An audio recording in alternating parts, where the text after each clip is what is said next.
like to call to order this meeting of the Anchorage Assembly. Madam Clerk, would you call the roll? Mr. Birch. Here. Mr. Flynn. Present. Ms. Johnston. Here. Mr. Tromley. Here. Mr. Starr. Here. Mr. Hall. Here. Ms. Ostiander. Here. Mr. Gray Jackson. Honored to be here. Mr. Honeman. Here. Mr. Trainee. Here. And Ms. Drummond. Here. Madam Chair, we have a quorum. Very good. Mr. Starr, would you lead us in the Pledge of Allegiance?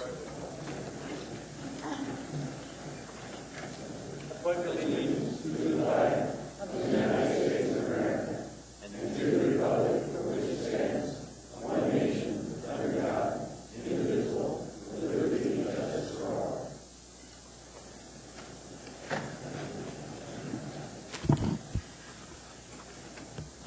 Mr. Vacalis, do you have anything for the mayor's report? I do not, but I would request that perhaps we reserve it till he comes. All right. Thank you. All right. The only thing I really have to report is that this will be our third and last hearing on the combined budgets, but the vote will not occur tonight. It will occur the meeting in December. Additionally, we are meeting, there's the enterprise oversight on the 1st, and then on December 2nd, Friday, we are meeting again with the school board, and that meeting will be at the ASD. And then we do have a work session following that. I have no additional comments. Ms. Drummond, do you have anything you'd like to report? Yes, Madam Chair. Thank you. I had the pleasure of attending the National League of Cities in Phoenix last week, along with my colleagues Elvie Gray Jackson and Dick Trainee. And I learned a ton, as always happens when we take the time and the energy and spend the money to go do these things. I took the Phoenix Biomedical Campus Mobile Workshop. The city of Phoenix owns about 28 acres right in downtown Phoenix, which they're trying to attract more people to. Very few people live in downtown Phoenix, so if you go there for a conference, there isn't much going on. You are limited to eating in your hotel if you don't get out and eat dinner early. It was very interesting. Beautiful city, but had its priorities in funny places. On this 28 acres, they currently provide space for the Arizona College of Medicine and are building a new health sciences education building. All these buildings are leased to either the college or to these private companies. They lease office and lab space to biomedical research companies. The annual impact of this sustainable knowledge-based economy based on this campus in downtown Phoenix is expected to be upwards of $1 billion a year by 2025, one of the largest economic drivers in the state of Arizona. Phoenix even got a Seattle biomedical firm to relocate there recently. We in Anchorage need to pay pretty close attention to the growth and development of our own biomedical campus along with the universities that are so closely intertwined with it. I attended a number of workshops on various subjects, food access for one, healthy communities through land use planning and activity and healthier kids, and innovative transit options. Easily the best part of the conference was the closing talk by Edward Glaser, professor of economics from Harvard University. He's an urban economist. He confirmed for me that Anchorage is in a good position economically. You can read what he says about the densest communities in the USA, which we are for the state of Alaska, in his book, Triumph of the City, where he pulls together statistics on why people move to cities, why they do better in cities economically and health-wise, and why it's important to maintain and develop our city so people want to live, work, go to school, and play here. Thank you. Mr. Trainee? Just in following what she said, the National League of Cities, talked to the city officials in Phoenix, found out why we're so lucky we unified. Because Phoenix is never unified. There's a downtown core, and then there's all the outlying cities that you can't tell where one ends and another begins. And the problem is they don't work together on many of the issues we take for common. So when we think about what they did in '75 when they unified the city and the county government here, it works well. Thank you. Mr. Honeman? Yes, thank you, Madam Chair. We had the Public Safety Committee meeting last Wednesday, and some good dialogue about the fireworks. We had 3 or 4 people show up literally against the fireworks. I believe they call themselves Anchorage 2020. And then we talked with some folks in the towing industry, and I suspect you'll be, in the very near future, seeing some changes to Title IX as it pertains to the tow industry. Very good comments and feedback from the industry, so we're getting good dialogue, and I believe we'll come to a consensus on that. Hopefully get that adopted here with the Title IX changes that we have before us tonight. And then lastly, also potential changes to 8.80, which is the excessive calls for service to police services to residents, particularly in the area of assisted living homes that have larger numbers rather than just a household you normally see. So like some changes there. So I would like to announce that the December meeting will likely be at City Hall if we can get the conference room, the Assembly Conference Room 155, if it's available. So, thank you. Thank you. And that people can find out by the webpage in the city. That's correct. Very good. Ms. Gray-Jackson. Thank you, Madam Chair.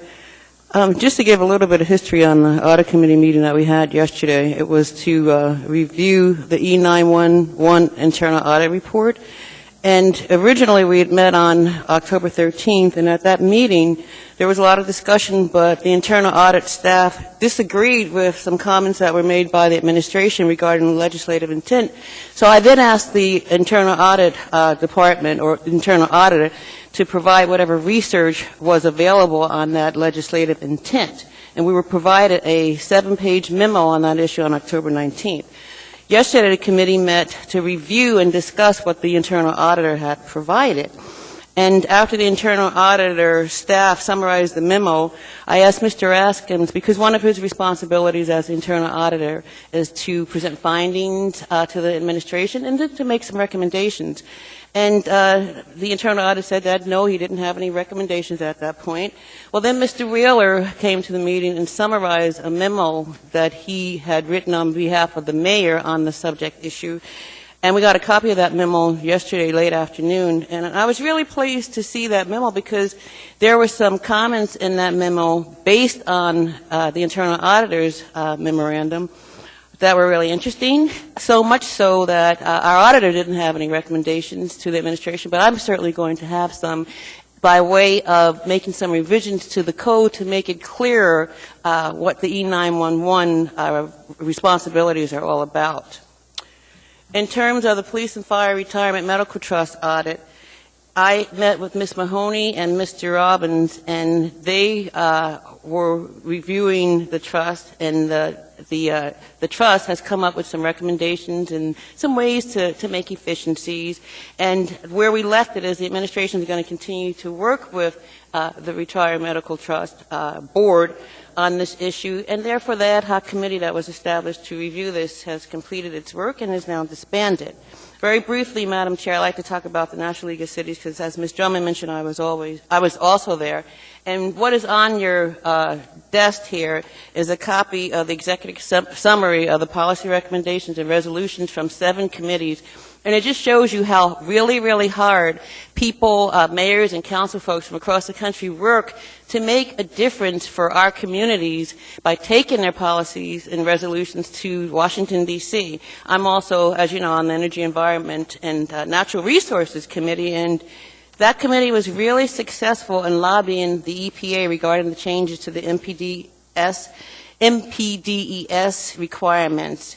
The EPA, because of the work of this committee and NLC, the EPA responded with a memo stating its commitment to and support to work with local governments on a new comprehensive and integrated planning approach that will allow our cities throughout the country to prioritize their investments and address the most serious water issues first. Because this was a real frightening thing for our community, but the EPA has calmed down a little bit, if you will, and there's the news I also have on everybody's desk a copy of that EPA news story that was distributed in Phoenix. Thank you, Madam Chair. That's an issue that the Title 21 committee has really been focusing on. So you may want to keep an eye on just that segment of it and make sure that be aware of some of the concerns. So I will read that. Thank you. Mr. Hall. No, ma'am. Mr. Starr. Just to follow up on the budget process, as Ms. Osiander indicated, the third and final public hearing for that will be tonight. I sent yesterday suggested forms for amendments to the Assembly members and requested that they come back sometime next week.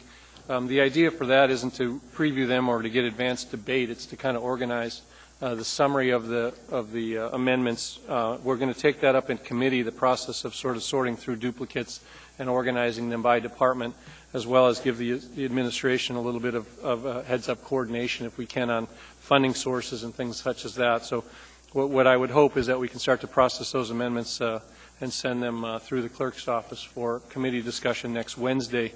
The idea on the work session a week from, or this week from Friday? Yeah, a week from Friday, December 2nd.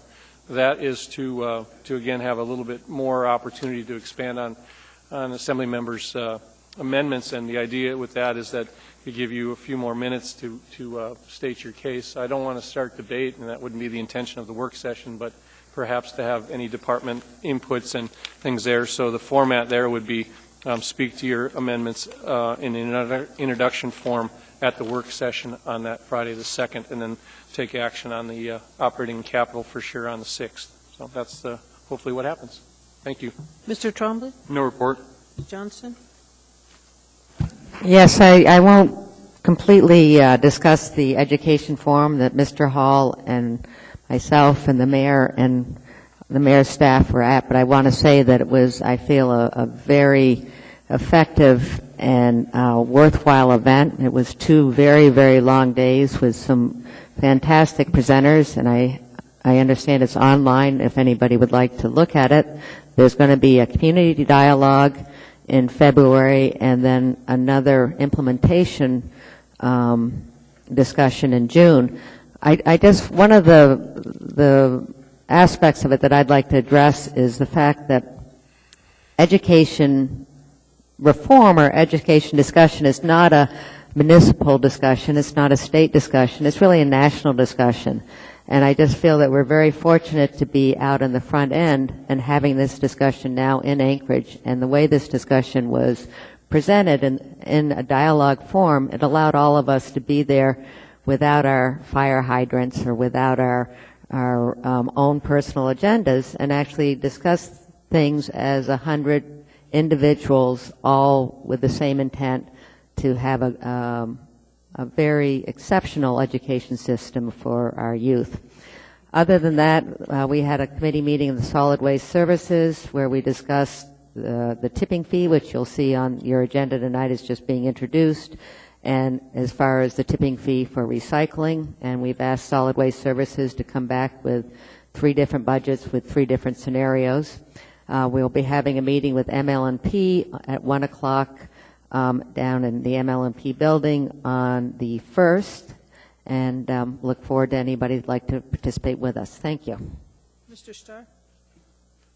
Well, thanks for taking the leadership on that. Your email to me yesterday was that you were perhaps going to have some budgets in front of us on the 6th that would be maybe an S-version summary through the enterprises. And are you still on track to provide budgetary data for the enterprise? Yes. Well, our intent is to, once we've finished with these meetings, I hope that if we do have an S-version on any of the utilities, we will have them in your hand by the time on Friday, the 2nd. It's just, we've had, as always, there's a timing issue as far as getting everybody together, and ML&P is our last one. But we will have, if we have an S-version, you should have it by the 2nd. Good. Yeah, just so we don't get surprised the night of. I intend to have it there for people to read through the weekend. Great. Thanks very much.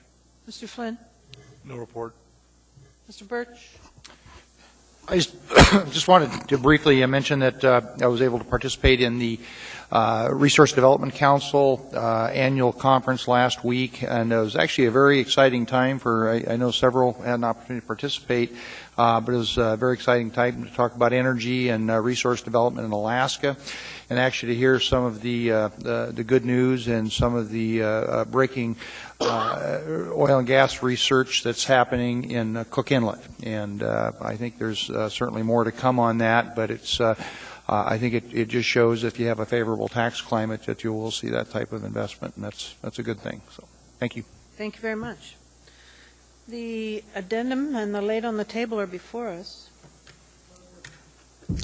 Move to approve. I cooperate. All right, that was moved by Ms. Johnston, seconded by Mr. Trombley to incorporate those. Is there opposition to incorporation? Seeing none, I'll read those into the record. For introduction, 9F14, AO117. It's an ordinance of the Assembly amending Anchorage Municipal Code Section 8.75.040 fireworks to prohibit fireworks within a mobile home park. Public hearing on December 6th, accompanied by Assembly Memorandum 685. For introduction, AO118, that would be F15 on our agenda. It's an ordinance authorizing a non-competitive sale of Lot 5, Block 2, Indian Valley, Alaska subdivision, a 2.36-acre heritage land bank parcel in the Turnagain Arm community of Indian, to Valley Bible Chalet Incorporated, a real estate from the Real Estate Department. Public hearing December 6th, accompanied by Assembly Memorandum 686. Also for introduction, F16 will be AO119.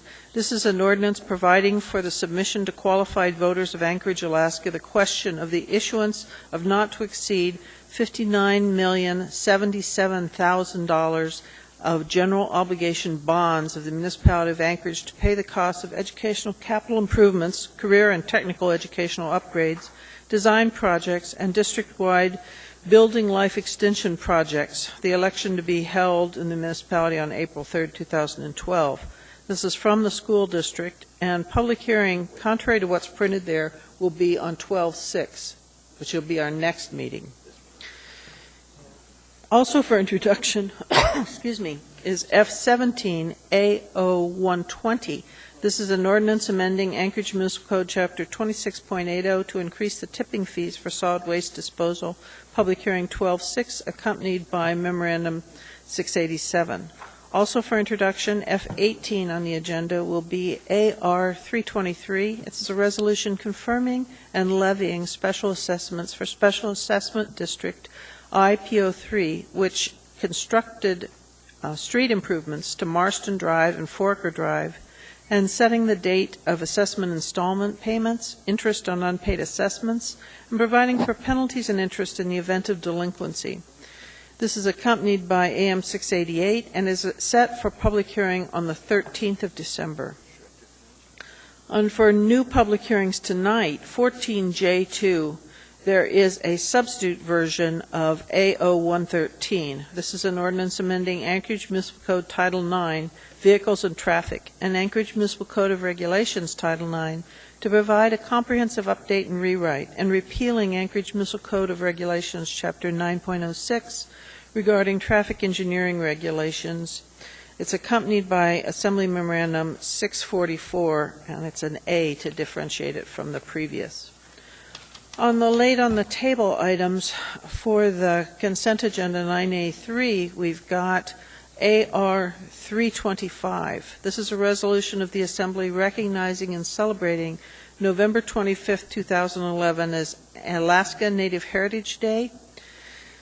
9B4 will be AR 324. This is a resolution of the Assembly stating its protest regarding a renewal of a beverage dispensary tourism license number 10 for Alan Henry Choi LLC, DBA Al's Alaska Inn, located at 7830 Old Seward Highway, and authorizing the clerk to take certain actions.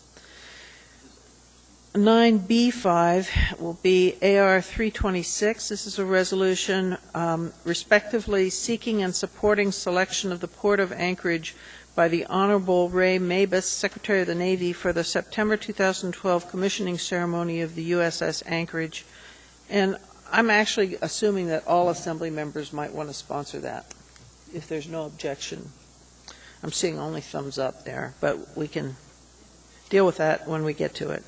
F19, also for introduction, is A0121. This is another ordinance of the Assembly amending Anchorage Municipal Code Section 8.75.040 fireworks to prohibit fireworks within a mobile park, to establish the allowable distance from any dwelling, and to require cleanup and debris disposal after discharge. This is set for public hearing 12/6 and is accompanied by AM 690. With that, the modified or amended consent agenda is before us. Move to incorporate. Second. At this point, I think we need approval. Approval. Okay, thank you. All right. That amended consent agenda is before us, and I'll go down now and see what people would like to pull. Mr. Birch, do you have anything you'd like to discuss? No items. Thanks. Mr. Flynn? Thank you, Madam Chair. Item 9 Alpha 2 for reading, 9 Alpha 2 and item 9 Delta 16. and Delta 16. That is correct. Thank you. Thank you. Ms. Johnston? 9E1. 9, a lot of pages to turn tonight. 9E1, all right. Anything else, Ms. Johnston? No, thank you. Mr. Trombley? 9 Echo 3, that's all, Madam Chair. 9 Echo 3, all right. Mr. Starr? 9 Echo 4. And Echo 4, all right. Mr. Hall? None. Ms. Gray Jackson? Thank you, Madam Chair. On the table items, I'd like to pull 9 Apple 3. Thank you, Madam Chair. 9, all right. Mr. Honeman? From the regular agenda, Madam Chair, thank you. It's 9 Alpha 1, proudly, and 9 Bravo 1. All right. And Bravo 1. Mr. Trainee? Oh, I can't resist, Debbie. 9F19. 9F 19. 19 Late on on the late on the table. All right. Thank you. Anything else, Mr. Trainee? No, ma'am. Okay.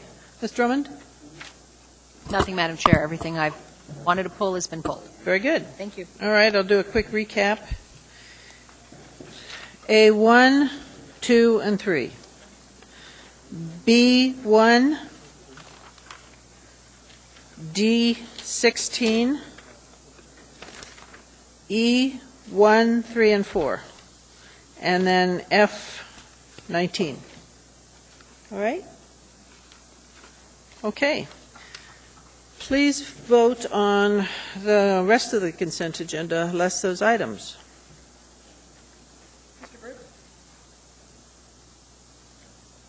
And that passes unanimously. Thank you. Do we have anyone that was just appointed to a board or commission here? If so, we'd very much like you to come down and introduce yourself and tell us which board or commission you'll be serving on.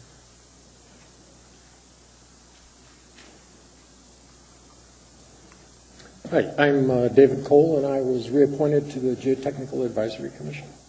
Thank you. My name is Barbara Rossetti, and I was reappointed to the Investment Advisory Commission. Very good. Thank you. My name is Robert Farrell, and I was just appointed to the City Cemetery Board. Very good. Thank you. Alex Slifka, just reappointed to the Investment Advisory Committee. Excellent. Thank you. Hello, my name is Amy Domboski, and I was just appointed to the Eagle River Parks and Rec Board of Supervisors. Okay. Thank you. Terry Bryan, reappointed to the Heritage Land Bank. Thank you. Thank you very much. We want to say a special thank you to your folks that give of your time to help this city run. We couldn't do this job without you. We appreciate you very much. And again, thank you profoundly. With that, the first item on our agenda is 9A1. This is a resolution honoring former Assistant Municipal Prosecutor Pamela Washington and recognizing her judicial appointment to the state court. Move to approve. Second. Is there any objection to approval? Hearing and seeing none, that one is approved unanimously. Now, I've been requested to do two of these at one time, so a motion to combine with A2 would be appreciated. So moved. All Motion right. combined. I need a motion to approve A2 also. All right, is there, I need a second. Second. Thank you. Is there any objection to the combining and the approval of A2? Seeing none, I'm sorry, I better read it. The second one, A2, is AR 311. It's a resolution honoring former Assistant Municipal Prosecutor Joanne Chung and recognizing her judicial appointment to the state court. And there was no objection to either of those, so we have approved both of those. Are either of these people here? Would you please come forward? We would like to present you with a resolution. And Mr. Flynn, you want to go first? I'd be delighted. Madam Chair, this is Resolution AR number 3001-311, a resolution of the Anchorage Municipal Assembly honoring former Assistant Municipal Prosecutor Joanne Chung and recognizing her judicial appointment to the State of Alaska District Court. Whereas in 1989, Joanne Chung earned her Bachelor of Arts degree in psychology at Fairfield University, and in 1994 received her Juris Doctorate from the Northeastern University School of Law. And whereas Joanne Chung's early career included clerking for the State of Alaska Court of Appeals, Judge Robert Coates, serving as an assistant public defender for the Public Defender Agency, representing indigent defendants, and her service to the State of Alaska as an assistant attorney general in child protection cases. And Madam Chair, I'd be remiss to omit that she was also a hell of a second baseman. And whereas Joanne Chung has been a resident of Alaska for 16 years, has practiced law in Alaska for more than 15 years, and served the municipality of Anchorage as a prosecuting attorney from 2001 until her judicial appointment, supervising the domestic violence unit since 2004, and supervising the municipality's criminal trial attorneys since 2008. And whereas Joanne Chung served as a member of the Supreme Court Advisory Committee on Domestic Violence from 2002 to 2004, has provided legal assistance to Alaskans through the Anchorage Network on Domestic Violence and Sexual Assault Hotline for the past 5 years, and through a successful Violence Against Women Act federal grant, led the prosecution side of the Anchorage Domestic Violence Prevention Project since 2004. And whereas with the support of the Alaska Judicial Council and the membership of the Alaska Bar Association, including welcoming comments from District Court Judge Pamela Scott Washington, Judge Joanne Chung was appointed to the Anchorage District Court on May 26, 2011 by Governor Sean Parnell and sworn in on September 1, 2011 after years of dedicated municipal service. And whereas the Municipal Prosecutor's Office is unique within the state in having a domestic violence unit dedicated exclusively to domestic violence cases, the case number totaling up to 2,500 each year. Now, therefore, the Anchorage Assembly hereby honors Joanne Chung for her service to the community and the municipality of Anchorage in the prosecution of domestic violence, congratulates her on her achievements and her appointment to the Alaska District Court, and is honored to have had her loyal and conscientious service prior to the judicial appointment, passed and approved by the Anchorage Assembly this day.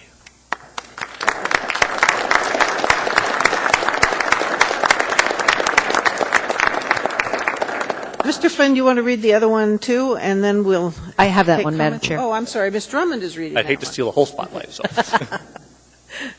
Whereas Pamela Washington is a proud alumnus of Clark Middle School and Chugiak High School, having moved from her birthplace, New Orleans, to Anchorage with her family in 1975, and whereas Pamela Washington earned her Bachelor of Science degree in telecommunications from Northern Arizona University in 1984 and her Juris Doctorate from Arizona State University in 1991, and whereas was after clerking for the Alaska Public Defender Agency and Alaska Superior Court Judge John Reese, Pamela Washington maintained her own law office for 10 years in family law, employment law, criminal defense, and personal injury. And whereas in 2006, after 13 years in private practice, Pamela Washington joined the municipality of Anchorage as a prosecutor in the Domestic Violence Unit of the Department of Law, Criminal Division, under the supervision of Joanne Chung. Whereas Pamela Washington has been a teacher and legal advisor in Anchorage Youth Court, a women's leader at Faith Christian Community, board chair for Anchorage Crisis Pregnancy Center, a mentor in the Alaska court system's Color of Justice, an adjunct professor at the University of Alaska Anchorage, and serves the community through such organizations as the NAACP, North to the Future Business and Professional Women, Anchorage East Rotary, United Way, Bridge Builders, Kids Corps, Head Start, Youth Challenge Job Corps at Fort Richardson, and Mountain View Elementary Mentoring Program.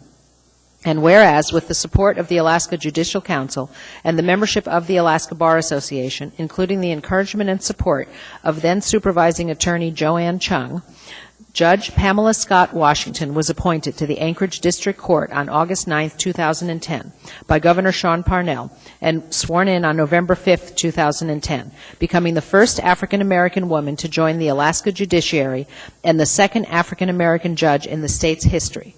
And whereas this former assistant municipal prosecutor has achieved judicial appointment after years of dedicated municipal service. Now, therefore, the Anchorage Assembly hereby honors Pamela Scott Washington for her service to the community and to the municipality of Anchorage in the prosecution of domestic violence, congratulates her on her achievements and appointments to the Alaska District Court, and is honored to have had her loyal and conscientious service prior to judicial appointment. Passed and approved by the Anchorage Assembly this day.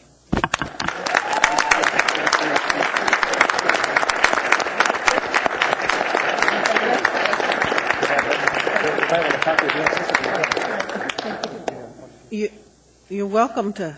Yeah, We'd I love want to to hear thank. from you if you'd like to say anything. I want to thank everybody, and I do want to express my gratitude to the City Prosecutor's Office, and I did hang on for a couple more years to get that 10-year pin, because it actually has 2 sapphires, one for each of the 5 years. But thank you very much. It is truly an honor. Thank you. And thank you very much, too, for honoring us here today. We're excited about serving in this capacity for the City of Anchorage as well. Thank you. Very good. We have a couple comments. Mr. Honeman. Yes, I had the honor of working with Ms. Chung as a prosecutor earlier on, or actually later in my career, earlier on in hers, and really thrilled to have both of you from the domestic violence section. I know that the municipality doesn't pay its prosecutors that much, so we're thankful that we had your tenure and your service here, and just goes to show anybody can rise to get that judgeship. So thank you so much for your service to the municipality and continued service in our criminal justice system. Thank you. Mr. Birch? No? Okay. Well, we thank you again and applaud your achievements. Thank you very much. Thank you.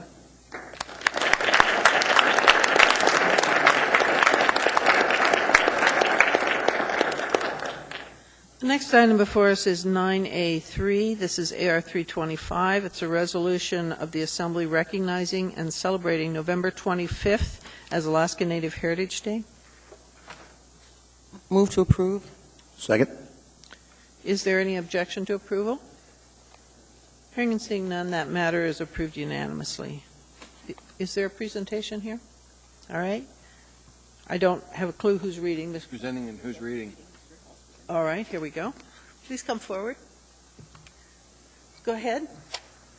Sorry about that. I have peppermint in my mouth. A resolution of the Anchorage Municipal Assembly recognizing and celebrating November 25th, 2011 as Alaska Native Heritage Day.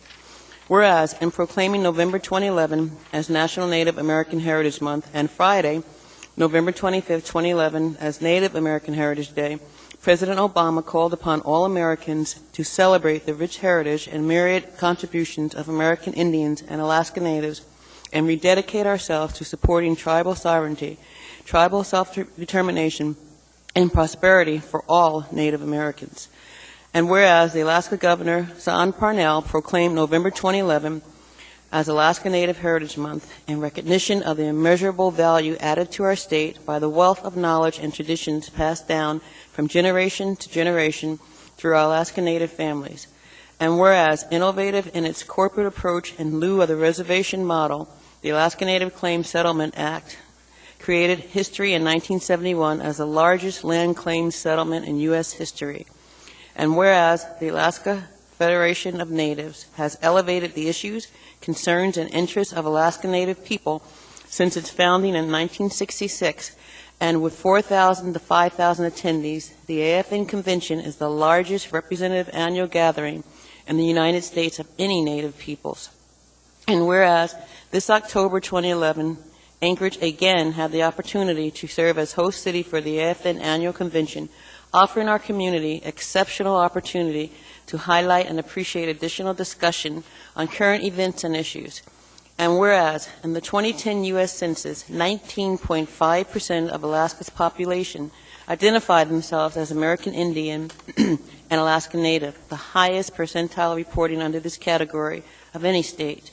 And whereas Alaska Native Americans represent 11 distinct cultures, each with an indigenous language and often 2 or more different dialects.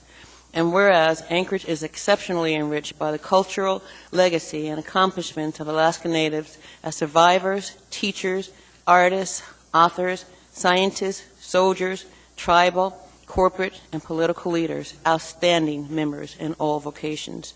Now, therefore, the Anchorage Assembly recognizes and celebrates November 25th, 2011 as Alaska Native Heritage Day, a day to remember and rejoice in the richness of Alaska Native heritage and culture we are privileged to enjoy in this community. Passed and approved November 22nd by the Anchorage Assembly.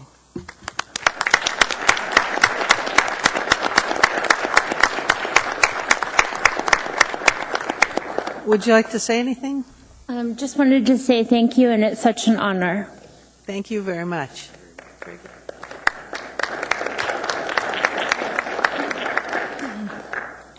We're now at 9B1 on the agenda. This is AR 312. It's a resolution stating a protest regarding a transfer of ownership and location of a beverage dispensary liquor license 113 and restaurant designation permit for GMRI Incorporated, excuse me, the Olive Garden, located at 1186 North Muldoon, and authorizing the clerk to take certain action. Mr. Honeman? Move to approve. Second. You want to go ahead, Mr. Honeman? Yeah, I just wanted to, I've been driving by and actually stopping in and checking on the project since it started, since they laid the foundation, with excitement, and I know that we've got a few issues here that yet to be approved, but I just want to report it seems to be the project is going fairly well. They're very responsive, and our building and planning department, they've spoken very, very highly of responsiveness in getting the process and project concluded. So look forward to a good additional eating establishment in northeast area in Muldoon. So I'd urge approval. Seeing no other people in queue, I was going to vote, man.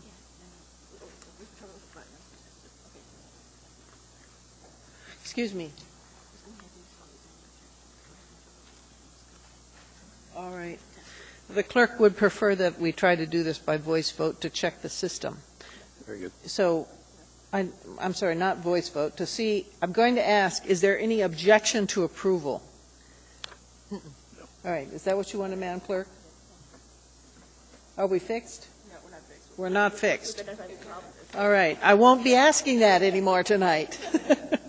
Thank you. All right. Since, do you want me to put that one on the screen then, Madam Clerk? We're fine on that one.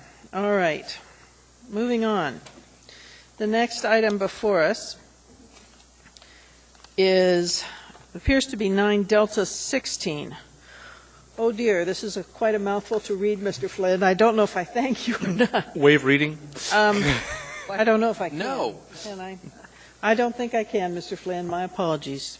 This is AM 653. These are liquor license renewals for Red Robin Burger and Spirits Emporium number 3, number 4764, Anchorage Billiard Palace, number 4750, Benihana, number 4161, Snow Goose Restaurant and Brewery, number 4058, Red Robin, number 3304, Chair 5 Restaurants, number 3263, Red Robin Burger and Spirits Emporium, number 2267, Ralph's Sports Bar, number 1811, Upper One Lounge, number 1187, Avenue Bar, number 1184, Bruins, number 1043, Romana's Trattoria, number 977, Gaslight Lounge, number 437, Buffalo Wild Wings, number 398, Buckaroo Club, number 185, Park Plaza Lounge, number 133, Beverage Dispensary. Humpy's Great Alaska Ale House, number 4987. Norton Sound Seafood,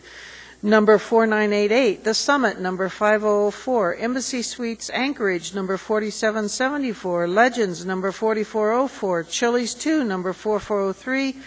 Homewood Suites, number 4354, Hilton Garden Inn, number 4236, Anchorage Marriott Hotel, 3945, Anchorage Dispensary Tourism, Beverage Dispensary Tourism. Sea Galley Peppermill Restaurant. I'm losing my place. The clerk has told me I can't. Chart Room, 1414, Top of the World, 1157, Beverage Dispensary Duplicate, Walmart Supercenter, 2188, number 4765, Gold Rush Liquors, 4364, Fred Meyer, 668, and 4186, Fred Meyer, 656, and 4160, Fred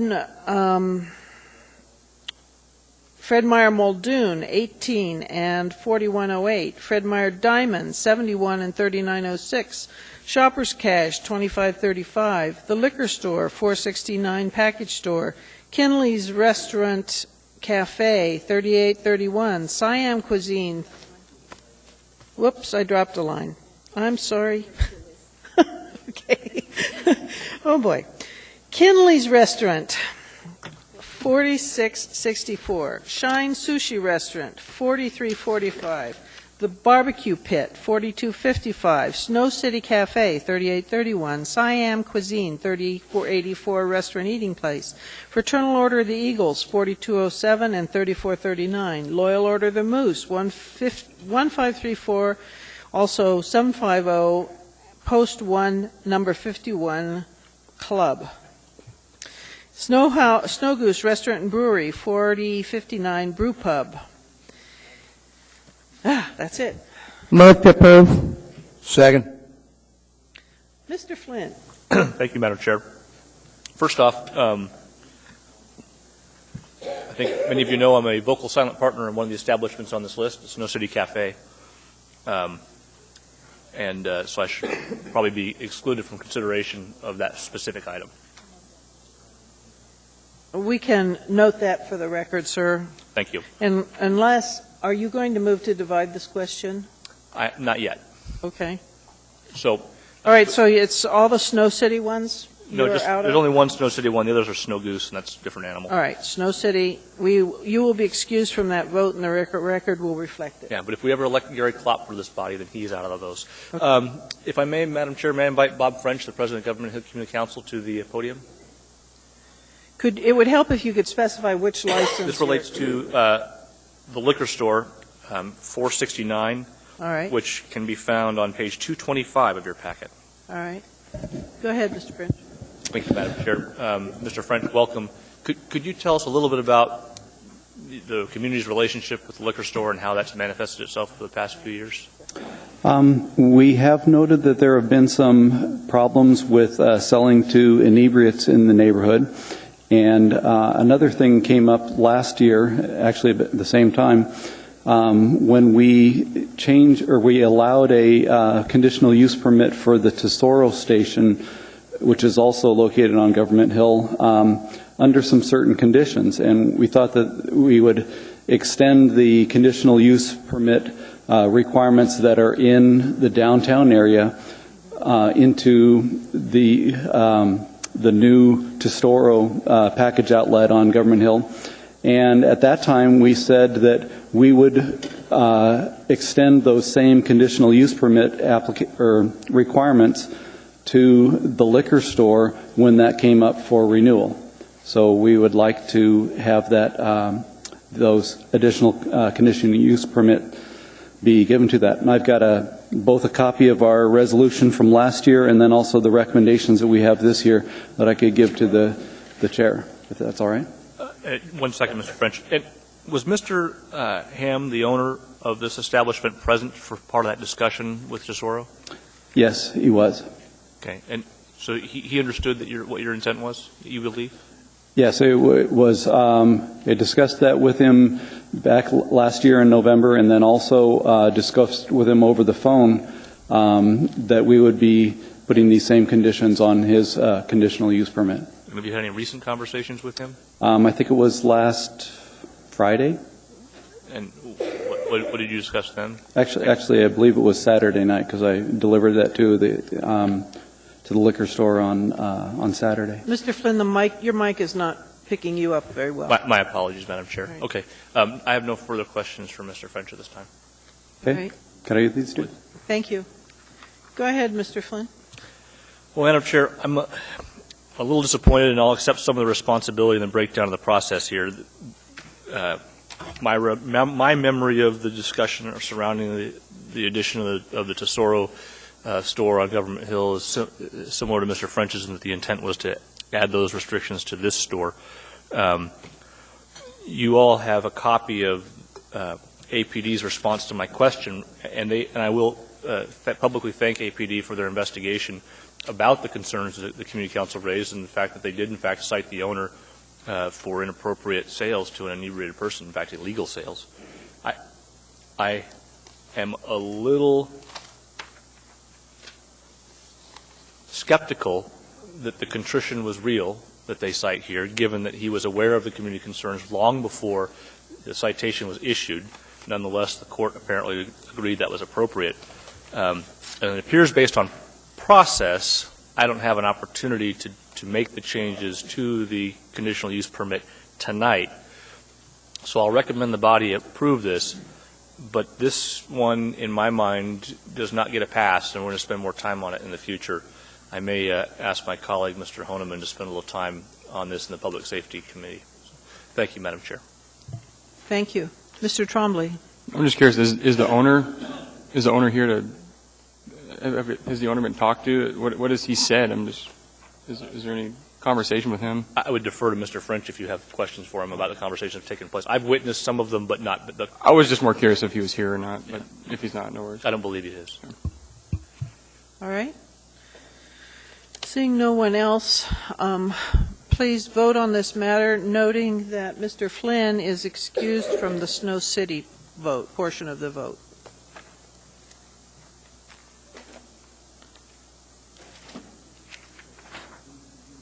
And those pass unanimously. Thank you. The next item before us is 9E1. This is Informational Memorandum 114. It's the 2011 third quarter summary report of the AWWU Awards. Ms. Johnston? Moved it. Second. Go ahead, Ms. Johnston. I just wanted to commend AWWU for working with our university students and research with the engineer department as far as trying to come up with ways to address our permitting issues that we have with our wastewater, and particularly down in Girdwood. So I wanted to note that I was very pleased that they have actually a contract with UAA's engineering department for $125,000. Thank you. Thank you. Anyone else on this topic? Please vote on accepting the award. Or not award, the memorandum, pardon me. And that passes unanimously. The next item then would be 9E3. This is AIEM 116. It's the third quarter public facilities financial status report. Mr. Trombley? Move to approve. You mind saying accept, sir? Move to accept? Oh, I'm sorry, move to accept. All right.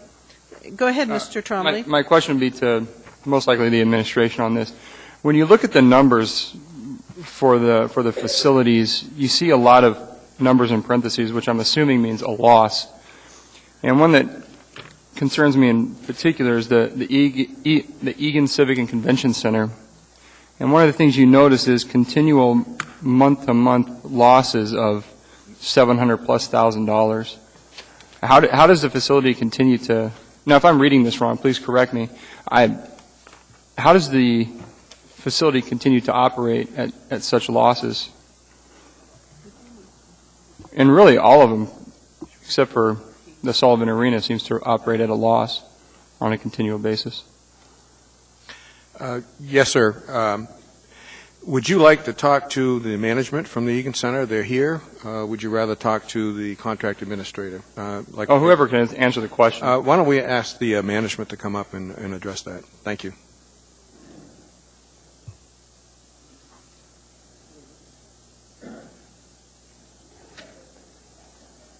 You could identify yourself for the record, please. Yes, I'm Bill Dugdale. I'm the facility director for the Anchorage Convention and Visitors Bureau. Greg Spears, General Manager for the Convention Centers. Mm-hmm. To answer your question, you're looking at a year-to-date loss at the Egan Center. That's not a monthly loss of $750,000. You're right, we'd be way sideways if that was the truth. Well, let's just look at August, for example. August net profit loss, the actual was $752,208. The loss it shows the loss being in September, $731,000. So are you saying there's actually... That's the year-to-date number you're talking about. The year-to-date. Okay, well then I guess my question still stands. Where's that difference made up at the end of the year? The convention centers are funded with the bed tax this year just under $1 million total. At our end of October financials, we are currently projecting to be just under the approved budget. Okay, does that maintain for Ben Boeke and Dempsey Anderson? No, I'm speaking to the convention centers, the combined Egan and Denina Center. Okay, could you speak to, say, Ben Boeke, which is at a loss of, you can't speak to? No, but we have someone who can. Mr. Trombley, do you have any more questions about the Egan or the convention? No, that's fine, ma'am. Okay. Could you to identify yourself for the record? Yes, I'm Joe Wooden. I'm the Regional General Manager for SNG at Sullivan Arena and Ben Boeke and Dempsey Anderson Ice Arenas. So my question is, with the loss of $39,000 so far year to date, will that be made up at the end of the year? Through the chair, yes. The accounting function at the recreational rinks is a bit confusing because the funding mechanism for the two capital improvement funds at those two arenas, those funds are diverted from the operating budget of the facility. So it will show that the facilities will have lost money when in fact they hadn't. Okay. That's all, Madam Chair. Thank you. Sir, I'm going to seize a moment here, if I could. I had an upset constituent who said that there's only one cash register that accepts credit cards at the Sullivan Arena. Is that correct? There are more. I believe we have 7 locations, but we have had some difficulties with them.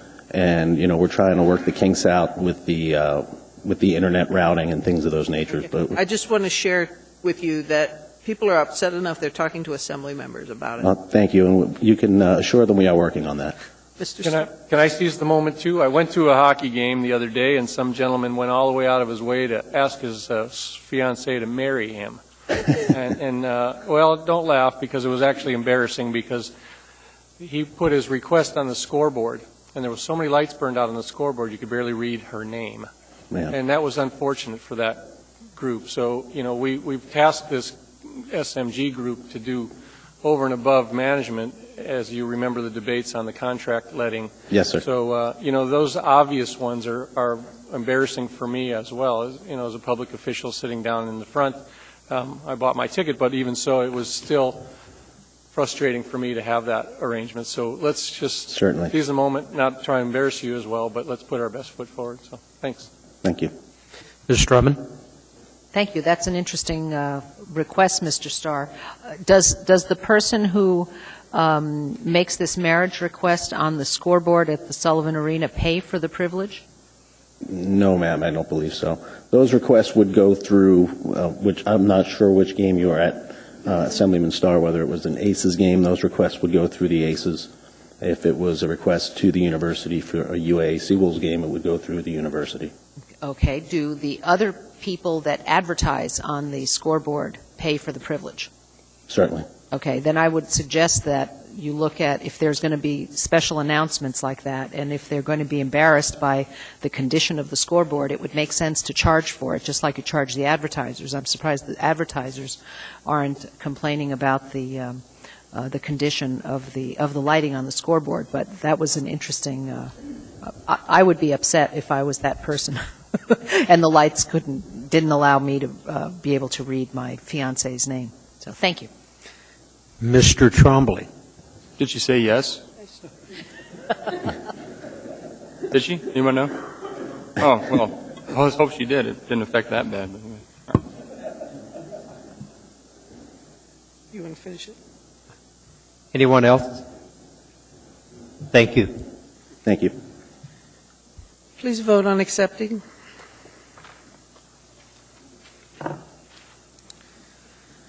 That was accepted unanimously. The next item before us is 9E for AIM 117, the Budget Advisory Commission report on the 2012 budget. Mr. Starr. Madam Chair, I'd like to change the order of the day to accept the report with the 14s, 14A perhaps. If we can move that on the agenda, it might be appropriate to do that. Can I ask if there's any objection to that? Is there a second to that? Second. All right. Is there any objection to moving this down on the agenda before we have the budget hearings? Seeing no objection, then that's moved down on the agenda. All right. We are now at, let's see, F19. This is AO 121, an ordinance amending municipal code section 8.7504 fireworks to prohibit fireworks within a mobile home park, establish allowable distance from any dwelling, and require cleanup and debris disposal after discharge. Mr. Trainee? Move to introduce. Second. You need a third. Third. Debbie, I have a question for you. How was 200 feet, item H, selected? Why not 300 feet? Why not 50 feet? I would ideally, as you know, like to vote no on this matter, but what I'm hearing... Then drop this ordinance. I'll see if I get the vote. My sense is the majority of the Assembly wasn't with me. So what I wanted to do was to make some stab at protecting individual homeowners' rights. I heard and have been continuing to hear a lot from people who say even in the sanctity of their home they are disturbed. There were fireworks landing on the roof, etc. So this is just an attempt to add a little more protection for individual homeowners. And 200 was frankly arbitrary. It's 500 from businesses. Arbitrary and capricious? Not capricious, sir. Well intended. I'm sorry, I'm used to ABC issues. Well intended. Anything else, Mr. Trainee? Just when you look at item D, you said that they only got 12 hours to clean it up, and then they get fined $500. Who's going to come out and measure? I would recommend that you consider an amendment, sir, and that we postpone this discussion until our next meeting when we'll have a, I'm sure, planning on sending this robust. to Public Safety Committee for hearing? If at this point, I'd like to have it all held together rather than So you don't want to send it to continue, Public continue. Safety then? My recollection is Public Safety wanted more time on the whole issue, so I, in my resolution, continue the sunset date so that we have an opportunity to redo this. But the One debate, last thing on H, the 200 feet means that for those on the flatland, you in the hillside and Eagle River and Chugach can use fireworks, but you're zoning out specific to flatland and Anchorage, which in many cases are closer than 200 feet. If we're talking about kids with sparklers on their front porch, we'll discuss this when it comes in front of us in the next meeting. very good, thank you. With that, the item is added to the agenda for our meeting on was it the 6th? Yeah, 6th, all right. With that, we are through the consent agenda, and 6:01 I was informed, and we are now at the 11A on our agenda. This is AM 622, the Board of Adjustment appointments. Move to approve. Seconds. Is there any discussion? Please vote.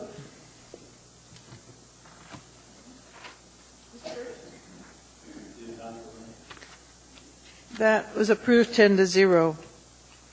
We're now at 11B. This is AO 108. It's an ordinance amending Anchorage Municipal Code Section 12.15.015 to replace mandatory annual tax-exempt certification for nonprofit organizations with qualified recertification, and there is an S version. And let's see, our status on this was, there was a motion to amend 108 on the floor at the time. And that motion was to say subsection D shall not apply to hospitals. So I would suggest, go ahead, Matt. Go ahead, Mr. Starr. Can I move the S version 2011-108S in front of the Assembly for consideration? All right. There's a motion to substitute. And Ms. Gray Jackson, were you the second on that? Yes. All right. Yes, ma'am. There's a move to substitute the S version. Please vote on that.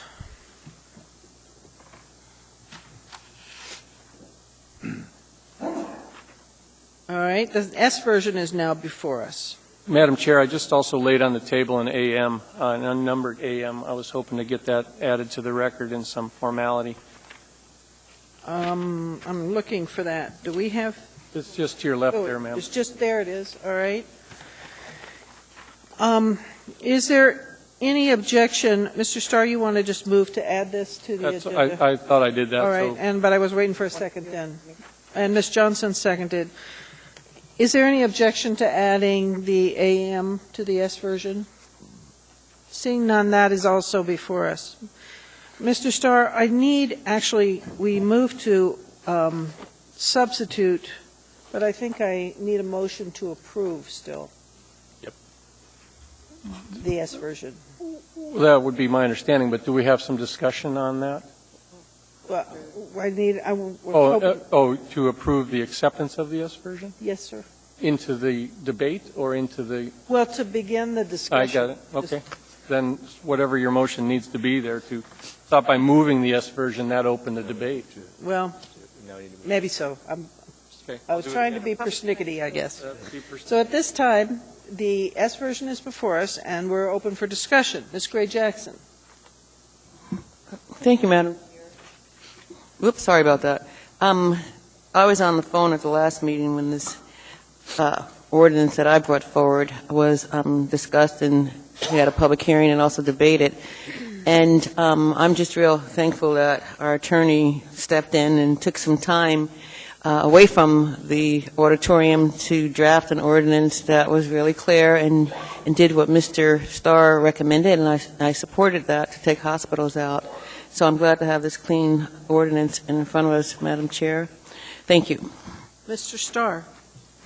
Well, likewise, and it wasn't to overshadow what Ms. Gray Jackson actually has intent for, and I think that was the spirit of the moving item, is to sort of unburden the regulatory environment when it comes to the smaller nonprofits and those that are the 1 and 2s. And I've had volunteering entities, as probably every one of us does up here, and volunteer labor is short supply, so time that we're spent filling out reports. So Ms. Jackson was right on task with not only the burden removing the annual certification and recertification there, but also unburdening our clerical function at the assessor's office too for some of that stuff. So I think this does it, and I'm happy to move it for acceptance. And thank you very much. Is there any further discussion on this matter? Hearing and seeing none, please vote on the S version.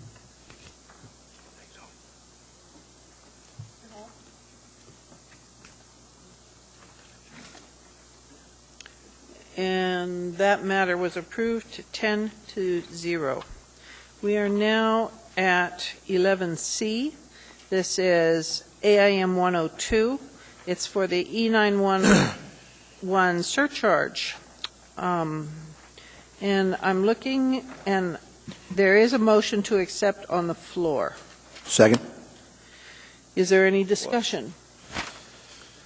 And seeing none, Madam Chair.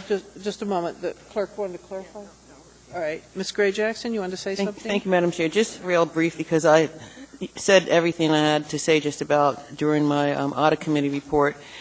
But again, I want to thank the municipal attorney for his lengthy review of a memorandum that was brought forward by the Internal Audit Department. And as I said earlier, I will be bringing forward some amendments to the code to clarify this issue. Thank you, Madam Chair. All right. Please vote on the acceptance of 11C. That item was approved unanimously. At this point, we have a appearance request from Mr. Dan Dudley. Mr. Dudley, would you like to come forward? You have 3 minutes, sir, once you get up here. Thank you. I'm Dan Dudley. And if you need I'm sorry. To pick up on the television, you're going to have to speak directly into the mic. Thank you. I'm Dan Dudley. I'd like to thank the chair and the rest of the Assembly for this opportunity to address all the facts and evidence that I presented that have now been acknowledged and validated by the FDA and the Dental Professional Association as harmful. I hope to read these 6 pages in 3 minutes. I also want to note that I just came from a news interview with the Alaska NewsLink stations with Mark Calvecchio and Natasha Sweet, describing the only means of resolving this to make sure that the children aren't going to continue to be injured by this is a ban on these products. This issue is affecting adults, children, as young as 3 years of age and can result in one of the most intense forms of pain adults and children are forced to endure of exposed tooth decay. The Assembly has been given facts, evidence, and documentation supporting this, including a document by the FDA that was sent to Senator Lisa Murkowski explaining that the Federal Food, Drug, and Cosmetic Act is a controlling statute on this matter. This response from the FDA, where they state it is true that overly aggressive brushing with any type of toothbrush may be detrimental to one's health, now validates and legitimizes the use of the issue of multiplied detrimental harm and damage by the fact that pressure sensors have been added to other similar operating types of power toothbrushes to alert or warn when brushing too hard and stopping these motions. Once a federal safety agency's determination of harm to health has been established, any product that results in multiplying that harm needs no further documentation of personal injury. This also invalidates and overrules any previous safety standards, laboratory testing, or other reviews of literature that concludes that these certain types of power toothbrushes are safe and will not multiply toothbrush abrasion that cannot be duplicated by persons manually with the same minute's use. An example of this everyone is familiar with is any toy now found to have lead is subject to be recalled without any reports of harm from that specific toy.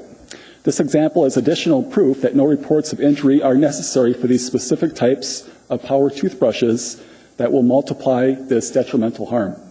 To reaffirm the FDA's validation of detrimental harm to one's health by aggressive brushing with any type of toothbrush is the fact that if a person were to insert a toothbrush into their mouths and then press aggressively against the gum tissue without any additional motions, there would be no significant damage to this tissue.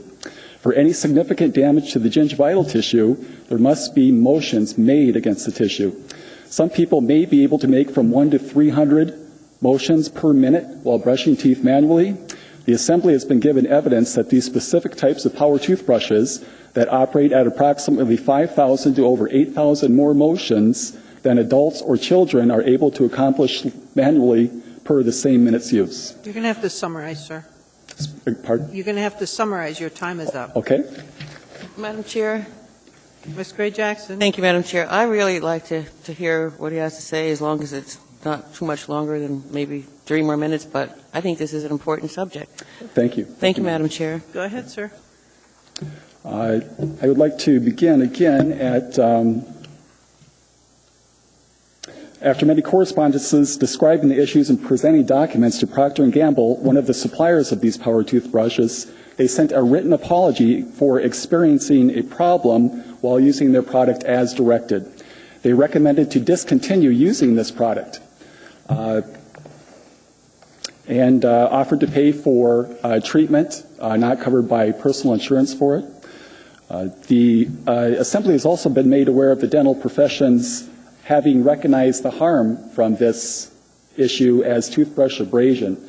The additional evidence provided for harm while using a spinning, rotating, oscillating power toothbrush without a pressure sensor is acknowledged and documented in the dental profession having established the fact or factors of toothbrush abrasion that results in this layer of gum tissue to become damaged by 1, using too much pressure while brushing, 2, brushing aggressively or excessively, 3, improper brushing motions that would push back and away horizontally at this tissue. All 3 factors are evident while using the specific types of spinning, rotating, oscillating power toothbrushes without pressure sensors. Any previous studies or opinions may conclude that these certain products are safe and will not multiply toothbrush abrasion damage is invalid and overruled by the numbers of motions per minute's use and by the established dental profession facts and factors of toothbrush abrasion. The Assembly has been given examples of many products or devices on the FDA and the Consumer Product Safety Commission's recall websites that show that the recall was regarding the known fact or factors of harm, proving that no instances or injuries were reported in connection with the recall over the product for detrimental harm. These examples prove that no additional reports or damage of injury from these specific types of power toothbrushes is necessary. I believe that the Anchorage Assembly is the very best opportunity to prevent this multiplied harm that can prevent injury to adults and children within the municipality than any one of the state or elected officials that I have continuously been contacting these many years. This is evident by letters dated August 22, 2008 to the FTC, where then Senator Ted Stevens quickly came to understand how these specific power toothbrushes could cause harm to children. Senator Stevens also realized that as I had not been able to have the other federal consumer protection departments of the FDA and Consumer Product Safety Commission take action, that he would contact the head of the FTC and have this person report directly back to him. Despite Senator Stevens then being at the height of his seniority and influence, and with this response that fully answered to every factor the FTC listed, that fully merit that this agency take enforcement action over the multiplied and accelerated harm from these specific types of power toothbrushes, no action was taken. Besides Lisa Murkowski's and Don Young's contacting the appropriate officials with the FDA and writing that Congressman Don Young would be glad to assist in any way he can, no action has been taken. The Assembly has the jurisdiction and authority to prohibit the sales of these specific spinning, rotating, oscillating types of power toothbrushes without pressure sensors after having been given these facts, evidence, and documentation that has no legitimate means of dispute. This is also mandated in Alaska Constitution under Chapter 7 to provide for the promotion and protection for the public health and welfare. Sir, are you almost done? Yes, I've just got 2 more paragraphs. Go. Okay. The action by the Assembly is necessary to protect the health and welfare of the adults, teenagers, and children within the municipality who are multiplying and accelerating detrimental harm while using these specific products as directed. And if the municipality does not prohibit the sales of these specific types of power toothbrushes, these persons will continue to purchase and use them, which can result in permanent injury with the potential that these children will have to live the rest of their lives with one of the most intense forms of pain to endure of exposed tooth dentin. Thank you very much, sir. Thank you. Are there any other there are questions? No questions. Okay. Thank you very much. Thank you. Wait, Ms. Gray Jackson has a question. Thank you, Madam Chair. Not a question, but just thank you for all the information that you sent to all of us. And I didn't read every single thing, but I read enough to know that I'm concerned. And I'd like for our health department to look into this. Ms. Engel. Thank you very much, sir. Thank you, Ms. Engel.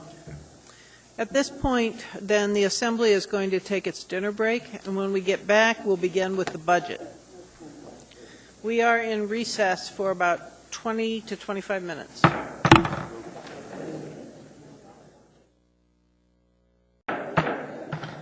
I'd like to call this meeting back to order and bring the attention of the body. The next item before us is 9E4, the Budget Advisory Commission report.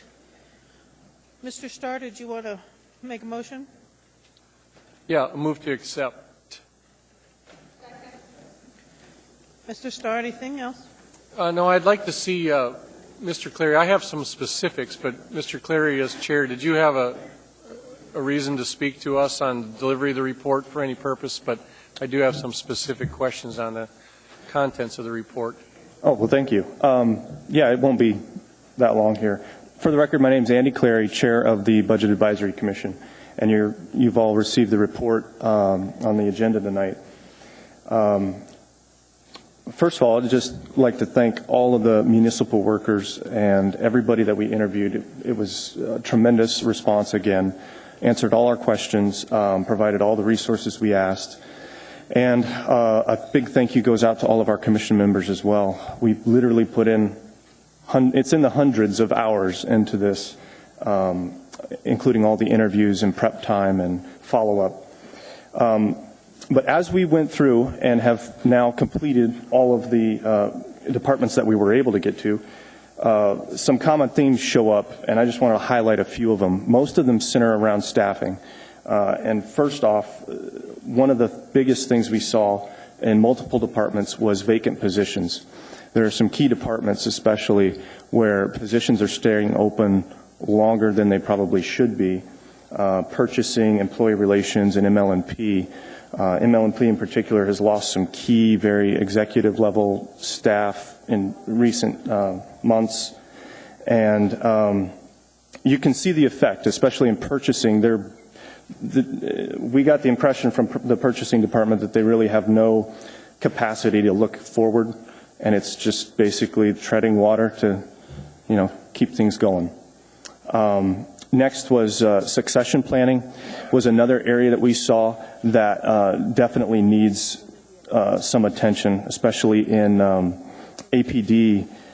They're set 60 senior officers will likely retire coming up in 13-14.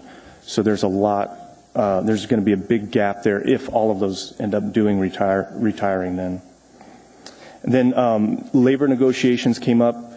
Again, in multiple departments, people are concerned about the upcoming negotiations and just want the administration to be as prepared as possible. And then finally, one idea that came up in multiple areas was grant writing, and the concept of maybe having some kind of consolidated grant writing effort was floated as an idea that should be something looked into. Am I okay to keep going? I had an email exchange with Ms. Dembowski, and I see her there. I was hoping to have her come up for a couple clarifications on the Parks and Rec Department, but I don't have anything unless the other ones have a question to you specifically. I'd like to ask Ms. Dembowski a couple questions. So thank you very much for serving that. I went to several of your meetings, and it was well organized and well attended, too, so I think your folks are energetic. This report seems to be well read, too, by the way. Mr. Clay, there are questions for you, so let's deal with that first if we could. Mr. Hall? Yes, Mr. Cleary. I definitely picked up on your report about all departments are having a problem with hire and issues in regards to shortage in the HR department. Can you share with me, do you know we were under the impression that there would be probably 3 people in HR at AWWU that were going to be moving over into the Muni? Into purchasing? Into purchasing, yeah. Two positions came over and one staff came, or may have to, is Ron in? I saw him earlier in the office. Either one or neither of them came over, but 2 positions did transfer, but I know that there are vacant positions there that need to be filled. Thank you. Ms. Gray-Jackson for Mr. Clary. Thank you, Madam Chair. Hi, Mr. Clary. Thank you very much for your report, and thanks to the entire Budget Advisory Commission. It was very well done, and I can tell that a lot of work went into it. And you talk about vacant positions. Were you able to determine if any of the vacant positions that you state need to be filled, and I agree, are part of the 2012 budget positions that are not going to be funded for 2012? Were you able to determine that? Thank you, Madam Chair. No, my understanding is they're all talking about the funded positions. No, maybe I'm not clear, but my question is, any other vacant positions, okay? Were you able to determine if any of them, vacant right now, are slated to not be funded for the 2012 budget? I don't recall. Thank you, Madam Chair. Mr. Trombley for Mr. Larry. In your report, you talked about employee relations, and that was causing holdup in a lot of other departments because those positions aren't filled. Because those positions aren't filled, and I think you said some of them are open for 120 days, is that causing costs to go up in other departments due to the wait? That's a good question. I don't know if it's direct cost, but certainly time. And there are, I mean, you could see that in purchasing comes to my mind because I interviewed them directly, where they're literally kind of just getting by. There's no capacity to plan for the future or do those kinds of things. So financial cost, I don't know. Was there any discussion on how to fill those positions at a faster rate? What would be, was it income? Is it hard to attract talent due to because of the salary range? In some cases, I would say yes. Okay. In others, well, in some departments, there are supervisory positions that are paid equal or less than the employees that they would be supervising. And it's been very hard to fulfill those or fill those positions.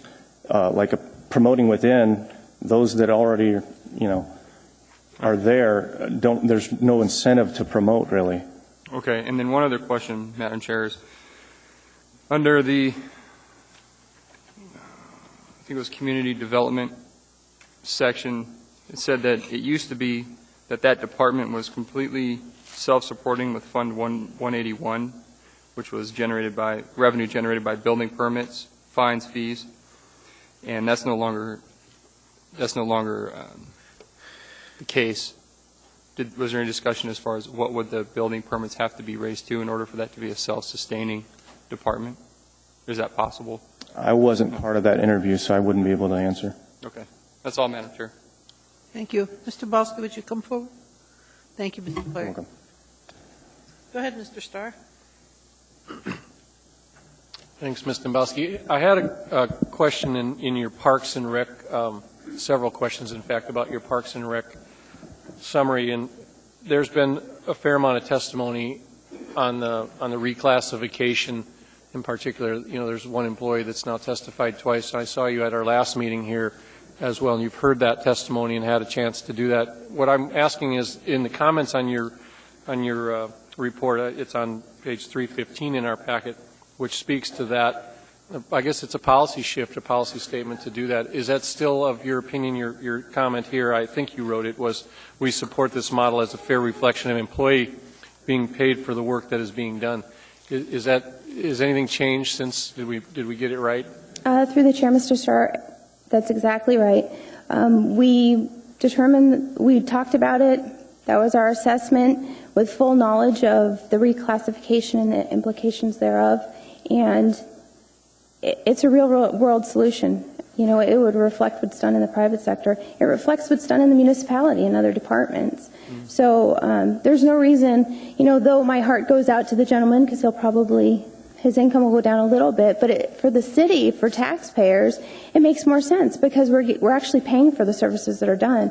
There's no reason to pay somebody to operate with a CDL if that's not what they're doing. Okay. That makes sense. The other question, and I'm flummoxed because I see your summary in here, and I hope that you followed through. Our email exchange was this. You've got a vacancy factor issue. Your point number 7 talks about it with Mr. Rada and talks about the vacancy factor issues. You say it here, and then you also talk about it on page 315 where you're talking about that. I'm interested in what should we do about it. You've got some of them that are a $500,000 correction requirement. Some are $235,000. Do we do it or try to do it now or figure out something? Can you briefly explain to me what problem we have? Sure. Well, typically, my understanding of the vacancy factor is a factor that's determined on full-time permanent positions. Because Parks and Rec is a unique situation, they rely more on part-time seasonal workers or a seasonal model. I think that's how we described it. The vacancy factor would be applied differently. So you wouldn't be applying it for a full-time position because they're seasonal. Probably the logical solution would be to address it in the first quarter budget revisions. But that would be something I think OMB would have to go through and recalculate and see what the actual numbers are.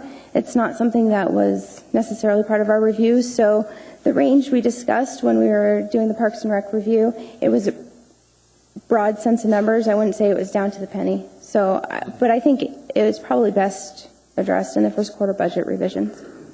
Do you think Mr. Rada concurs with that, or did you ask him that? I mean, I'm not going to now, but I want to, amendments are kind of processing for next week. So I think that the Parks and Rec people that we met with would absolutely concur that the Parks and Rec vacancy factor should be rediscussed with the administration. Okay, we'll do some of that. Thanks for bringing those to our attention. You're welcome. Your help.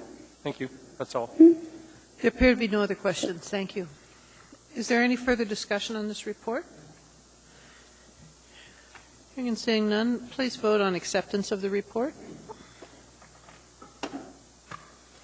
That item was accepted unanimously.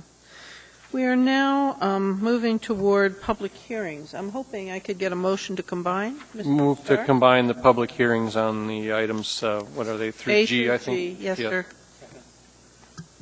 And that was seconded by Mr. Hall. Is there objection to combining the hearings? Seeing no objection, the hearings are combined. So basically, if you want to testify on the operating budget, the capital budget, the utilities budget, any of the budgets, now's the time to do it. When you come forward, you'll have 3 minutes, and if you could begin by stating and spelling your name for the record. So at this point, I'm opening the budget hearings. So please come forward.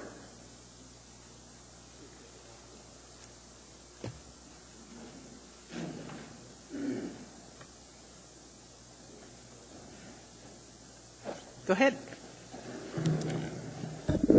Thank you, Madam Chair. And Assembly members, my name is Len Stewart. That's Lenstewart. And I'm Executive Director of the Anchorage Neighborhood Health Center. I appreciate this opportunity to come before you to advocate for a budget amendment to provide public transportation to our new facility when it opens in September of 2012. A little bit about us. Last year, we served 10,800 patients across 37,500 visits at our present location in Fairview. We're at capacity there, but in our new clinic at CN International, where we're seeking transportation, we will have the ability to double the number of medical and dental patients we serve. So that could conceivably be 20,000 patients at 60-some thousand visits. Our mission as the ANHC is to serve all patients regardless of their ability to pay. About our patient population, over 40% of our patients are uninsured. 21% of our patients are elderly or disabled participants, Medicare participants. Approximately 65% of our patients are at or below 100% of the federal poverty level. These are the municipality's most vulnerable residents, and most of them, or a good number of them rather, rely on the People Mover bus service to access the medical, dental, pharmacy, care coordination, and other services we provide. Currently, the nearest bus stop is a 10 to 15-minute walk from the new clinic under good conditions, and longer if snowy or in other adverse conditions, a distance that can be a significant hardship to many of our transit-dependent patients. We have been in active communication with the municipality since 2009 to try to get public transportation to our new facility. We engaged a transportation analyst from the firm of Dow HKM, who has worked with the People Mover staff and their data. And we in August were able to propose several transit options we felt were cost-effective and would connect our patients to the health care they need while minimizing any disruptions to the existing People Mover routes. Of these options, the revision of Route 9 for limited off-peak diversion to serve the new health center seems to us to have the most potential. While not the full public transportation service we would like, we could work within this construct and schedule our transportation-dependent patients to fit within this limited diversion window and make it work for them. We have, I know, submitted this and other alternatives to you in writing, so I won't go further into the details. I do have our transportation consultant, Mr. Tim Potter from Dowell, here with me tonight, who can answer any questions Assembly members may have on the details of these alternatives that we've proposed. I want to thank you again for this opportunity. Providing public transportation to ANHC patients is a good investment of public funds, and it will pay dividends in decreased use of hospital emergency rooms by the uninsured, the underserved, and increase the health of our community. Thank you for your commitment and your openness to this proposal. Thank you. We do have several people with questions, but before I take them, we will not leave until you are heard. You do not need to stand up. Take it easy. Relax. We really will hear you. So, Ms. Johnston, you're first on the question. Yes, over here. I was wondering if you've seen the legislative program that the mayor is sending down to Juneau this year. If you haven't, what's in it is a new transit center that they're proposing that's going to be in Midtown. And I know this doesn't help you when the facility opens up in July, but I think as a community, we all might want to work on this, because if we have a transit center in Midtown, we can be far more efficient and effective with our public transportation. And our public transportation will look more like a hub of the wheel, the spokes, and they'll be going out, and we'll be servicing you and your clients along with everybody else in a much more efficient and effective way. And I just would ask that you and your board and your supporters look at this. Thank you.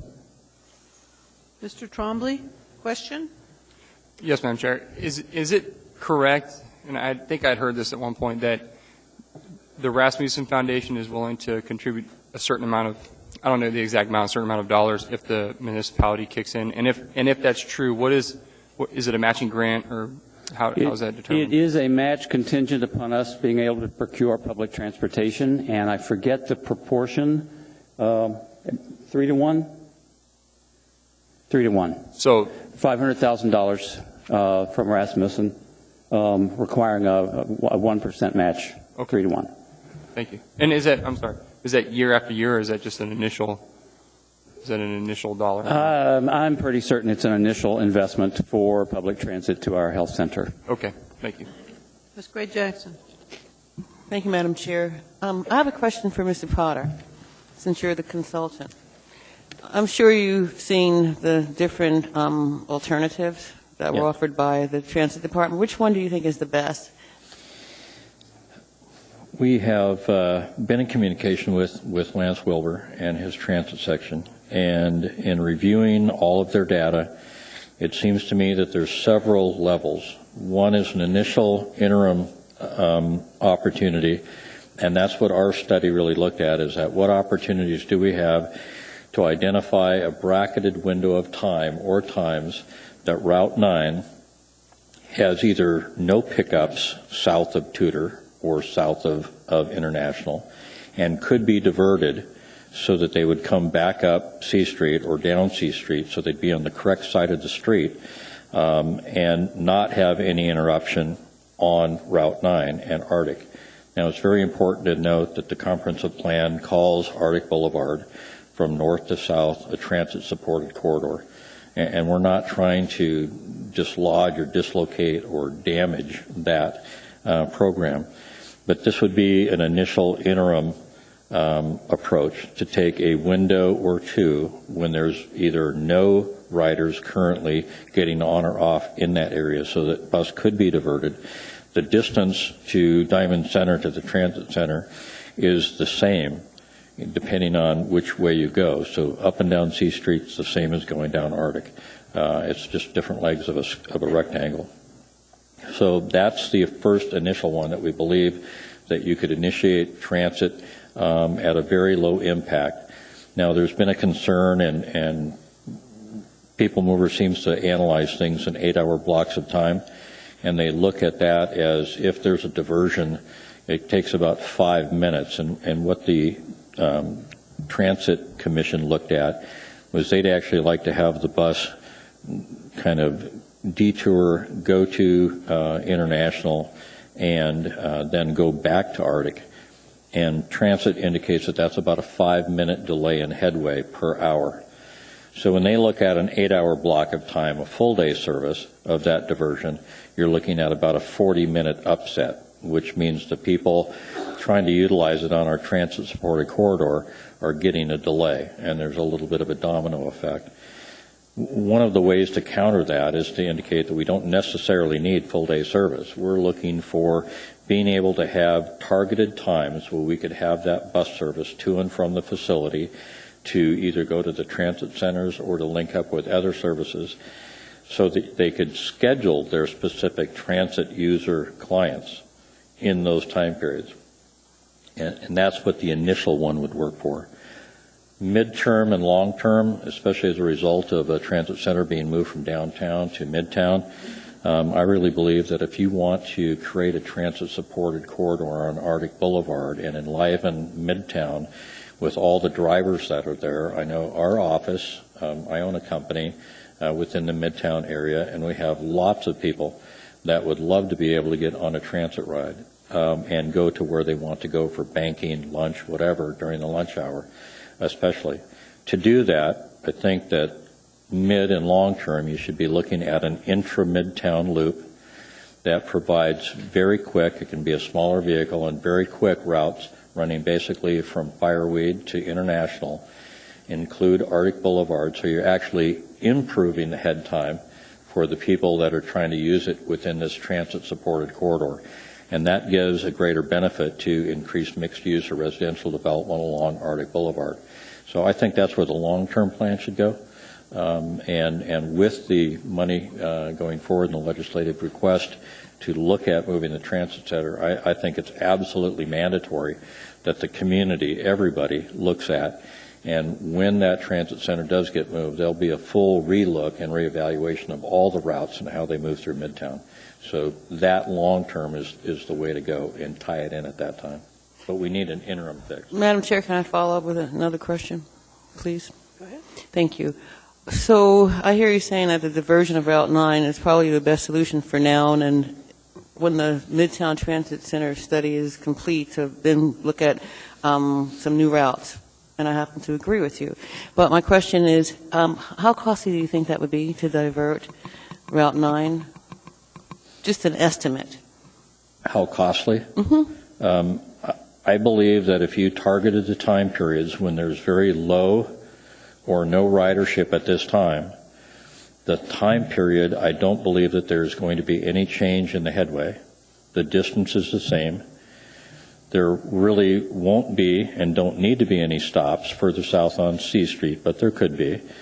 But you could maintain your headway so you didn't have any impact, and the bus would be going. I predict that you'd actually improve your ridership because you'd have targeted blocks of customers that are going to ride those buses. So I believe your revenue goes up, no delay in headway, and Arctic Boulevard and the transit-supported corridor might have to live with an interim thing for a couple of years.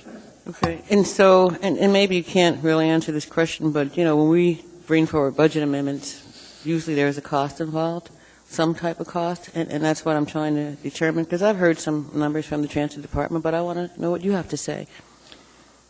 As far as the costs, I'm going to let you know that while I can look at the way the buses operate, how the system operates, review the data, what and how things are costed for public transit, I'm not sure I'm the guy that you should be asking on that basis. I can tell you that I believe that it works, that there's no additional time, there doesn't have to be any additional time impact on headway, or even if you stayed on Arctic and did what the Traffic Commission said, instead of thinking about it as an 8-hour deal so that every hour you were having a 5-minute impact on the headways, we're not looking for an 8-hour window of time. Sure, that would be great, but a reduced thing of like half a day, 4 hours, then all of a sudden you're talking about an impact of 20 minutes over a full day in headway. Well, frankly, based on your comments, doesn't sound like it's going to cost a lot at all. So thank you very much. Thank you, Madam Chair. Mr. Hall. Yes, I was at the Health Center for a briefing about 18 months ago, and this was the topic of conversation was transportation. And at that time, the possibility come up, we were discussing actually a pull-out on C Street that would give buses an opportunity to pull off there and access from C Street into the new health center. Has that been given any consideration or any discussion? There was previously a stop almost directly east of the current building location on C Street, and I believe that the full apron is there. The actual structure or stop is not there, but the asphalt, the fill material that went in under the asphalt is still there. Would that be a possibility? I think the issue may be on the north side, the north part of the route. The bus pullout heading south would only help in that direction. But Tim? Right. On C Street, it would be difficult. When you're coming back north, our program would divert you from C Street. You'd turn westbound on International, stop on International, and be able to drop people within 2 lots, although it is some distance, within 2 lots with sidewalks on the extension of Business Park Boulevard. So then you could get there. So it's actually, if you wanted to deposit people on the other side of C Street, that would be a tough one for users to cross during those time periods. But it is a possibility. Thank you. Mr. Trombley. Just one other question for you, and it's in regards to the matching or the 3-to-1 ratio for the Rasmussen Foundation. And you may not have to come up, but if you do, that'd be great. I'm thinking about the leveraging of that $500,000. Now, here you're talking about an interim route for now, but that money may be just a one-time initial grant for the first year. Do you think if with the legislative package, if it was moved to Midtown, the hub moved to Midtown, do you think that you'd get a better bang for your buck if you waited for that to actually move and then give the Rasmussen Foundation grant with what the city's willing to pay? Does that make sense? Assembly Member Trombley, let me attempt an answer here. I believe the Rasmussen grant is necessary for our construction project. It is our real belief that even an interim transportation solution is necessary now, and in fact will probably prove itself with ridership both of our patients and other neighbors and users, to the point where when permanent decisions are made, we will have the ridership to justify a more permanent solution. But we do need it pretty much starting in September of 2012. Okay, I understand. So the Rasmussen grant is not for public transportation, it's for the funding of the project. It is for the funding of the project. Okay, thank you. Mr. Birch.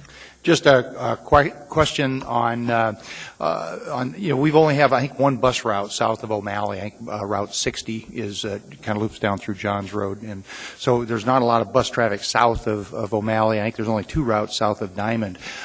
In placing your facility at C Street and International, would you estimate that half of are you in the middle of your population served? Would you say your population is north and south? I mean, are you located roughly in the middle of your population served, or are you looking at specific distances and routes that would enhance your access for your At present, our patient population is not predominantly. It is about 22% north of our proposed site, and maybe I'm thinking from the map I've looked at, maybe 14% south.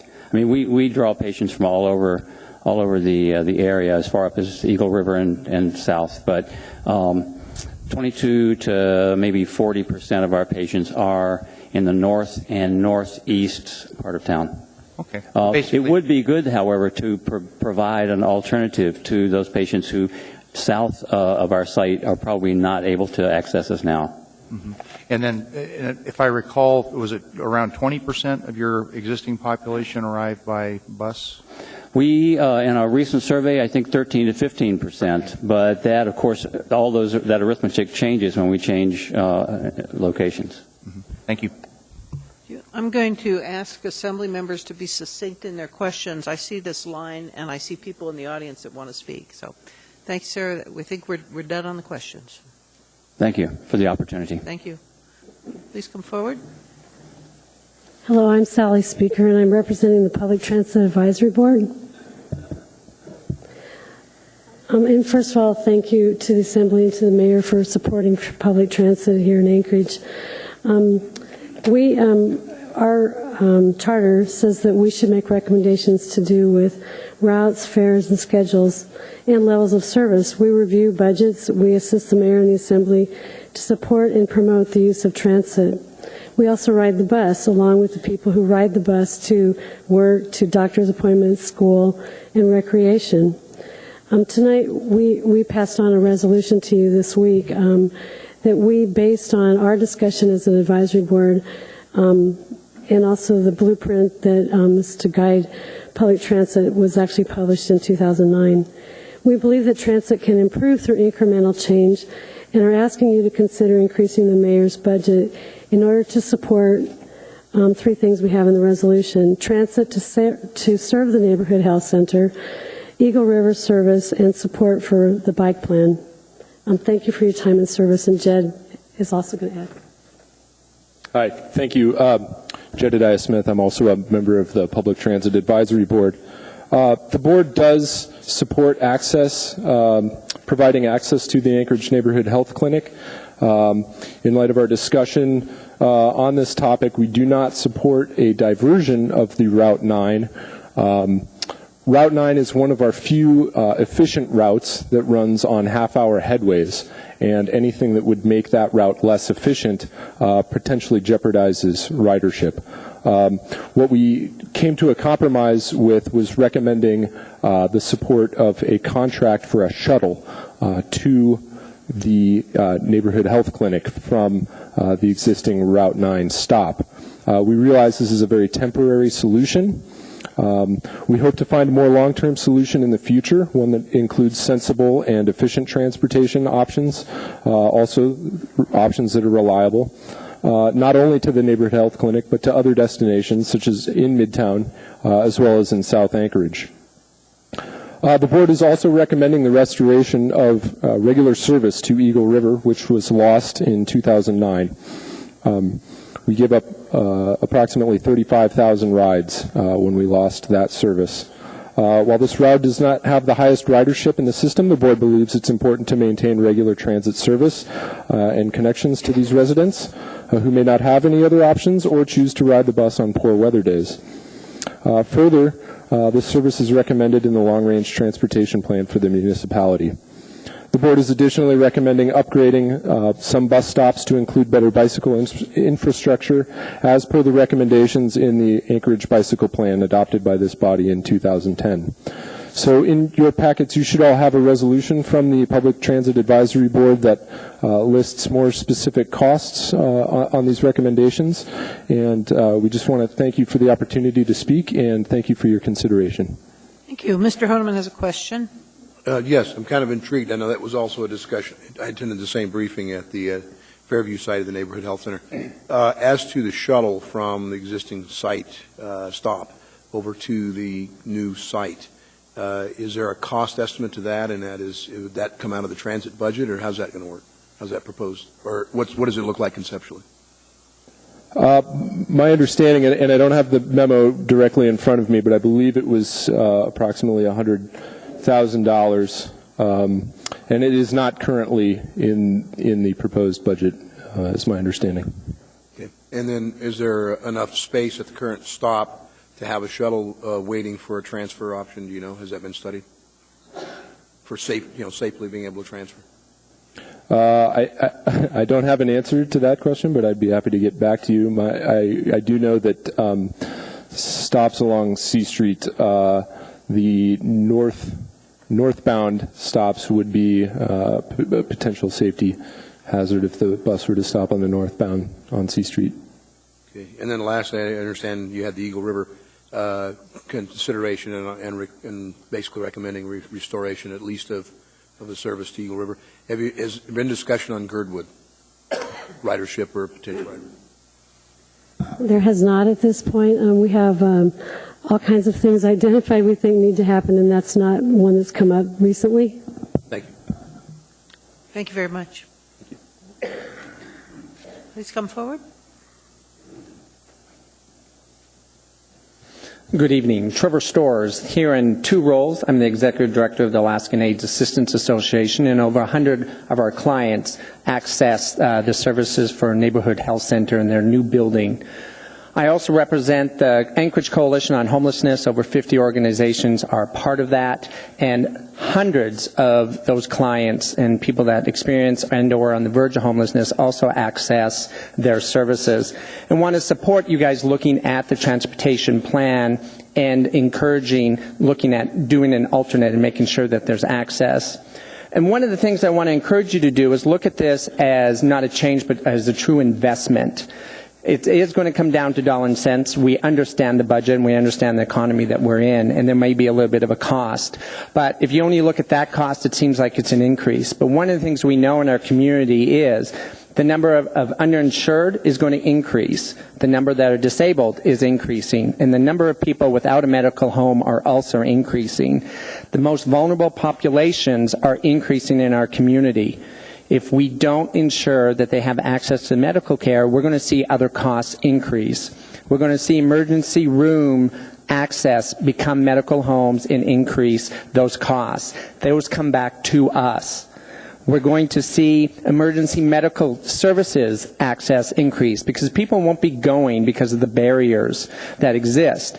It's great that it's 3-4 blocks away there's a stop, but in today's weather and also with the sidewalks the way they are, a lot of people will just choose not to go. So many people are already choosing not to access medical care because they can't afford it. They're cutting pills in half. They're giving one pill to their spouse while taking the other. We need to remove the barriers as a community, and it will be a cost savings to us. We also see that there's an increased dependency on non-medical treatment. People will start self-medicating, whether it be legal forms like alcohol or other aspects within our community.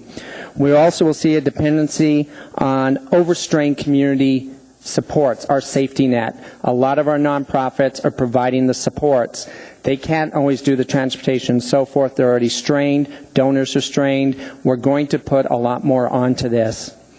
This also really ties into many things that our city is doing to build a stronger community. When we look at this, we're encouraging increased ridership. The evidence shows that will happen. We're also talking about promoting healthy living. This encourages it by providing a medical home, as well as we will see a decrease in anchor rides. People may turn to anchor rides as a way of getting there, which gives door-to-door stops. Well, if they can actually access the people mover, you'll have a cost savings that way as well. So again, I encourage you to look at this not just an investment in our people, but an investment in the budget. Thank you. Thank you, Mr. Storrs. There are no questions. I just want to remind everybody that we're not leaving until we hear all of you, so you don't really need to stand. Or midnight, whichever happens first. Go ahead, ma'am. Hi, my name is Cindy Gilder, Gilder, and I'm here as a patient and a board member for the Anchorage Neighborhood Health Center. And I'm here to speak in favor of the amendment to provide part-time revision route to Route 9 to serve the new center. It provides reliable, scheduled service, it's cost-effective, and it will make a difference in the lives of the patient. As a taxpayer, I support services that are important to my fellow residents, and expanding public transit is one of these services. I'm a member of the board that recognized when we moved to the new forward on the land purchase, it was without bus service. And although I didn't personally support this decision, I recognized after a long, protracted dialogue with the city over some property, the immediacy to move forward because of other funding opportunities. On balance, what we are asking the city is, in terms of support, is extremely modest, considering the asset the clinic brings to the community and the contribution that other public and private entities have made to the facility. It brings me to personalizing this, and since I am a patient, telling you a little bit of one of my husband's friends, who I think is the kind of patient I see sitting in the waiting room with me. Unfortunately, from my perspective, this friend has a difficult time making good decisions. So although my husband and I have full-time jobs which afford us an ability to own our own home, have health insurance, have a car, and purchase everyday necessities. My husband's friend doesn't. He lives on a trailer on the east side, works in a job that pays a minimal amount, doesn't have health insurance, and usually doesn't have a vehicle that can make it across town. At the moment, for some reason, his shower doesn't work, and he's at our house taking a shower on a regular basis. He's the reason that we need a larger facility and needs to be able to get there on a system that he's able to grasp. As I said earlier, he seems to have a hard time making good decisions and, despite the best intentions, is frequently in crisis. As somebody who I think I have my act together, it's wrong to put another obstacle in front of this person. So what I'm asking you is to help make his life easier. I don't need the bus to get to the doctor. It's other people who do. But I'm okay paying for it.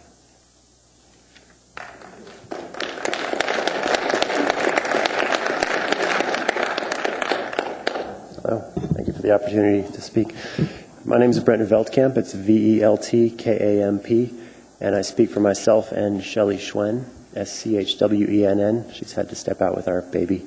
And we have a comment on proposed Parks and Rec budget changes. We are here to urge you to oppose the restructuring of the Parks and Recreational Program Specialist 2 position under the proposed budget. As we understand the issue, the mayor has proposed to eliminate 3 full-time positions to be replaced with 4 part-time positions, achieving a small cost savings. While this may look good for the bottom line on paper, the elimination of these positions eliminates dedicated employees with numerous years and countless hours of experience and dedication to Anchorage's outdoor recreation community. Valuable employees like Margaret Timmerman have brought to Anchorage too many outdoor programs for kids and adults to list. These people cannot simply be replaced by seasonal staff without significant loss to all of us involved in parks and recreation activities. It's simply not worth it, and I urge you to vote in opposition to this measure. And then I'd like to add a comment from Shelley Schwenn. I would like to add to my partner above. Please take a long look at this restructuring, what you will be losing in Margaret's position. It's not worth the money that you will be saving. Once this position is cut, it most likely will not be able to be replaced. Margaret has enriched our community. Ms. Schwenn has volunteered at Margaret's urging in the after-school programs for Title I schools and has also helped out with Junior Nordic when she was shorthanded and needed help on Saturday workshops. Ms. Timmerman creates a safe, fun, and healthy structure for children and adults to be active and enjoy all that Anchorage has to offer. I realize I'm using her name more than her position, but understand that Margaret Timmerman is the face of Parks and Rec for most of us here in Anchorage, and her position is extremely important to us. If you take this position away, you will not be able to get it back. You won't be able to pay seasonal or temporary staff enough to do the job that these people are doing now. It just simply cannot be done. We urge you to think long and hard about this before agreeing to this restructuring in Parks and Rec. Thank you. Please come forward.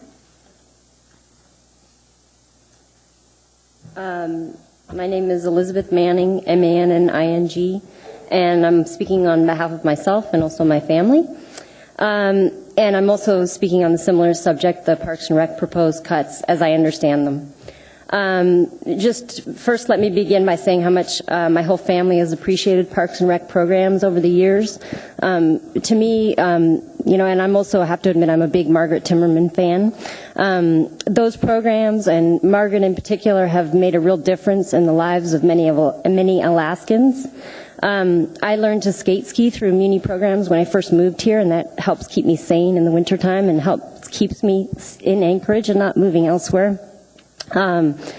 My children's favorite summer camp is the Kincaid Adventure Camp, which is an extremely well-run program, thanks to expert park programmers like Margaret Timmerman. Also, just want to bring attention to the ski outreach programs. If you ever had any question whether park programs are reaching across to all Anchorage residents, you should come into Title I schools like Government Hill, my own children's school, and see the children strap on skis and head out. And many of those children have never skied in their life and have learned to ski through the Ski for Kids programs. And seasonal, I understand that the proposal is to, excuse my nervousness, I'm surprised at myself. But I understand that the proposal is to replace 3 permanent staff with 4 seasonal staff. And I just want to urge you to think hard about that, because many of these programs that mean so much to Anchorage and have created the fabric of life here in Anchorage simply cannot be created by people who are seasonal. There will be turnover, and programs will deteriorate over time. These programs may be able to be maintained for a number of years, but over time it will suffer, and there have been really excellent staff like Margaret Timmerman that have made a big difference in the lives of many of Alaskans. Another point that I want to make is, I understand that they're looking for more volunteer help and community support, and the community has done a lot in recent years to support Parks and Rec. There's many community support for these programs, but there is a limitation on expectations of how much volunteers can do, and also keep in mind that maintaining volunteers takes staff time. And also, if these volunteers are working with children, it may be necessary to run background checks and otherwise ensure that our children are safe and well cared for. Relying on seasonal help and volunteers, in my opinion, is a short-sighted solution that in the long run could even lead to greater problems and larger costs potentially. And one other point that I want to make, it came to my attention through some testimony of Alice Knapp that the city is considering funding $500,000 for an indoor tennis court, which would be a wonderful addition to the city, I must admit. And I don't know if this is a true reflection or not, but my understanding is that the programmers cost the city $144,000, including benefits. Not sure if that's an accurate figure or not, but if it is, it's not. It's a lot in these times, but it's not much for what it offers the city. Thank you very much for your consideration. You have some questions, Mr. Trombley. Appreciate you coming down. One of the concerns that you expressed was changing full-time positions to part-time positions and running particular programs. And in the BAC report that was done under the Parks and Rec section, there was kind of the same concern when it came to the Mayor's Marathon, because it used to be that a full-time position or full-time programmer put on organized for the Mayor's Marathon, and that person was replaced with a part-time. And one of the things that was stated was that the department was able to put on that event with the same or better level of service. And so, being that we've gone down this road and we've seen that the Mayor's Marathon was put on with better, greater service, I think I wouldn't be so concerned that we're going to, Tuesday night races and things like that are going to deteriorate. So I wasn't sure if you had read this. I just wanted to make you aware of that this is not a first time. Yeah, but I don't believe that it. Oh, do I have a chance to respond? Yes, ma'am. I think it would be dangerous to think that model would work in all situations. Please think hard about something like the ski outreach program. Who would run that, and would it happen? And over time, the benefit of a full-time person who's been there a long time is they've seen what's worked and what hasn't, and they have the sustainability over the long term to, not only keep things going that have been started, but also, respond to the times and make programs that work for the benefit of the city and for its residents. So I appreciate that it worked in that case, but I don't think it will work in all situations. Thank you. Yes. Mr. Honeman. Ms. Manning, thanks for coming out and giving us some kind of snapshot of how you've been involved in the community for many years and how you use these programs. Did you ever contact either the Parks Department, their management team, and/or the Budget Advisory Commission? I apologize. I did talk. I exchanged a phone call with Chris Conlon, but we were never able to speak directly. So he did very promptly return my call, and life's just been busy. I'm a working mom and didn't get back to getting in touch with him, but I appreciated his responsiveness. Were you ever interviewed by anybody from the Budget Advisory Commission to get the public's perspective on the budget of the Parks Department? Anything? I'm sorry, what was the question? Did I ever call Were you ever contacted, or did you try to contact anybody from the Budget Advisory Commission reference? No, I really have to apologize. I did not spend as much time on this as I would have liked to have, but I did call the Assembly and called the office and tried to get some information, and it wasn't very easy, to tell you the truth, even though I used to be a Daily News reporter. Well, so it wasn't extremely friendly as a working mom to get answers quickly. You did fine, so thank you. Ms. Johnson. What's that? Oh, I'm sorry, I didn't mean to interrupt you. Ms. Johnson, you want to ask a question? Hi. Do you know where it maybe was found that there was an indoor tennis court in the capital projects in the operation? I referred that found that from Alice Knapp, and hopefully that's wrong. It seems. Yeah, I know Alice, and she's usually pretty thorough, but actually there's no proposal in the capital program or operational for an indoor tennis court. Okay, well that's comforting, and I honestly didn't believe that Mayor Sullivan would support that, knowing, how wise he has been about not creating new facilities that would need maintenance. So, thank you. Thank you very much. Thank you.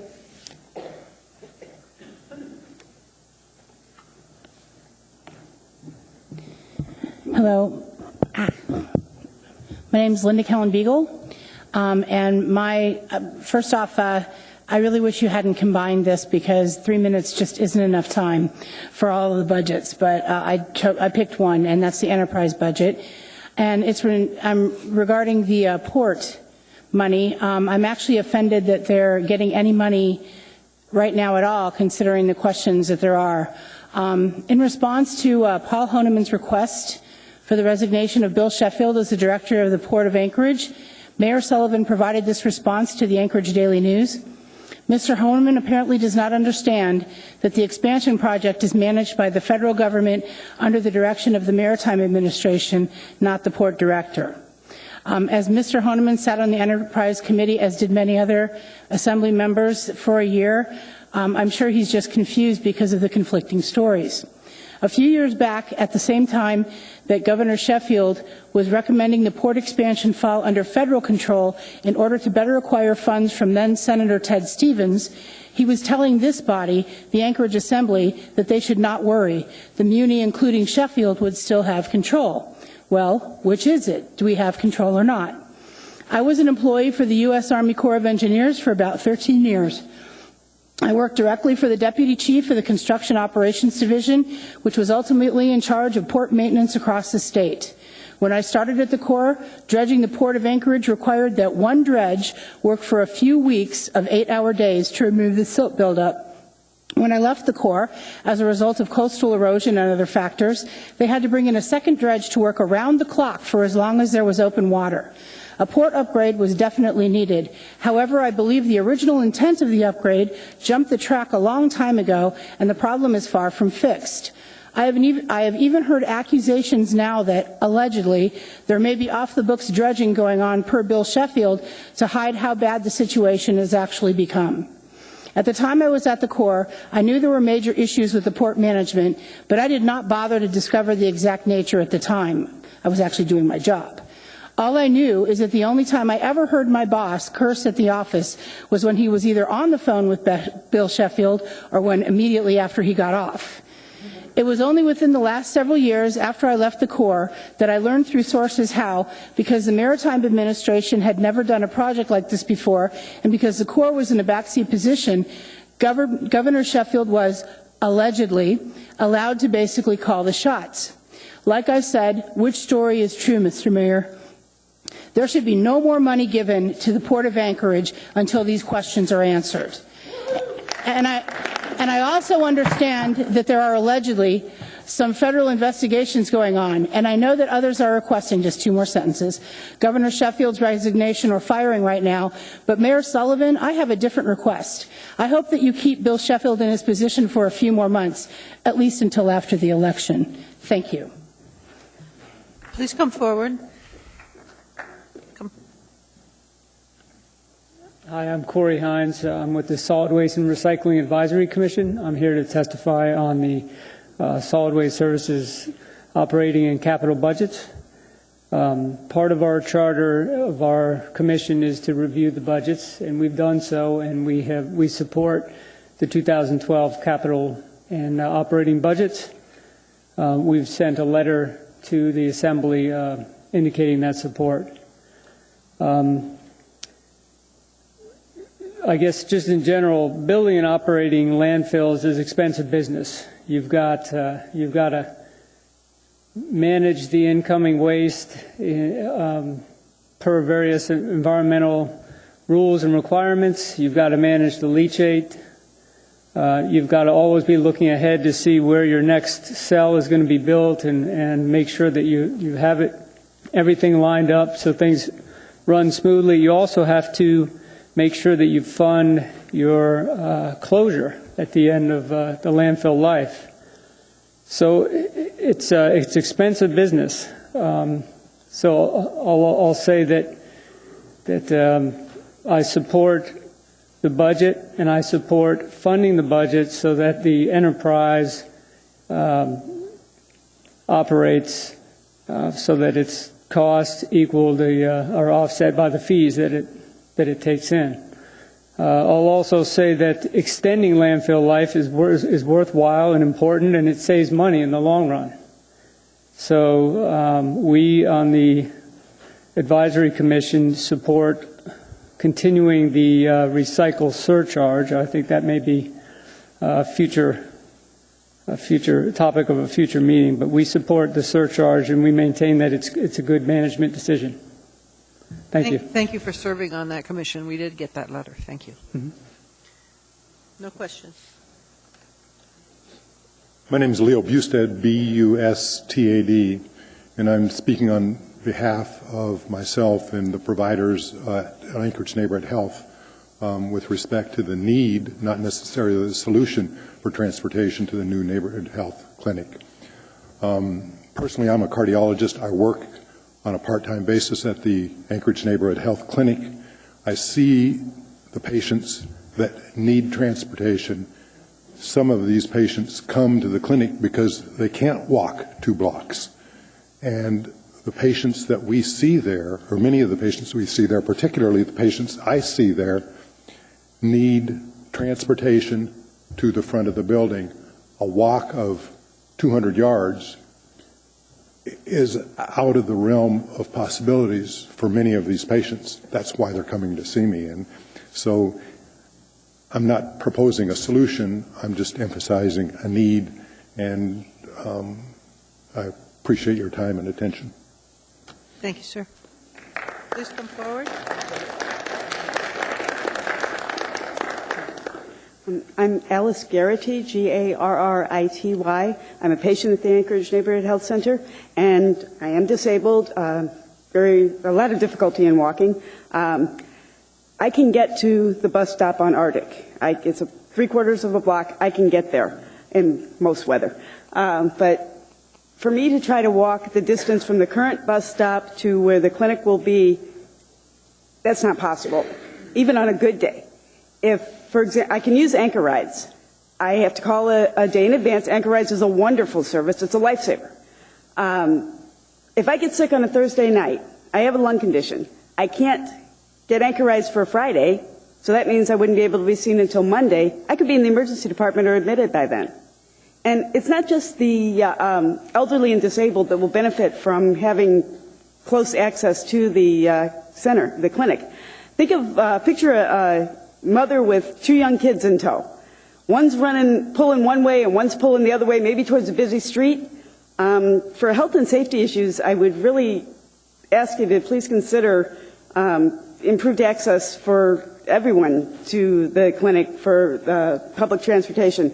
I pay $3 a ride each way on Anchor Rides. It's 50 cents for me on People Mover. I don't know what the amount of subsidy the municipality pays for Anchor Rides versus the People Mover. I would think it might be more, but maybe that could be entered into your decision-making as well.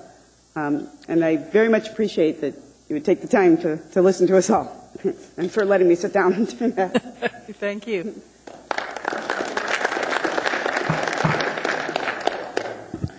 Madam Chair, Honorable Mayor, members of the Assembly, ladies and gentlemen, my name is David Levy, and I'm kind of wearing 2 hats tonight. One is to talk about the proposed budget for People Mover and public transportation in Anchorage, as well as talking about recommendations for the library budget. So I'll try to do both those things in 3 minutes. First, I want to say that the Alaska Mobility Coalition, the organization I work for, we advocate and support public transportation statewide. And we've been actively working with People Mover and the Alaska legislature to increase funding for public transportation. This last year, for the first time in recent memory, the state of Alaska made an investment in public transportation of $1 million, of which a little over $200,000 of it was dedicated to Anchorage and to provide services here. We are very confident, we're very hopeful that we'll have continued success with this upcoming legislative session. My personal belief would be I would strongly recommend the recommendations put forth by the Public Transit Advisory Board and for People Mover regarding the use of a contractor to provide service out to Anchorage Neighborhood Health Center and their new site. You have difficult decisions to make, difficult decisions to balance, but there are a lot of variables to consider, one of which is the mayor's decision and vision for a Midtown Transit Center, how that is going to impact Midtown, as well as potential resources that could become available from the legislature during the upcoming session. So I think a safe short-term strategy would be to support the recommendations of the Public Transit Advisory Board. Secondly, I am a member of the Library Advisory Board, and I would strongly encourage the continued investment in our library system. Imagine a great city. We've talked about what public transportation can do for the citizens of Anchorage. Imagine a great city and what libraries can do. We've seen the positive benefits of libraries in Mountain View and Girdwood, and here in our building, our flagship building here at LUSAC. So I would strongly encourage you to support the Anchorage libraries as well. And I'd be happy to answer any questions. There are none. Okay, perfect. Thank you. Thank you.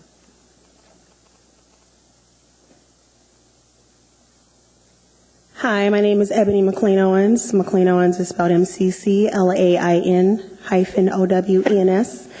And I'm here in support of Anchorage Neighborhood Health Center. I also served a 3-year term on the Anchorage Women's Commission. So I'm here as an advocate for disenfranchised women. I am currently a therapist, a licensed professional counselor, and I am known as the traveling therapist by Awaken Clare House because I actually go to those facilities to facilitate therapy with women who have been victims of domestic violence and who are currently homeless. And what I do know is that the women who I see currently are able, at least from Awake, are able to walk to the Anchorage Neighborhood Health Center. When it's moved, they will need to be able to get bus services there. And I also know that with Clare House, where they're located currently, it is a very long walk to Arctic Boulevard. And someone mentioned when you have children in tow, it makes it more difficult, especially in these weather conditions. And I know that with a lot of the women we see, they need follow-up for psychiatric medications or for medical, and they actually have to come to the clinic. So I'm just here not to propose a solution, but to advocate on behalf of homeless and disenfranchised women in Anchorage. And that's it. Thank you very much. Thank you.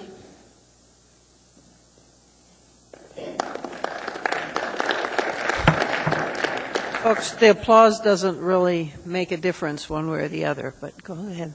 Good evening. My name's John Zazada, and I am with the Anchorage Neighborhood Health Center. And I've been the guy that's been working on transportation for quite a while. I wanted to just complete a couple of comments and respond to a couple of questions that have been brought up. I think the first of all being, again, the overall need and why we are seeking, the deviation of Route 9, despite the recommendations against it. We do believe that having a scheduled, regular service on the fixed route that we believe won't increase headways is the best way to get patients most efficiently and at the least cost to the health center. We have said, in the past that we would not be averse if that cannot be accommodated to settle for a shuttle service. I think we would respectfully decline a donation or a sale of a van, and definitely do not have the revenue to pay for the shuttle ourselves. Any investment like that on our part would take away from our direct mission, which is providing care to the uninsured and underserved. That being said, we would then seek the support of the municipality on an interim basis, for supporting the shuttle. And I think we've said that as People Mover goes through its changes and evolution, especially with the potential of the Midtown Transit Center, that we would be happy to be at the table and being a part of those that change in development. I guess I did want to respond. We got a memo from Anchor Rides that the fully loaded cost of an 8-hour deviation to Route 9 was $140,000, and I would presume that that would be for a full day. And again, we've been asking for a half day, so that might be instructive that it could be half that amount. We also did get a full quote for a shuttle supported by Anchor Rides and V-Transit, and that was for $108,000 a year for 9 hours a day of service. And I think that's all I had. Thank you. Mr. Honeman has a question. Yeah. So I guess I'll ask the question. I don't know if you've done a little research on the shuttle in case that was the route. I believe that's what the Transit Advisory Committee or Board is at. Is there sufficient space at this stop, the existing stop, to allow a safe transfer of passengers to the shuttle? I suspect the shuttle would run coinciding the time stops of the scheduled bus stop. That's how we planned it, and honestly, we hadn't even talked about whether there would be space at the stops. I do know, I think we got some comments back from public transportation that they might need to improve some of the stops. Because I imagine that comes with some cost as well. Okay, and so your recommendation is to place a stop at the center or near the center, not necessarily using the shuttle system? Again, we're still sticking with our request, for the Route 9 revision, because we do think it's efficient, the least expensive. It could, accommodate us in an interim period of time. But again, if that could not be accommodated, we would be willing to, again, come back and seek support for a shuttle option. Thank you. Ray Jackson has a question. Thank you, Madam Chair. Thank you for being here this evening, Mr. Zazada. Anyway, I think I heard you say that you got from Anchor Rides an estimate of what the deviation for Route 9 would be? No, we had a memo, and I know that you all had it. It's dated August 2012, transportation options, and it was a route, realignment with a fully loaded cost of $140,000 annually. And I guess in the past, when we've read fully loaded, that means a full day. Right. But let me ask you this. Who's the memo from? The memo came from public transportation. Okay, so the deviation would be $140,000. Was that for a full year? That was for a full year. For a full year. And full day, 8 hours, which we are not asking for. Okay. All right. Thank you very much. Thank you, Madam Chair. Thank you. Thanks.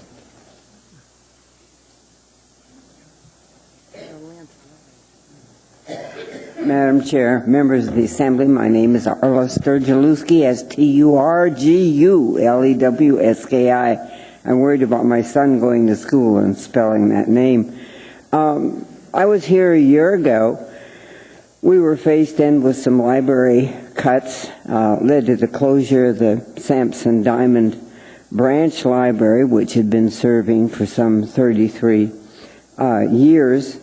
I was pleased to see Mountain View and Eagle River added for service. I'm really thrilled that both my daughter-in-law Carol and my son Roe volunteer their time and talents to the library. They're joined by so many more. I think we had between January and October some 500 volunteers that gave some 4,000, I love numbers, 399 hours of service. That's tremendous. But frankly, volunteers help and help greatly, but they can't take the place of an adequate paid staff. Drop in at the library, and that's almost any hours that that library is open. It's a busy, busy place. And I have trouble believing this number, but they say that 63% of residents have a library card, that some 800,000 people, and these are obviously people coming back several times, visit our library each year. But what you see oftentimes at the circulation desk are long lines, certainly limited hours for the Alaska collection. So I hope you'll take a really close look. I think a mark of a successful town is a successful library, and I've yet to meet a librarian that does not give a great deal of service, but they can only do so much, and their numbers have been going down. And I think we deserve better than that. Thank you, Madam Chair. Mr. Honeman has a question. Mr. Honeman. Senator, thanks again for all your service to our community, continuing the library program. Are there any numbers that you've heard as far as, I keep going back to this, as numbers of either adequate numbers of libraries in a community our size or anything? And I think there was somewhere around 8 or 9 or 10, and I'm not sure what our number. No, I honestly have not taken a good look at what other communities are doing. I can only observe. I'm a frequent user and here for other purposes, and I do see those lines. I do hear comments from the community about the things that I've stated. So the need is there. People love libraries. Come, the little kids at one time in the teens. I love what the Rotarians and others did. Tremendous number of public citizens that put money toward establishing that program for teens. Teens are here, and old ducks like myself. So it's well used and well loved. I did like the celebrations at the library, and I'm really admiring that diamond willow cane. It looks pretty fantastic. Okay, well, I can use that as both a weapon and a crutch. Thank you. Thank you very much. Okay. Anyone else like to come forward and testify on the budget?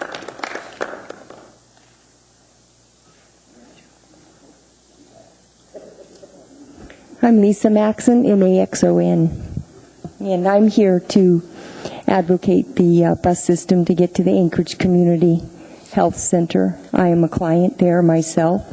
I'm a part of the 60% in poverty because I've only been able to get a job here that's a seasonal job. And so the rest of the time of the year, I'm in the poverty, unable to make ends meet. So I need this health care because I cannot get any of my own insurance because of these reasons. And I also want to mention that in the state parks, you're talking about getting rid of 3 full-time jobs. And I just want to say that I speak to the ones that do not have full-time jobs here and how hard it is to live on a part-time job situation. So that's all I want to say. Thank you. Thank you very much. Please come forward. Hello, my name is Amy Demboski, D-E-M-B-O-S-K-I. I had to pause, I almost misspelled it. I would like to talk about the BAC report that came out. I just want to follow up on a couple departments. Mr. Tremblay, you had asked a question about community development and whether they had talked about raising fees. It was discussed that that department is against it. They view their role as being essential to the economic driver in Anchorage, being construction. Now, there would obviously, could you raise it without deterring construction? Possibly, but that would have to be some sort of analysis would have to be done to see what the rate would be. But with that said, it was discussed. We did stop short, though, and the BAC's recommendations were more towards leveraging technology and streamlining the service. That way, developers and people who are building can get their permits faster and get to work faster. That's kind of the route we took. The other thing I'd like to point out is AWWU, though it hasn't been discussed here tonight at all. It's one of the crucial functions in our community, wastewater and sewage. I won't go through the review because you can read it, it's in front of you. But we would like to advocate and on behalf of the city and say, this is a crucial infrastructure, and to see a more aggressive stance of the city and the state working as partners along with the RCA.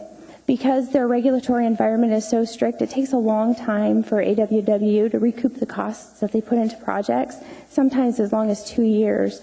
They can't have a pool of money sitting around waiting for a project. They have to complete the project, wait the year, and then submit it to the RCA to get reimbursed.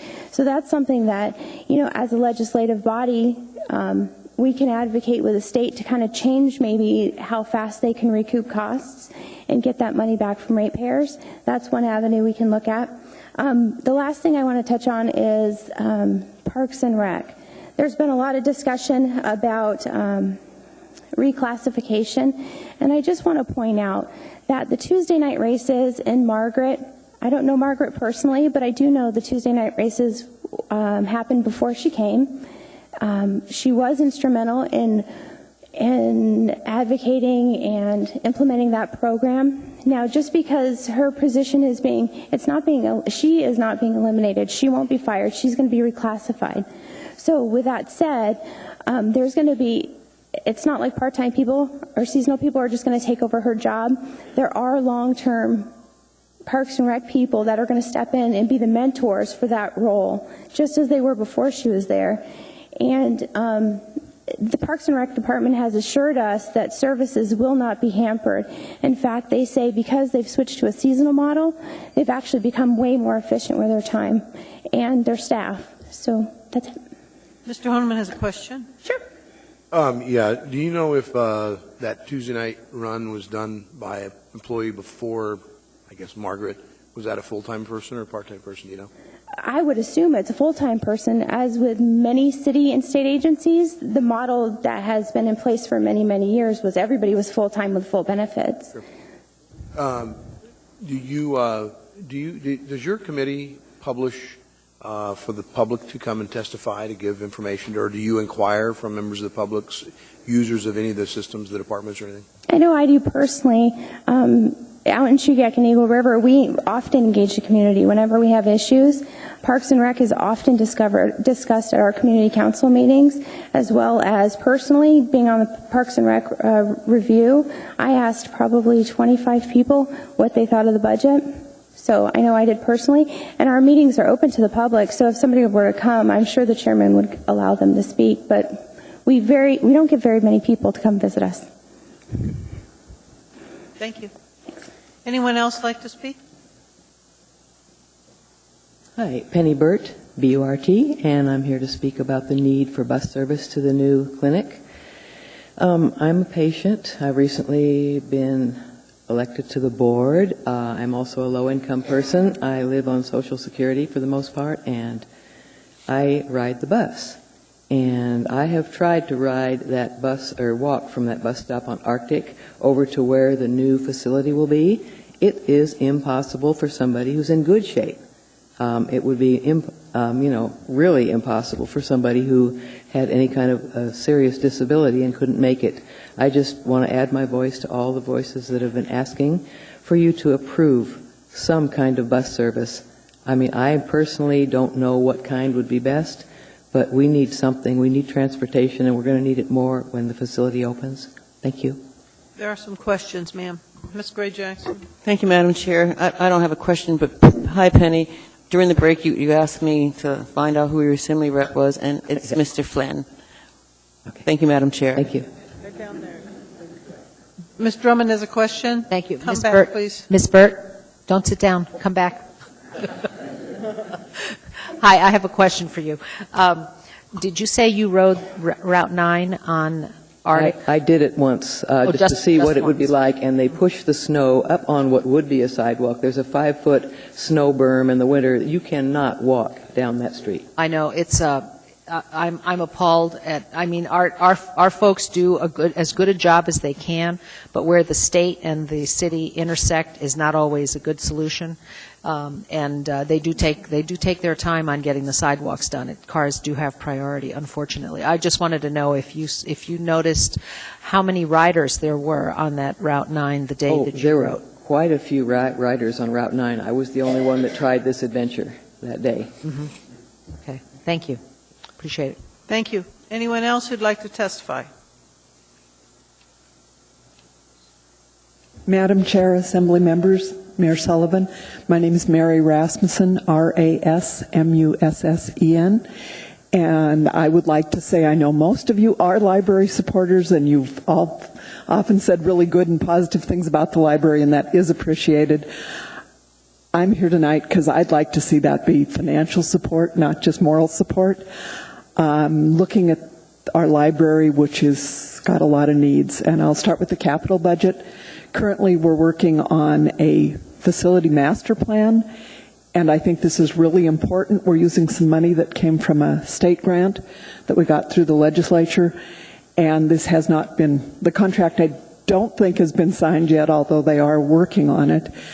So as far as capital needs, I don't know as we can really say what our needs are for the library until the facility master plan is done. The master plan will take in issues of safety and structure, but it also is going to take in the fact that we have 60 less employees than we used to, so the design is not right to function with that fewer employees.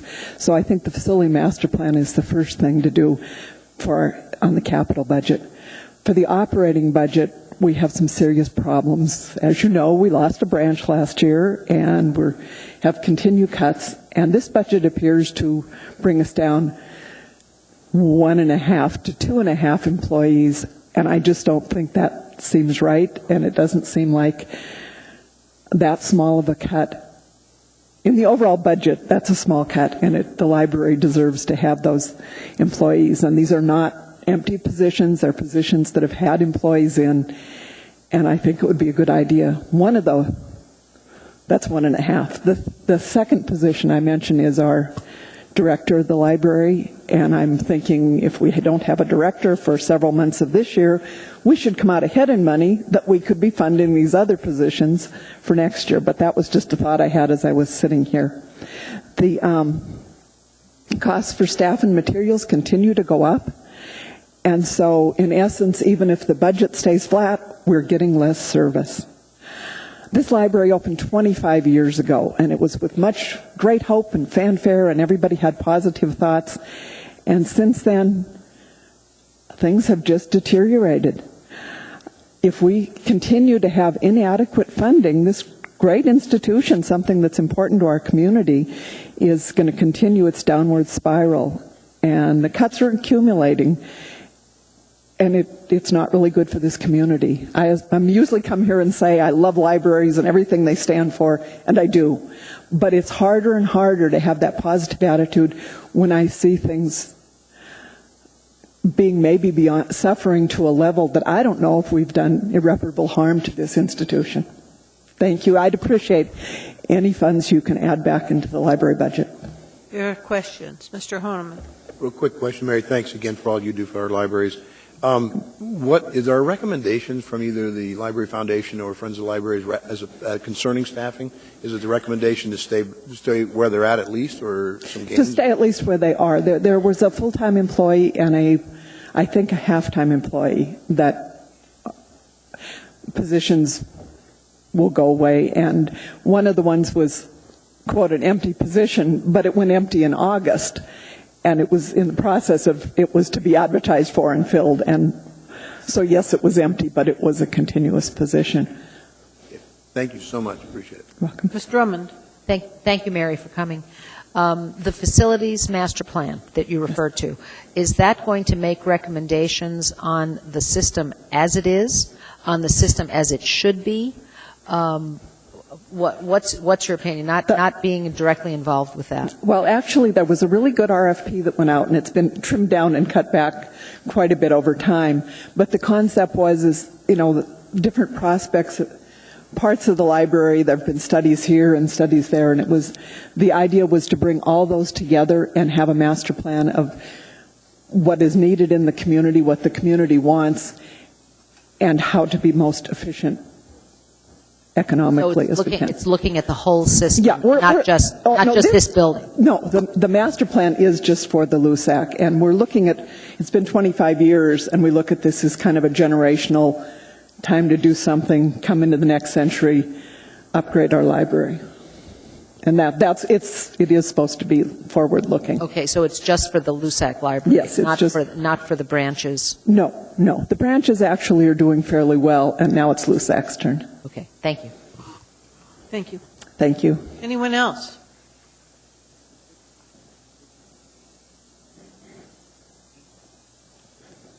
William Harrington, Harrington. I'd also like to support the library and personalize this by noting that I have a 3-year-old grandson and a 5-year-old grandson, and I can't drive by the place without them saying, "Library, library," because I bring them in here and they absolutely love it. Also, I bring them in here, as we know from our cold weather outside, so that they have a relatively safe place to run around and stretch their legs. So I personally would like to see more kid area where it's a combination of not just the library and the books for the kids, but an activity place for the kids. I think you would drag more kids in that way, even though I think there's a phenomenal use by young mothers, young fathers, and the young children. And on a personal note, like I say, I can't be on tutor without them wanting to come in. The other side is, as we all speak about the disadvantaged, which are on everyone's mind now, the library. Computers are, if this is the computer age, and so many of the disadvantaged people in the community who don't have computers at home, and even those who have computers at home, bring them into the library to use them. So it's a multi-use facility. And that's what I'd like to see continue and expand. Thank you. Got a question. Mr. Honeman. Mr. Harrington, thanks for coming tonight, and appreciate your comments here. Have you taken your grandkids to the Learn to Read program and the LAPSIT reading and all that? No? No. They just come along with you when Papa comes? Well, they know where the videos are. Oh, I see. And they know where the blocks are. And especially for the little guys, you know, they have that special toilet. So they know where the important things are. We've been invited to the kids have a certain amount of attention span, so you kind of got to let them wander. And I'll be honest, I've been chastised for letting them wander a little too. Thanks, Mr. Harrington. Appreciate it. Thanks. Anyone else like to speak?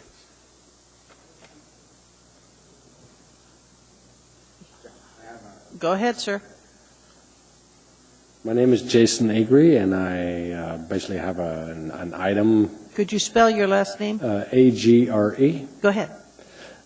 Basically, there's maybe somewhere in the budget we could save a little money.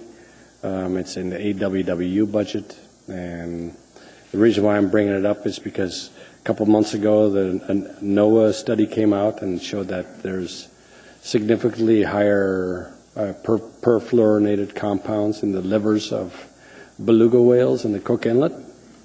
And this is the only place where fluorinated compounds come into the Cook Inlet is through the wastewater pipe of AWWU. And I believe there's about 150,000 pounds of fluoride gets put into the water annually. And a CH2M Hill study that came out shows that it doesn't quite get flushed out, all the wastewater discharge, but it kind of like ebb tide, it kind of moves up the coast this way, and high tide, it moves back down this way, and it kind of swirls around in the Knik River as it dumps into the Cook Inlet, and that's the feeding ground of the belugas. So I want you to keep in mind that the belugas probably could do without 150,000 pounds of fluorinated compounds in their feeding ground, and anything we can do to minimize the impact of environmental impact on the belugas, that would be great, because I'd like to keep the belugas into the future. And I'm not saying that fluoride is really the cause of the belugas, but there's also many studies that were done in Canada and also in Germany that show that belugas are highly affected by environmental toxins, and they're kind of like the canary in the coal mine of our ocean. And I just want you to consider that we can save a little money, and maybe we can put it towards the bus that goes to the Anchorage Neighborhood Health Clinic, and get that going. Ms. Drummond has a question. Thank you for coming, Mr. Agri. I appreciate all of the good information you've sent my way on fluoride, and I'm sure to the rest of my colleagues. It's my understanding that once we put fluoride out there in the environment, it does not go away. And I appreciate your keeping us apprised of this issue. Could you please email me the link to that NOAA study, if you haven't already sent it to us? yes, I can do that. And they call them POPs, or for persistent organophosphate compounds that get out there. And basically, I'll email you that. And I also have studies that show that belugas are affected highly by fluorinated compounds. Thank you very much. All right, thank you. Thank you. Anyone else who'd like to come forward and speak on the budget? Come ahead. Is this where the mic is? Yes, it is. You're All right by it. Good. Okay. My name is Terrence Van Ettinger. That's Terrence, and then Van, V-A-N, with a small v. And then new word is E-T-T-I-N-G-E-R, with a capital E. Very good. And I would like to speak to the possibility of having Route 9 go at least some times of the day to Anchorage Neighborhood Health. I work with the visually impaired population. Besides being visually impaired myself, several of our clients, and in fact a coworker of mine, at least one, is a client currently of Anchorage Neighborhood Health, and we have spoken highly of Anchorage Neighborhood Health. Having a good, solid bus route that a person can rely on, especially in the winter, when finding the sidewalks and finding anything in the snow is quite challenging, would increase a person's ability to have access to adequate health care, which can improve quality of life, reduces the need for emergency visits, and also for somebody who may be working, can allow that person, a healthy workforce means more days of available work. And for people who are visually impaired, an important aspect of that is access to said health care. And having a decent bus, system to get there can make a big difference in allowing that to happen. Thank you. Thank you very much. Anyone else who'd like to come and speak? Anyone else who'd like to speak on any of the budgets? Last chance. Are you getting up to speak, sir? No, I already spoke. Okay. With that, I'm going to be closing the third hearing on the budgets A, B, C, D, E, F, and G. Right. I think I've said that before, but I'll say it again. This is the last public hearing. So thank you. And Madam Chair, just to indicate to him by charter, we're not allowed to vote tonight. That's kind of why we don't. People may be confused as we're not allowed to vote the same night of a public hearing. Right. And I do want to let you know, though, that you can still email or call any assembly member on any budget matter. So, with that, we are now at 14H on our agenda. This is AR 309. It's a resolution approving an alcohol beverage conditional use for a beverage dispensary and license number. This is for the Olive Garden Italian restaurant. If you'd like to speak to us on this matter, please come forward.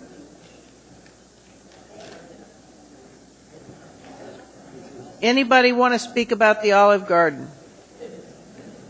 Hearing and seeing no one, the public hearing is closed. Move to approve. Is there any, Mr. Starr? Is the petitioner here, or somebody representing the petitioner? Could I ask you to please be quiet as you're leaving the room? Is there anyone here from Olive Garden? Mr. Weaver, are you familiar enough with this project to answer any questions? Will that help, Mr.? Perhaps, or somebody from traffic, it might be Public Works, but I'm challenged a little bit by the collective tenants and the leaseholders over there on the traffic.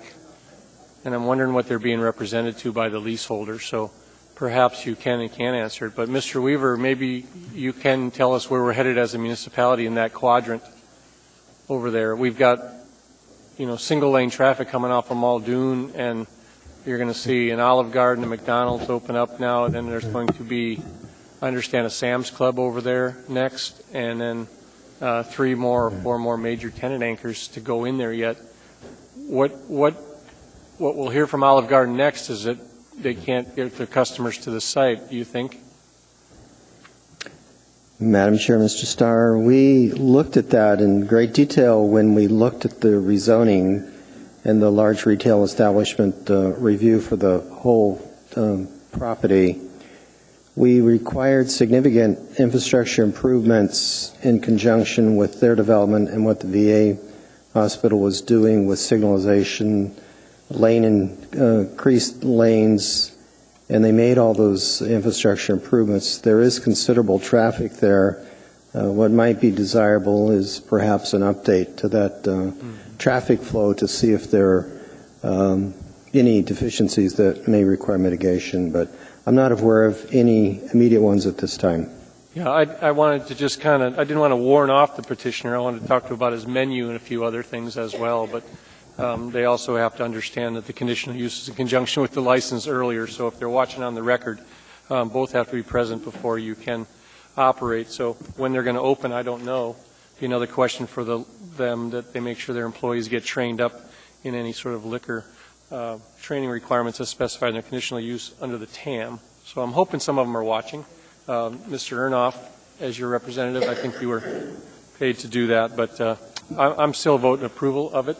That's not to say that's the case, except that is becoming a tremendously busy area over there. So those that represent the area probably need to stay cognizant of the traffic, because I think that's going to be next. Traffic complaints from the merchants. Thank you. Mr. Honeman. Yeah, again, Mr. Starr raised a good point, and I appreciate the comments. And I'm not sure if I know we've been talking at the representative portion in Northeast Community Council have on their CIP, the overpass across is way substandard for the amount of traffic that's building into that region. And that's a fairly expensive, high-ticket item there, and it's a total rebuild likely. But in any event, good design layout on the mall, and I've been watching this construction going on. It's a fairly good facility, and they've been very responsive, and it's actually pretty good construction. I've got several pictures as we've been going along. It's actually pretty neat. So, thank you. Seeing no one else in queue, please vote.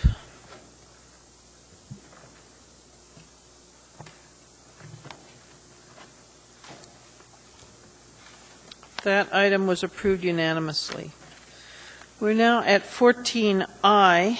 This is A0112, an ordinance amending Anchorage Municipal Code Title 8 to add new offenses for sitting or lying down on sidewalks in the Downtown Improvement District and for pedestrian interference, and amending Section 8.75.170 regarding prohibited panhandling, and amending the fine schedule at Section 14.60.030 accordingly.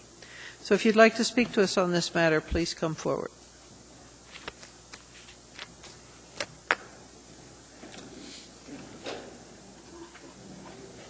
Go ahead.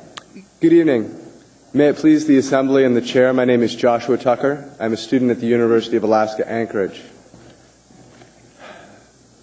We're dealing with some unique conditions on our sidewalks, and I know this is true of me sometimes, and it might be true of other people here, that sometimes the coldest part of your day is when you're walking to your car. So if that's the case for anybody here, I have some information that may help you make this decision. It's really, really cold out there, and folks sometimes pass out on the sidewalk, sometimes find a need to sit there to wait for a ride, or even, are seeking medical attention and have to remain stationary. We've heard plenty of examples of this with the idea of the clinic. So I think that, that this ordinance is ill-directed, and I'm disappointed that the mayor has stepped out at this time because we have so many greater safety needs on our sidewalks. Number one, the snow and ice.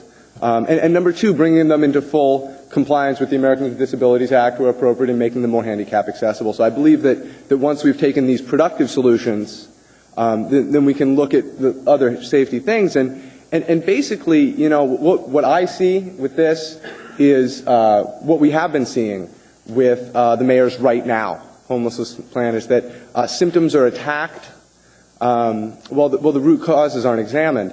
And I think a really clear example of that is the ordinance that forbids people from collecting money or panhandling through a window. And I don't know if you guys are familiar with Vets Help Vets.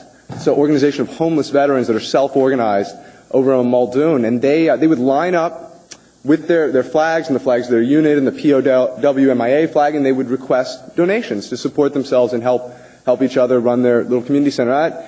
That's now illegal. You know, and with this, you know, we could end up with somebody sitting on the sidewalk, either trying to express their First Amendment rights to free speech or trying to wait for a ride or something like that, that ends up spending 90 days in jail.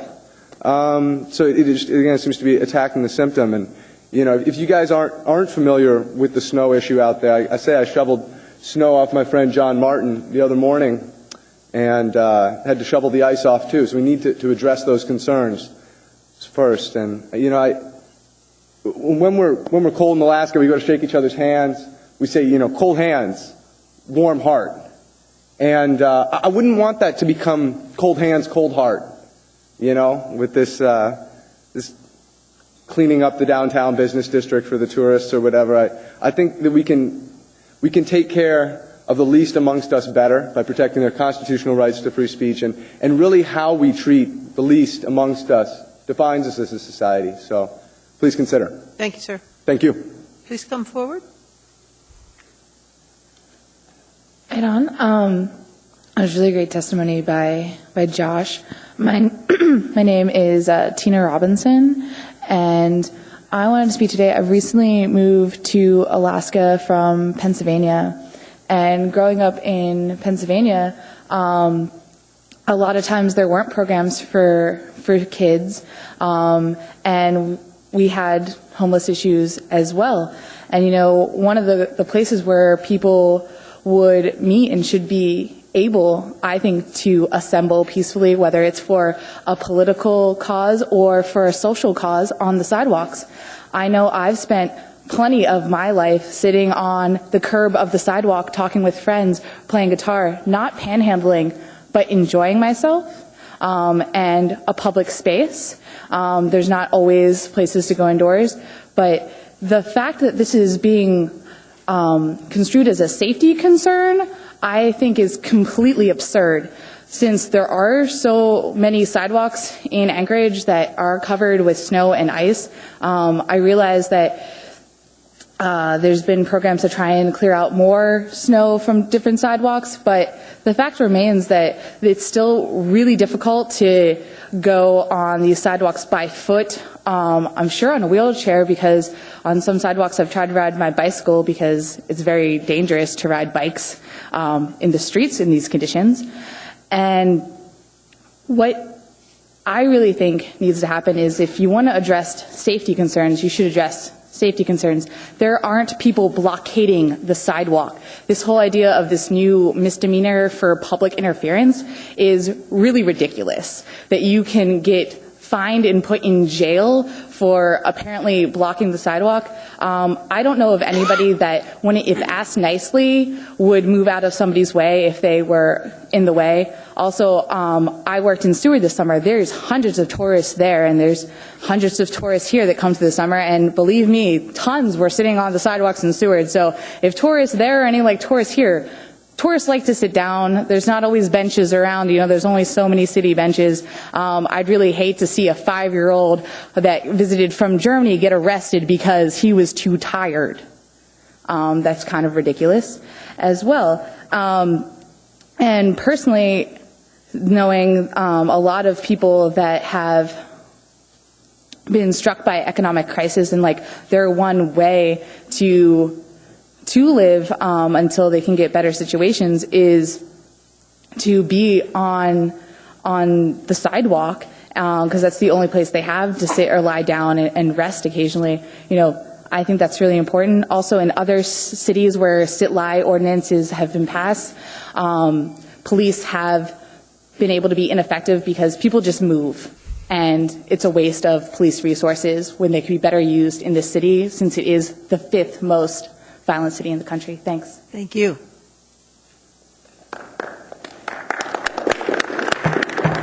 My name is Cesar Martinson, that's Ceezar. I am here to speak against this ordinance. First off, let me acknowledge John Martin, who is here in the crowd with us. For this reason, the first time the mayor proposed this ordinance was because John Martin sat outside of City Hall, protesting the mayor's treatment of the homeless. This ordinance has nothing to do with public safety. It has nothing to do with any, issues regarding, our public safety on our sidewalk. This ordinance is an assault on the First Amendment. It is an effort to criminalize John, to criminalize Occupy Anchorage and other people who are exercising their First Amendment rights. It's also an effort to criminalize the homeless, which the mayor has absolutely refused to do anything about. His answer to the homeless problem is to apparently, through this ordinance, criminalize people, put people in jail, instead of addressing the underlying issues regarding homelessness.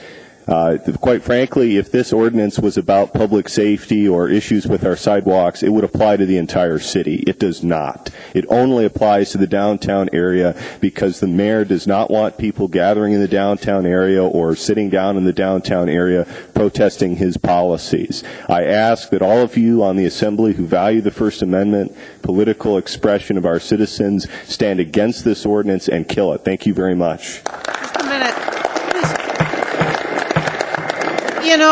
We have to, sir, you have to come back. I was interrupted when I was about to say you have a question. You actually have several questions.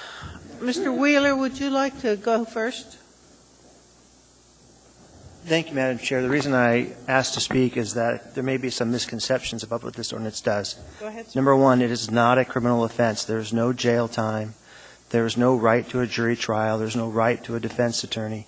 All it is up to a $100 violation. Nothing more, nothing less. And that only happens if the person refuses to move after being warned to do so. Okay. Anything else, Mr. Wheeler? All right, Mr. Trombley, you have a question? I just wanted to make the point that the reason that this ordinance doesn't go citywide is because the Supreme Court's ruled that you can't do that. You can isolate certain parts of town and say you cannot lay or sleep on the sidewalks in this section of town, but you can't make it citywide. That's why it doesn't include citywide. Just want to let you know that. Thank you. Any other questions from Assembly members? Just a minute. Oh, sorry. Mr. Honeman? Actually, I believe it's, and Mr. Wheeler might be able to address it better. It's not the Supreme Court. It was upheld on an appeal at appeals court, but it didn't say you couldn't do it citywide. It just said it was more strength. The strength in the numbers was if you limited to certain sections of town. So. Thank you, sir. You're welcome. Go ahead. Please come forward.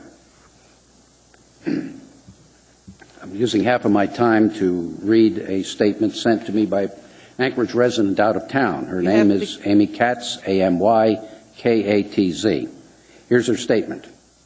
What makes a city great is how the people use the space within it.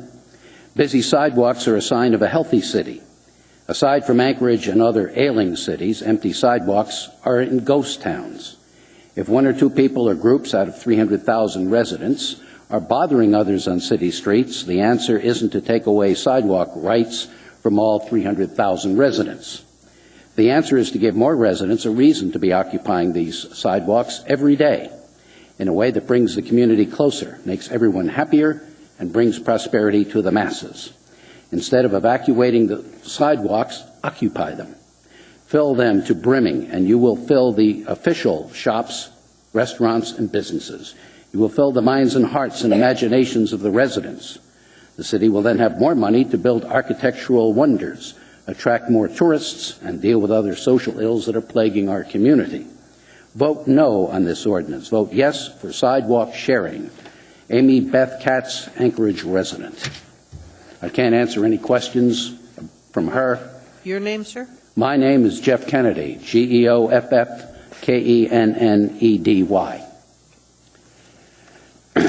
I pledge allegiance to the flag of the United States of America and to the republic for which it stands, one nation, under God, with liberty and justice for all.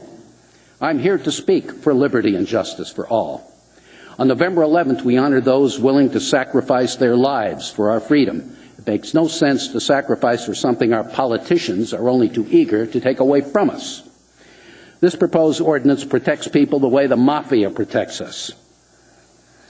The mafia, as you know, instead of extorting money, this ordinance extorts our freedom. Like mafia protection, this protection is bogus. No sale. I don't need protection from a guy on a sidewalk or carrying a sign. I'll tell you what I need protection from. In 2009, the Anchorage pedestrians, 10 of them, were killed by cars. People drive in this town. I'll show you how they drive in this town. They don't watch where they're going. They text, they do makeup, they shave, they do everything else. There's your problem. In 44 years in Alaska, I have never heard of anyone killed by a guy reclining on a sidewalk or carrying a sign.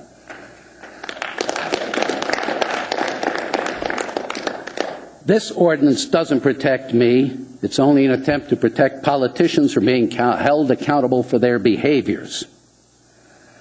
We heard a long thing about the budget.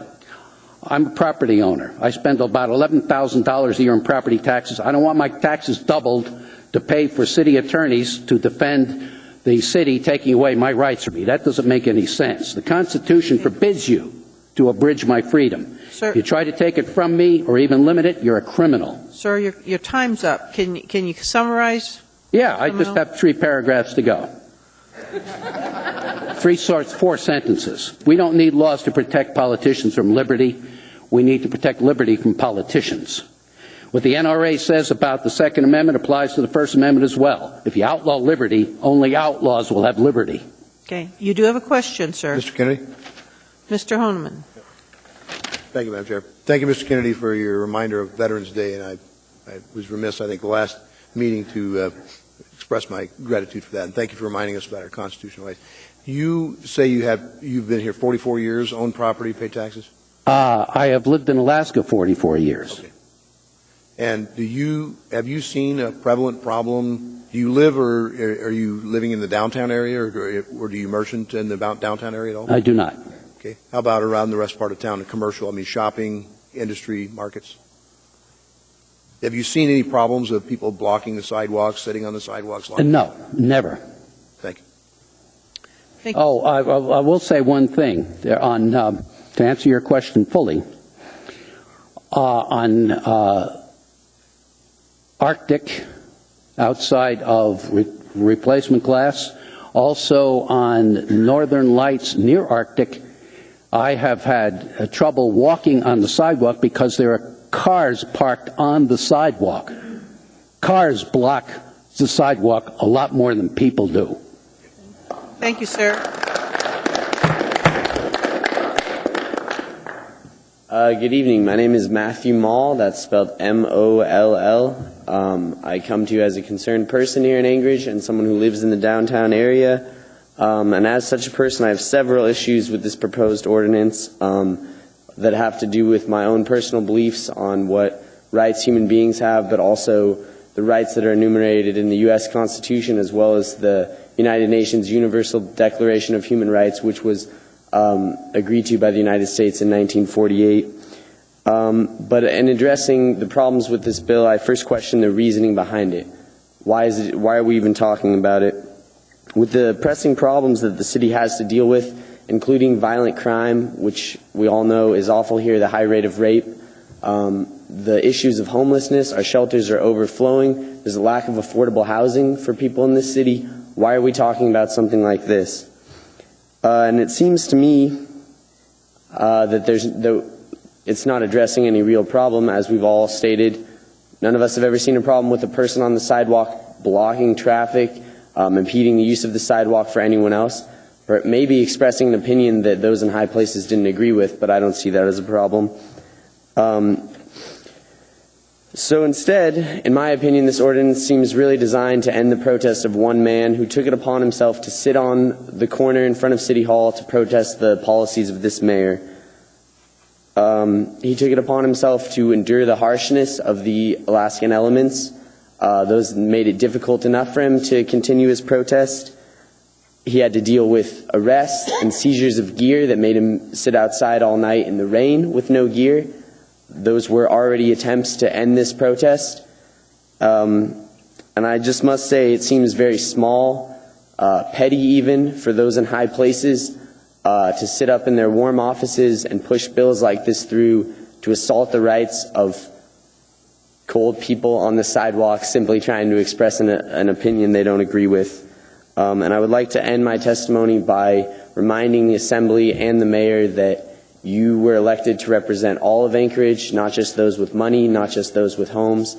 And something like this doesn't make sense for downtown and the people who actually live in downtown. Thank you. Thank you very much. Hi, my name is Christina Mounce. That's CHRISTINA. Last name MOUNCE. I was going to start out by addressing something that Representative Wheeler said earlier, but he stepped out.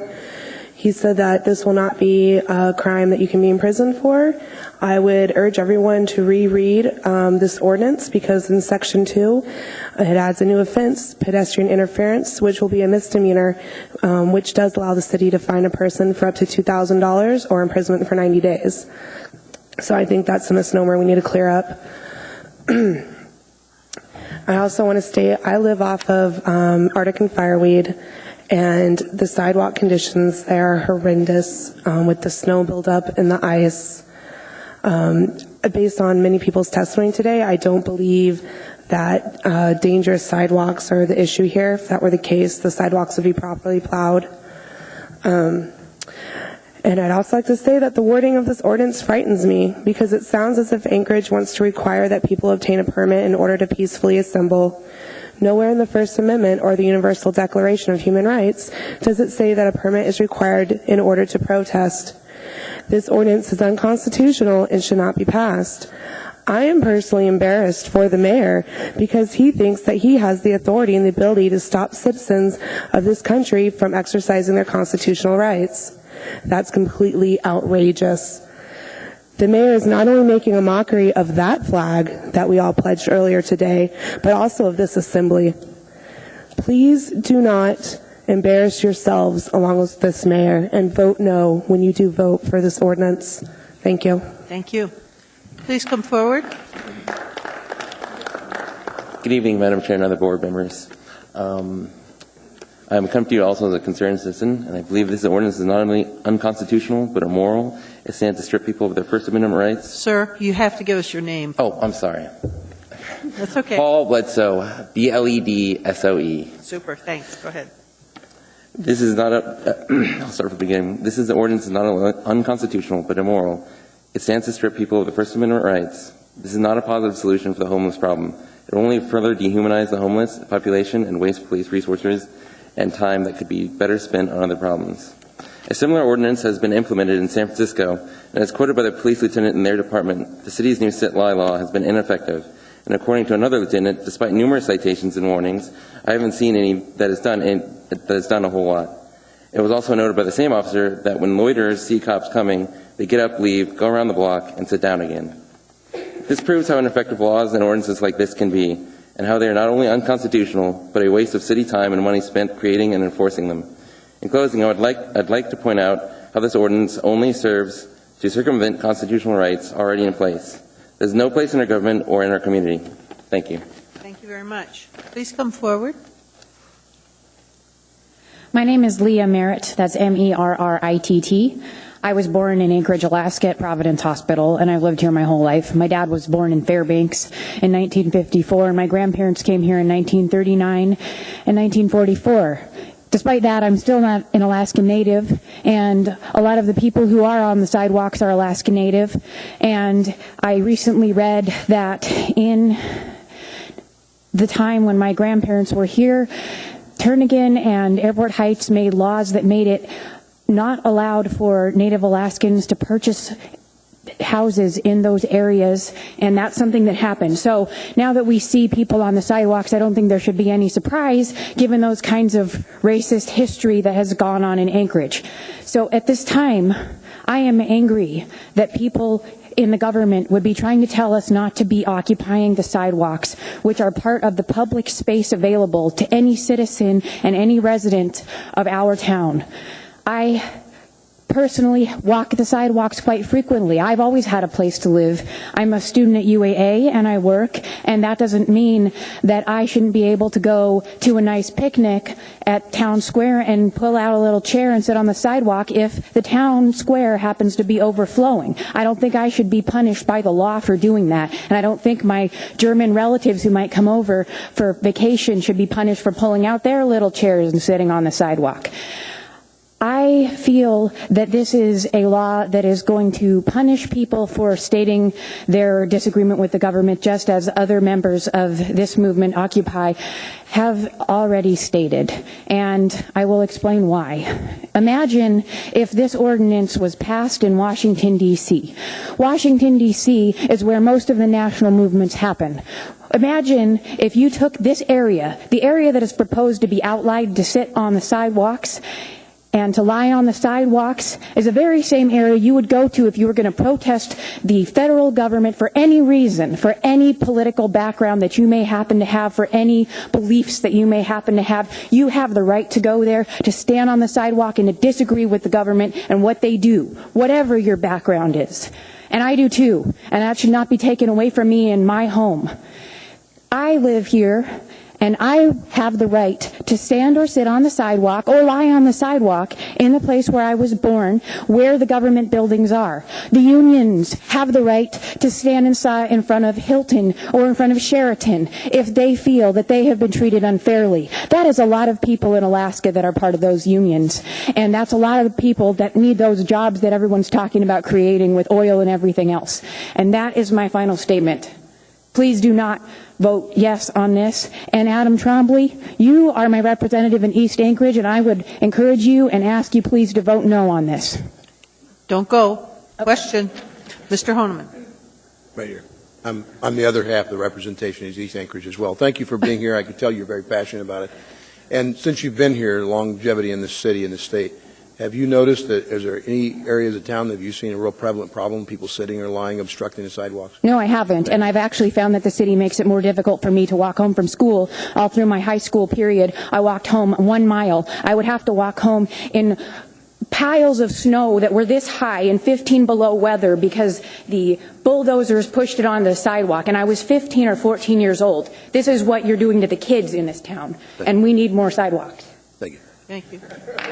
Please come forward, sir. My name's Brian Coyle, and I'm a resident property owner in Anchorage. Coyle, C-O-Y-L-E. Brian, B-R-I-A-N.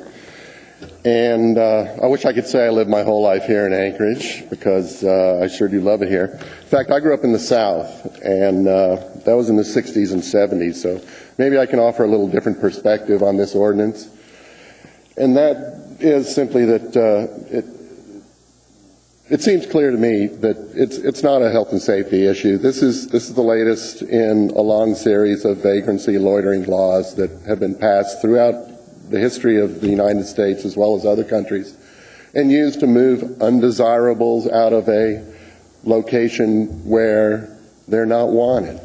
It doesn't address the reasons why those undesirables are there, whether they're African Americans or Latinos or hippies or occupiers or what have you. These laws have been used to move those people away from where they're not wanted. And that's just simply not a fair American way to do things as far as I'm concerned. And I confess in the 70s I had long hair and a motorcycle, and I got stopped and pulled over in Texas quite a bit, but I was always able to produce a college ID, and that was like a ticket out. You know, oh, well, you're upstanding, you're at college, you're just going through a phase, so we'll let you go. Maybe they were right. I mean, and then I started working up here 7 years ago. 5 years ago, I moved up here. I love it. There's no place like it. And as far as it being a problem now, I don't do all of my shopping downtown, but I go down there a few times a week, and I've never had a problem with people on the sidewalks getting around. So I don't think that's a real issue. If this is to address something that you think is going to happen, then I say it's not cost effective. Spend the money on something else. Address the underlying issues. If it's the homeless people that you want to move on, move them into let's talk about affordable housing. And now I have a list. Where do we go? There you go. You know, affordable housing, emergency shelters, outreach programs, things to help address the reasons why the people are doing things you don't want them to do. Don't criminalize their behavior, because that doesn't help anything. Thanks, sir. Thank you. Hi, my name's Bryant DeHuson. That's BRYANT DEHUSSON. I'm here today to ask you why this is even being discussed. I mean, what is the purpose of this law? It's not going to improve anybody's lives, really, because we obviously don't have a problem with people blockading the sidewalks. And as someone who was born in Anchorage and lived his whole life here, I can tell you that throughout the winter, most of the sidewalks here are unusable. But it's not because of people, it's because of snow and ice and the way the city was designed with cars in mind. And it's increasingly obvious to me that the only real reason that this is being proposed is because certain people don't like to see poor people when they go to work, such as people who work at City Hall. And that's really a backwards way to address the problem of homeless or poor people in general, because it's really just hiding the problem and ignoring it. And as we all should know, that ignoring a problem doesn't mean it goes away. You can try and lock someone in jail, but unless you're willing to spend money on them in jail for the rest of their lives, they're going to be back on the streets if they don't have anywhere else to go. One final thing. Wheeler said that it wouldn't be an arrestable offense, and I happen to know that John here, who's been on the sidewalk, has been arrested numerous times, and this law hasn't even been on the books. And his case has been dismissed every time, but that doesn't mean that he wouldn't be arrested for impeding pedestrian traffic, however you may define it. And one more thing about the permit thing for political protests. The First Amendment is our permit. We don't need another permit. I understand people want to use public spaces equally, but you can't hide behind bureaucracy when it comes to simple language like the freedom of assembly shall not be abridged. And it's even stronger in the Alaska Constitution. Freedom of assembly shall never be abridged. Simply, the permit process itself, in my opinion, I don't know if the courts agree, but the courts have upheld Citizens United ruling, for instance. So I don't really put much weight behind that in terms of what is justice. But it seems pretty clear to me why this is being proposed, and it seems pretty clear that everyone on the Assembly should vote no. Thanks. Thank you.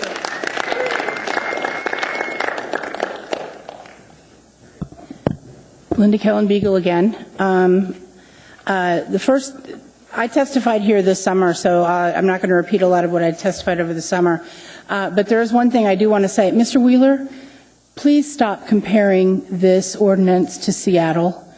In Anchorage, we have the mayor's administration has required that homeless camps be closed, not just the ones that are a problem, but all of them in total, as much as they can get to. And in Seattle, they have a legal homeless camp called Nicholsville, where homeless can go and have a place to stay if they want, maintained by the people who live there. I understand they actually now have bathrooms and everything else. We don't have anything like that. So you cannot compare establishing this ordinance for Anchorage to having it established in Seattle. So please stop doing that. The second thing is, none of us are now surprised that after closing all of those homeless camps, that suddenly our homeless shelters are overflowing early. And I just have so much fear as to what this winter, if it stays as cold as it is going to stand for us by the end of the winter. And thirdly, I've lived here 27 years. And have been a part of many political protests on sidewalks here in Anchorage, and not one of them were required to get any kind of a permit. If this ordinance comes in, they now will be required to get a permit, that to me, that's money. You know, that means that anyone who wants to protest anybody's business, anything, any kind of injustice that they feel is going on, is going to require to cough up money for a permit. And that's a change. That's a change in my town. And thirdly, I want to commend, I don't know if any from the police are still here, the Occupy Anchorage and the police have had a really good relationship up until now. And I'm afraid that if this ordinance is enacted, that pressure will make it so that relationship may not be as friendly. And I encourage all of you to vote no on this. Thank you.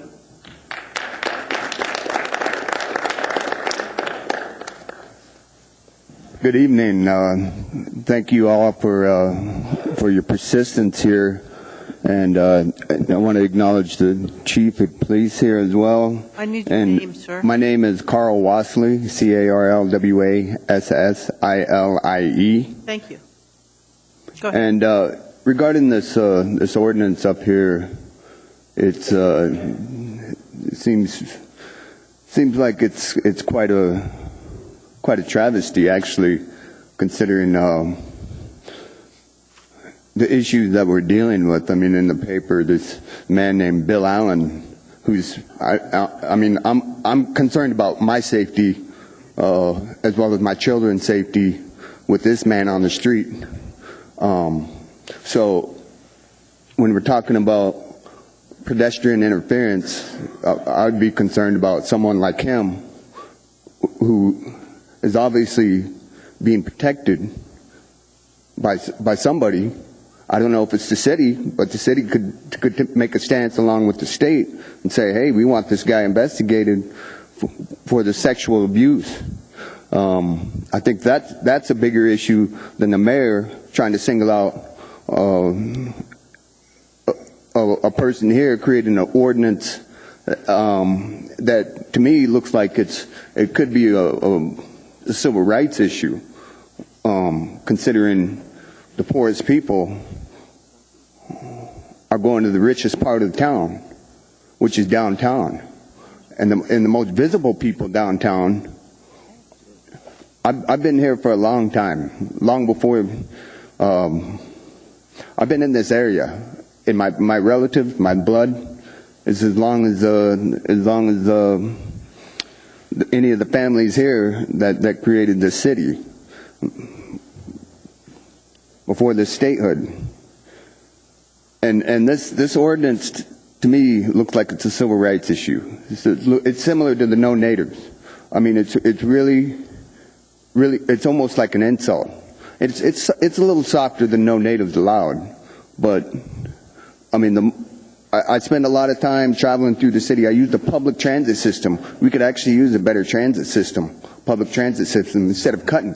I mean, we already got the feds paying most of that system. So we just need a better public transit system. Maybe that'll help with the movement of the pedestrians, and we wouldn't have to deal with this. It's ridiculous to be sitting here talking about this ordinance that could be used against people on the street. Like I said, once again, I really see this as a civil rights issue because the most visible people are Alaskan Native people. And why are they the poorest peoples in Alaska when this is our traditional land? Why are we even paying taxes? Thank you. I mean, these are serious issues because we've been here before the state. And these are just questions. I'm asking you in general why I have this opportunity. And I do appreciate the leadership of the folks on this assembly. I do not appreciate this ordinance, Mr. Sure. Mayor. And thank you very much for listening to my words today. And I appreciate the chief police coming out tonight, too. Thank you. Thank you. Please come forward. My name is Sam Bair, B-A-I-R, and I'm here to come out against this proposal. My family's from here too. My grandparents moved up and homesteaded down in Moose Pass, and I was born in Seward, but my family's been living here in Anchorage since 1991, in East Side. And then this year I moved downtown, so I live downtown now, and I'm affected by, or I guess this is for me and my safety. I'd like to express for all of you guys just to know that I usually get up, my morning routine is to walk from my place a few blocks down to Kaladi Brothers, and I always pass the Occupy camp.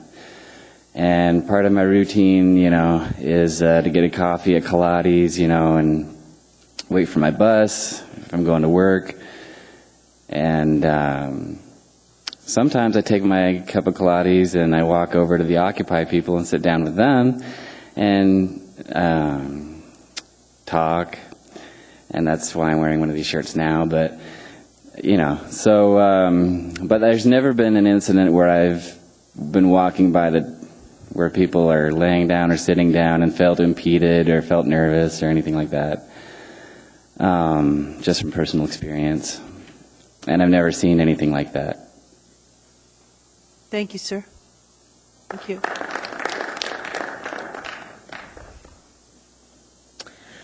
All right, change of hats. Do you need my name again? Yes, please. I'm sorry. Certainly, no problem. It's Terrence, T-E-R-R-E-N-C-E, and then Van with a small v, V-A-N.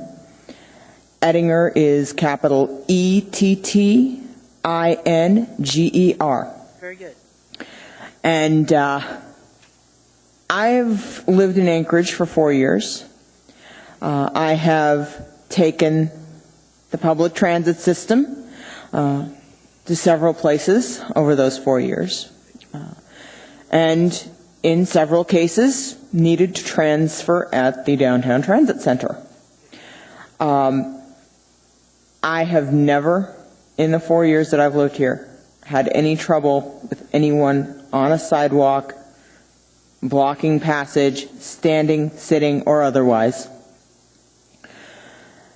And I think that when it comes to the use of this ordinance, I think we really need to look at what the core issues are. If we're concerned about people being on the sidewalk, we need to look at, is there really any problem with the people on the sidewalk? And if not, don't worry about it. As far as protest permits, my concern there is that having to require a permit to protest would seem to give the city quite a bit of power over what could be protested. So, the right to assemble is in the Constitution, in the First Amendment. The right to assemble, the right to speak up for the things that we believe in. And it should not need to be abridged by a permit.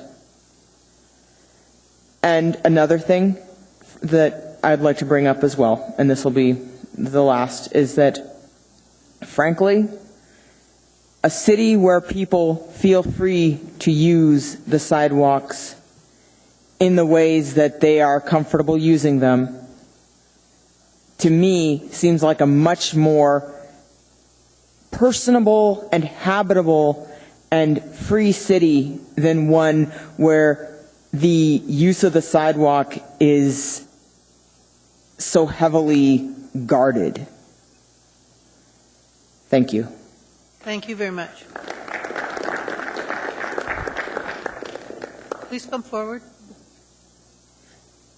Lisa Maxon again, M-A-X-O-N. I came into some information today. There you go. The Security Patrol at Anchorage Downtown Partnership, a gentleman came in today and spoke to me. And he said that 73 people died last year of exposure here in Anchorage in the wintertime.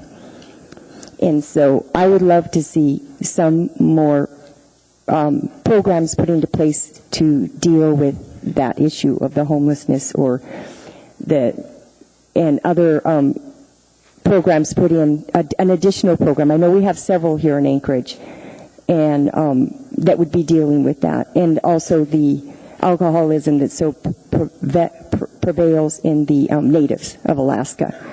And I would like to know who my assembly person is. I live in Spenard area near Gwenny's. Who's my? You are? Yeah, who's my assemblywoman and assemblyman? So Hall and German. I would love to meet with both of you if it's possible. Would that be possible? And talk to you together, because I have an actual different program that could help with the natives of Alaska that have extreme alcoholism and that are riding the buses with me, because that's the way I get around here in Anchorage. I'm with them every single day. And there are many of them that are half alive, I call it. They're not really fully alive. And I would really like to get together with you, because I believe I have something that can be put into place for that. And the other thing I wanted to say about the mayors, not just this one mayor that we have here, but mayors shouldn't be able to create an ordinance that strips the rights of everyone in the community in disregard for democracy and public dissent. Thank you. Thank you very much.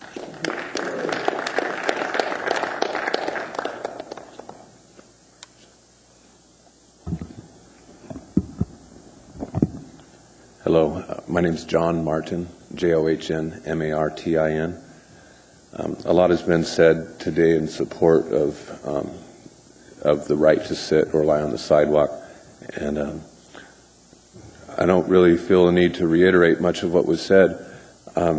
What truly bothers me about this whole ordinance is the truly blatant misuse of power that's from our mayor. Apparently, it's okay to protest as long as you don't protest the mayor. I was there for 5 months, day and night when permitted. The only time I was gone during the day is when I was put in jail. I spent 6 weeks in jail for charges that I beat. And so, truly for protesting, I've been illegally incarcerated and forced into imprisonment for a First Amendment right. And my concern is that at every turn, when one thing didn't work, he tried another. He tried arresting me off of that area 6 times. I've been arrested. Out of those 6 times, I've already beat the first 3, and the next 3 I anticipate beating too, because I walked honorably and I had a peaceful protest that was geared for a purpose that is real and necessary in our city. And truly, we have people who live in tents. Even now, it's against the law. They're still dug in. You can't get rid of them. It's impossible. The more you find them, the harder they'll hide. People have to survive, and they will. Truly, the only solution to get people out of the parks, if that's our goal, is to create an alternative that actually appeals to people better than where they're at. Because we've chased so many people out of the woods, we have now people doing time in jail for nothing else but trying to survive. We have overloaded facilities that are meant to reach the needs of people, because they're overflowed with people who don't even want to be there, people who would rather be taking care of themselves than to be put into a program or forced into a facility. During those five months, I was arrested, I was cited, I was fined. They sprayed down the sidewalk, suddenly needed to be cleaned every day, just so I'd have to move and then come back to a wet spot. But then come winter, they didn't have any need to clear the snow, so they'd clear it right up to where I was and then leave the snow everywhere around me. So truly everything that has been done has been pushed against me. Even this ordinance was created to interfere with a stance that I've done under legal protection from our Constitution. And I just ask that you see it for what it is, and also realize that protest is over. It was 5 months. I went as long as I could handle the weather. I can't handle the weather anymore. But the mayor tried to get rid of me. He couldn't do it because I was standing for what I believed in, and it's hard to push a man off when he truly believes that he can make a difference. And on this issue, I believe I can. Thank you, sir. Thank you very much. Is there anybody else who'd like to speak? If so, please come forward.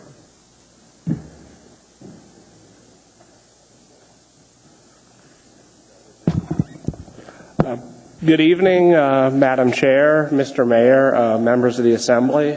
My name is David Dunsmore, and I am here to ask you to reject this ordinance.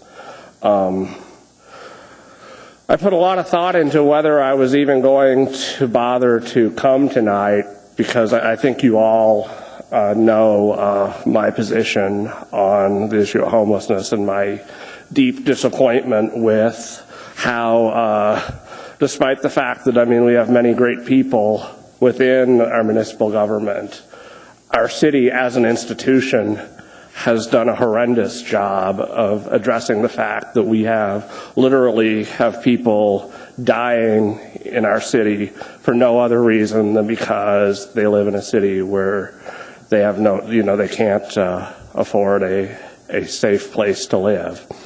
And I think it's deeply offensive that while there is so much work to be done on homelessness, while we still have hundreds of people who are living in the streets illegally, living in the parks illegally, because there is simply not the affordable housing options available to them. I think it's offensive that the city would even consider an ordinance aimed at making the life harder for our least fortunate neighbors and your least fortunate constituents. I always find it disappointing when I hear policymakers talk about the homeless people as if they are simply a problem to be dealt with, and not addressing the fact that, you work for them as much as you work for me or for anyone else in this crowd. I think it's been clear. I've testified about several similar ordinances in the past. A former assemblyman put forward a couple of ordinances that passed about thinking that, panhandling was apparently a lifestyle choice, so we just had to make it illegal. Those ordinances passed, and I think a second one was passed after the first one proved ineffective. Obviously, we still have panhandling because we still have poverty and we still have homelessness. And this ordinance, while it may allow police to kick homeless people out of downtown, it's not going to magically put them into housing, and they'll just be in some other part of town. Not in my backyard is not a policy. And I think, people talk about homelessness as if it's a lifestyle choice, but the truth is it isn't. But apathy is a lifestyle choice, and unfortunately apathy towards this problem has been the institutional position of this city for too long, and that needs to stop. And I will make one suggestion. I know that thousands of hours worth of staff time and staff time for this hearing and stuff meant a lot just into making this paper. So I would suggest that the city, that as an alternative to simply just eliminating this proposed ordinance, I'd suggest amending it in its entirety to replace it with an appropriation to Safe Harbor or Beams Cafe of an amount equal to the money spent drafting and preparing this insulting ordinance. Thank you. Thank you, Mr. Goodson. Anybody else?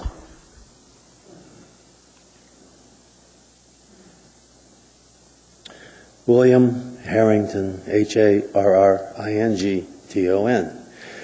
At a previous meeting, I suggested you put a clock right there so that you could speed things up. Obviously, my suggestion, you don't listen to me, but don't worry, I'm cool with that. On this issue, there's many different sides to it. One side certainly is the economic side. I Googled homeless sit-lie laws, and I got something like 6 billion hits. Now, if you're paying a lawyer $300 an hour just to read those 6 billion hits, how many millions of dollars are you going to spend before you go, oh, this ain't working too good? Portland, San Francisco, Seattle, you name them, the East Coast, everywhere.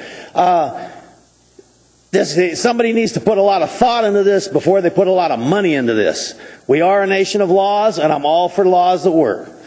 On that note, the English language is so, it's George Orwellian. Right is wrong. And the reason I say this is perhaps you've been reading your Las Vegas Review-Journal. They have a huge homeless problem in Las Vegas. And what the homeless have figured out is, well, where the line is between Las Vegas and North Las Vegas. Las Vegas has money, so they chase the homeless. North Las Vegas doesn't have money for the police, so they just leave them alone. So the homeless just roll over the border. But when I get back to the English language on that, they call this area, Charleston and Boulevard area, Corridor of Hope. Corridor of hopelessness, perhaps, but to call it Corridor of Hope is total fraud. I think Bob Dylan said it much better with Desolation Row. The way to get out of this, like I said, it's all over. I don't have an easy solution. But on a lighter note, I'd like you to remember this thought. What do the alcoholics of Fairbanks call New Year's Eve? Amateur's Night. Okay. Anybody else want to speak? Anyone else? Hearing and seeing no one, public hearing is closed. Is there a motion?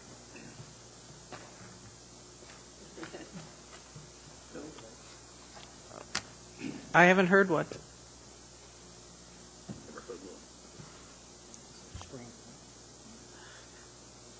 Move to approve. And that was seconded by Mr. Birch? All right. The matter is before us. Mr. Honeman, you're first. Well, first of all, I just want to start by telling everybody before you leave, Happy Thanksgiving. This is a week to celebrate and be thankful for things. And it's very appropriate because this law, I believe, is a turkey. It's just a turkey.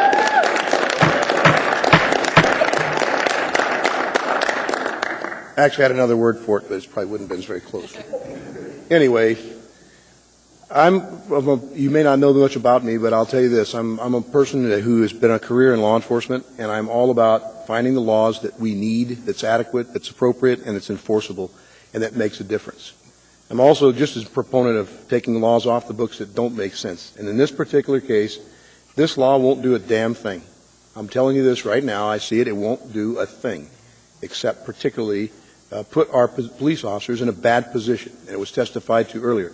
We had a couple of officers who were very overzealous on some college campus here in the last week, and they're using pepper spray to try to break up a crowd to get them to leave. And it was a very inappropriate use of force, and it brings shame upon the whole profession. There's absolutely no reason for this law. There's no preponderance of any evidence from anybody. I didn't hear one testimony from anybody. I haven't seen or heard anybody saying that there's a problem, a prevalent problem in this community. And so therefore, I don't feel we need this law, and I urge my colleagues to not pass this law. Thank you. Mr. Hall? Folks,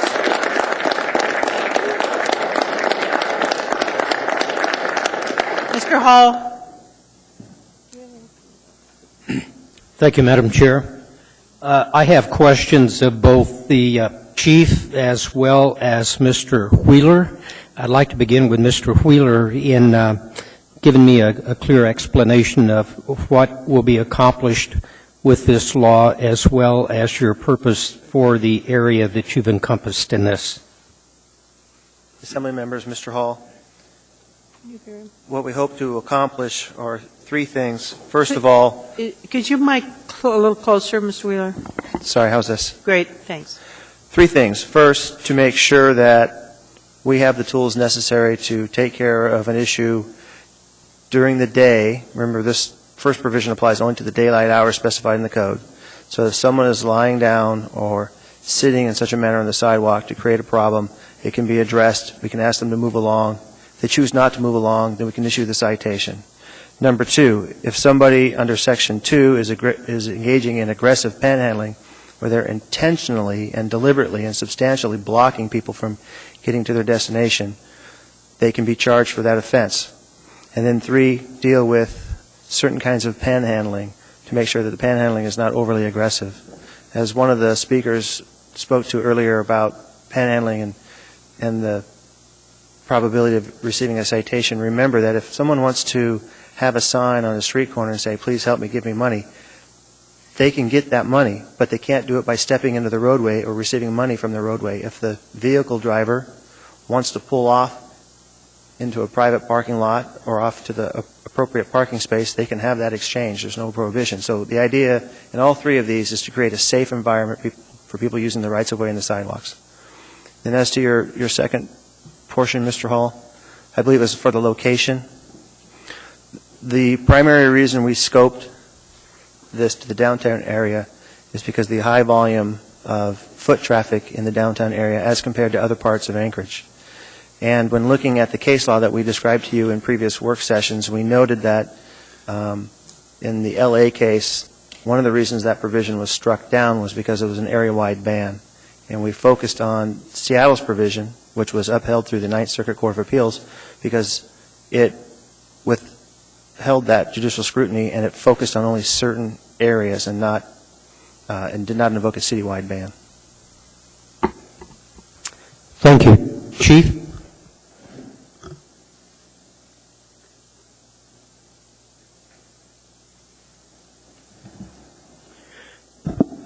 Will this be a tool that's of use to your department? I think if this ordinance passes, it will be of great use to us on an infrequent basis. I don't think this is an ordinance we'll use every day. I don't think we'll use it very often, but I can foresee times when it may be necessary. Thank you. As long as I'm up here, could I make a couple comments? I'm probably stepping out here a little bit, but when I hear things that I don't think are factually correct, I sometimes want to set the record straight. Someone here suggested that perhaps the Anchorage Police Department was not investigating Mr. Bill Allen.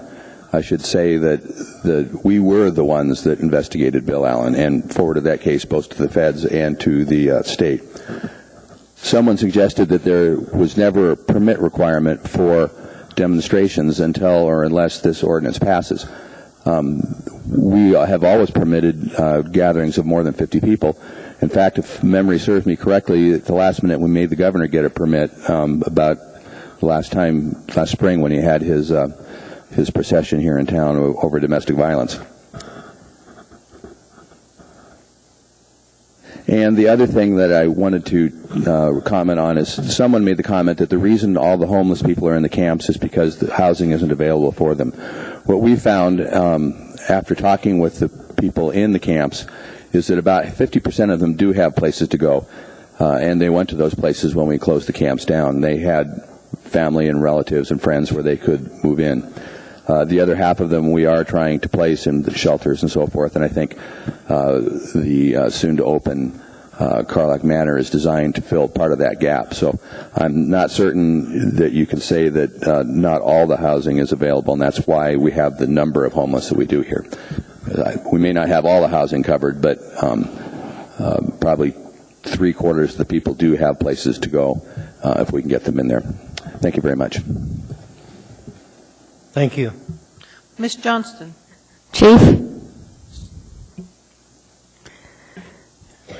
Yes, ma'am. Would this affect your relationship that you currently have with Occupy Anchorage?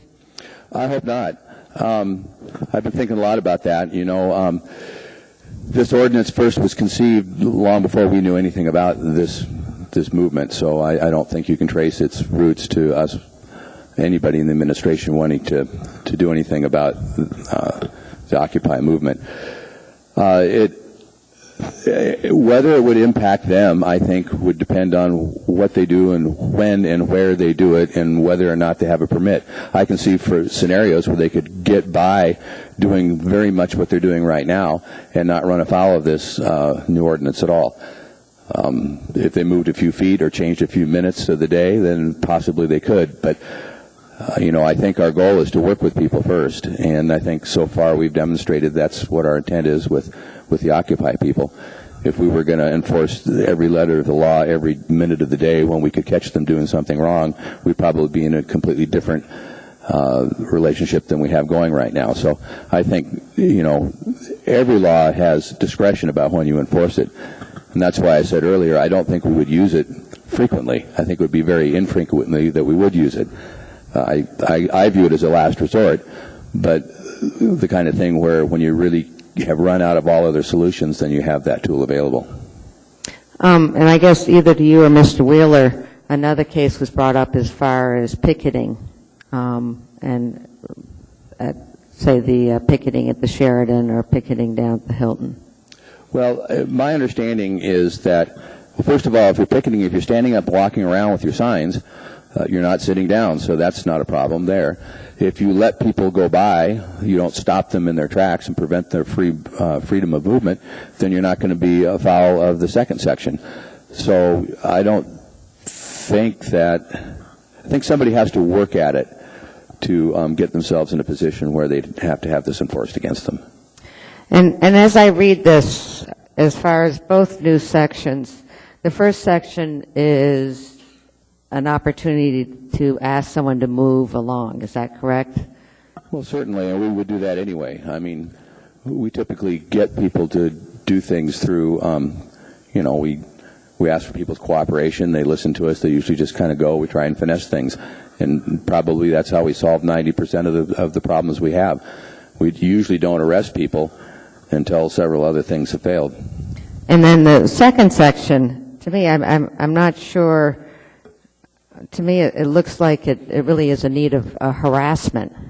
That's why for the second section, and is it strengthening what we don't already have on the books as far as harassment? Because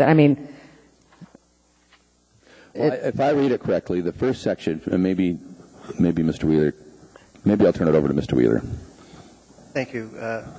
Through the chair, Assemblymember Johnson, you're correct. The second provision that amends 831.25 or adds it is designed, as you say, to deal with those situations where somebody is intentionally and substantially obstructing pedestrians or vehicle traffic. It's far different than the first section. And the second section it's something that isn't addressed otherwise in code.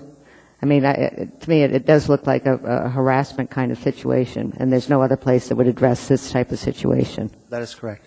Okay. And for just as far as the difference between the first and the second, the first is only a fine of $100, a warning, and $100 if that is a tool in the box, if you find it useful. And the second section is actual harassment, and that's why there is up to a fine of $2,000 and or imprisonment. Is that Right. Is that normal for most harassment type situations? And I'm asking either of you. The activity here would have to be proved beyond a reasonable doubt. It would be a criminal offense, and it's the kind of thing where you really are deliberately stopping somebody from moving. You're detaining them in effect, and to that degree, it's viewed as criminal conduct. But again, that would require prosecution to prove it beyond a reasonable doubt. There would be the right to a jury, the right to a defense attorney, and so forth. It's much more severe and a different kind of conduct than is anticipated in the first section. And back to the chief, if there's somebody that is and for lack of a better word, I'm using the word harassment, but that is really being obstructionist and being somebody that may be even bullying on the sidewalk, would you find this useful, or do you find that you have other places in code that you could charge them with? Well, depending on their conduct, they could meet the elements of a number of different crimes, I suppose. I mean, if they punch you in the nose, they're guilty of assault. If they made repeated, well, there would be a way to do harassment, I suppose. The way I read this is that maybe if you failed to move, kept going like that, or maybe even, as somebody mentioned earlier, I think even physical obstructions, if I'm not correct. So you could park an object, a barricade of some kind, something that you couldn't get around, so people had to go out into the traffic, things like that. Let's say you placed a car sideways on the sidewalk to prevent people from going by. I mean, that wouldn't be assault, that wouldn't be harassment. So, I mean, maybe that's... Okay, so that does clear it up. Yeah. So if Occupy Anchorage chose to move out onto the sidewalk and into the right-of-way, then this would be a case maybe. Well, if they didn't let you by. If you walked up and they parted and let you by, then it wouldn't be a But problem. if they moved their heater and their tent and... Well, we'd ask them to move first. Right. Okay. Thank you.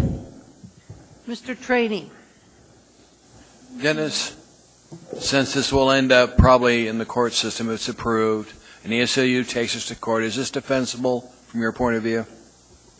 Through Chair, Mr. Trainee, this ordinance was run by the ACLU.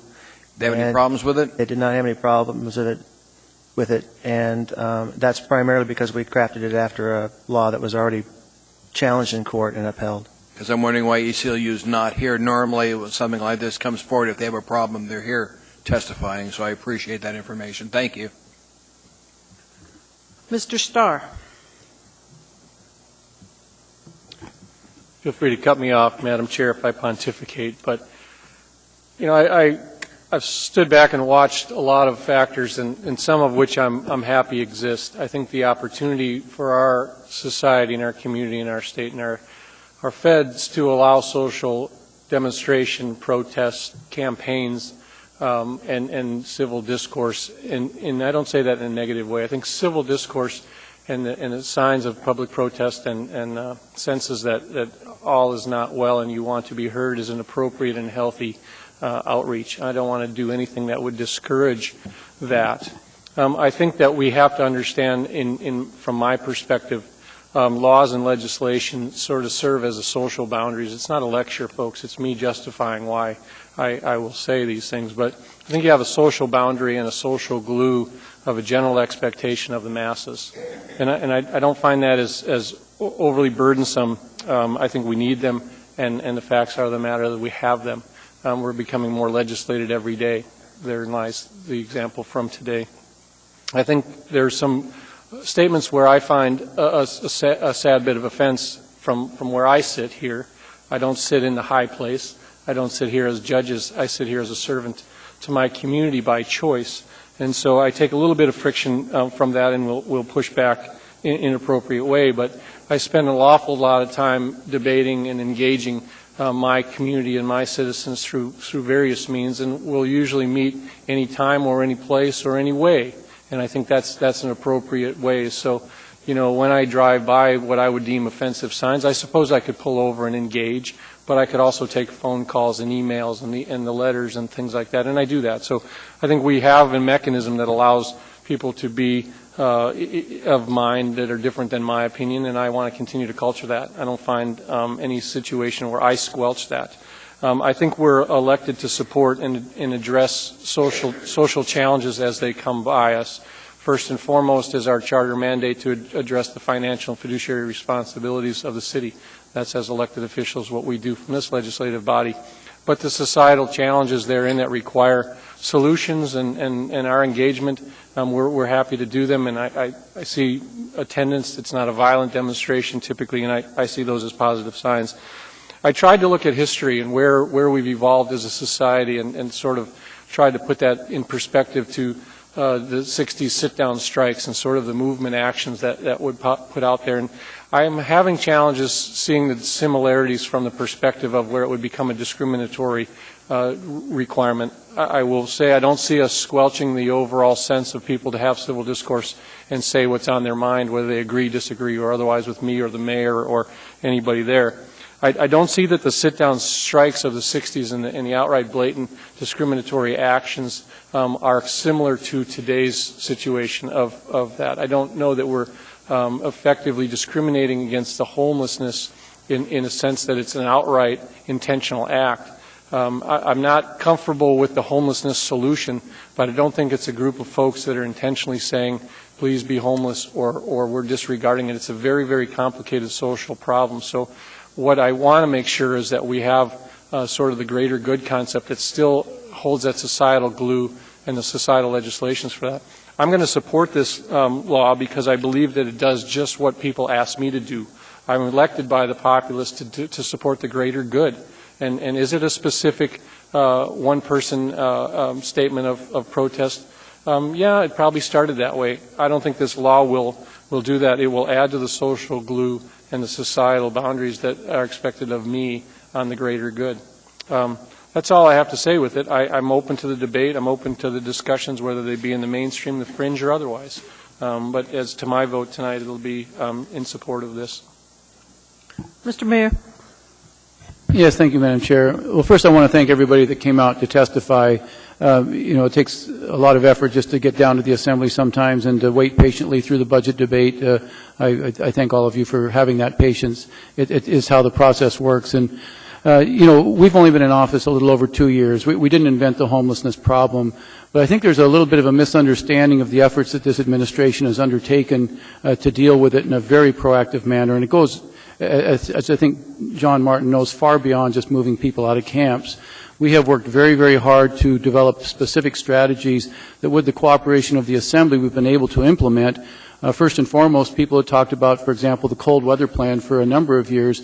We crafted the ordinance. We designed the program so that churches and other institutions could truly take in people on cold nights like tonight when the shelters have overflown. And it's been successful. Hundreds of bed nights have been added to the inventory so that folks who need a place have a place. And, we're proud of the fact that we worked together with the Assembly to accomplish that. We just, gone through a whole series of grants to increase the beds for other homeless folks. For example, we just granted $750,000 to Clare House so they could buy the Eagles Nest Hotel on Spenard Road, adding over 50, or how many bed nights, Diane, or just 50 or 60 additional, over 120 housing opportunities for single women and their children who don't have housing. We've worked real hard with Rural Cap and NeighborWorks and Volunteers for America, taking HUD and AHFC monies and adding to the housing inventory for low-income housing. So we've worked really hard over the last couple of years to really put a dent in the problem. As you know, in just a few weeks, the Carlick Manor will open up, which again, on our watch, we were successful working with Rural Cap. The location is still a little controversial, but the bottom line is there'll be 45 rooms for the most incorrigible of our chronic inebriates so that they can get off the streets and so they're not dying in the camps and they're not dying in the alleys and in the dumpsters. We've tried to take a very humane approach to how we deal with homelessness. When we go to the camps, as the chief mentioned, we are doing our best to hook people up with social service providers so that we can truly find them a solution. Well, our goal was not to just move them from one camp to another camp. And you're right, there are still some people camping in the woods. It's not 100% perfect solution, but we are indeed trying. And when we survey the people in the camps, we try and find out what is their issue. Is it simply temporary economically displaced? Is it a mental health issue? Is it an issue that may require treatment of some kind? And by hooking them up with the proper social service providers, I think we're starting to make a real dent. But again, in the 2 years we've been here, it's a big problem, and I think we've made some big gains. And is there a lot more work to be done? You bet there is, and we're going to continue working hard at it. One of the things that was mentioned was the possibility of a transient camp where, whether it's a tent city or we've actually been working with the people from Atco Trailers. I don't know if you're familiar with the camps that they use on the pipelines and other camps, but they're modular. Each of the rooms is actually, they're very well built, they're weatherproof, and to see if we can't come up with some solutions for those folks that just don't have any other options. So it's not done overnight, but we've been working really. We had a meeting about it today, in fact. So I'd like to think that that we have taken a very progressive, very humane approach to homelessness in this administration, and we're making a dent in it. The thing about the ordinance itself is, as the chief mentioned, it's a tool. I've talked with other mayors who have passed similar ordinances. You look at some of what are considered to be the most progressive cities in America, Seattle, Portland, Seattle, they all have an ordinance or a very similar ordinance. Why? Why do they have an ordinance in these very progressive cities, ones that are considered, maybe the most advanced, liberal-minded cities in America? Because it became a problem. And they have told me, they said, be proactive. Don't let it become a problem before you add that tool to your tool belt. But as the chief said, this is something that's going to be used rarely. Our police department is very good at working with folks. I think we've shown with the Occupy Anchorage group that we engage, we keep the conversation going, and I think so far we've had a very good relationship because we do communicate and we do want to make sure that everybody's side is heard and that we find solutions. So I'd like to think that as the Assembly considers this, that, again, if you add a tool to the police department's inventory, it's just another opportunity for them to do the right thing when appropriate. But again, given the discretion they have and the professionalism of our department, I agree with the chief, it probably be used rarely, but it's nice to have it available when you do need it. So with that, I would urge the Assembly to approve it. And again, I want to thank everybody for testifying tonight. Okay. Mr. Honeman. Yeah, I appreciate the chief's comments, and just wanted to kind of follow up with a couple of things. If someone parked a vehicle on a sidewalk or in a causeway or such, it appears under Title IX there's a place that parking a vehicle not ordinarily used or designated for parking is a section of the code you could probably cite with and also tow from under the current code. Also, someone who blocks or harasses another person is harassment, could be, depending on the level, disorderly conduct even could be harassment itself. So there's a lot of codes on the books, and one that I think is very challenging, and I won't put the chief up here, I don't think it's necessary, but this past summer I went down at least 5 different times on business-related purposes on the downtown area, and currently on the books under Title IX is a prohibition on bicycles and skateboards on the sidewalks, and there were just a ton of them each and every time, near misses, getting darn near run over. In fact, I had to stop a couple of folks and remind them that they couldn't ride their bicycles on the sidewalk downtown.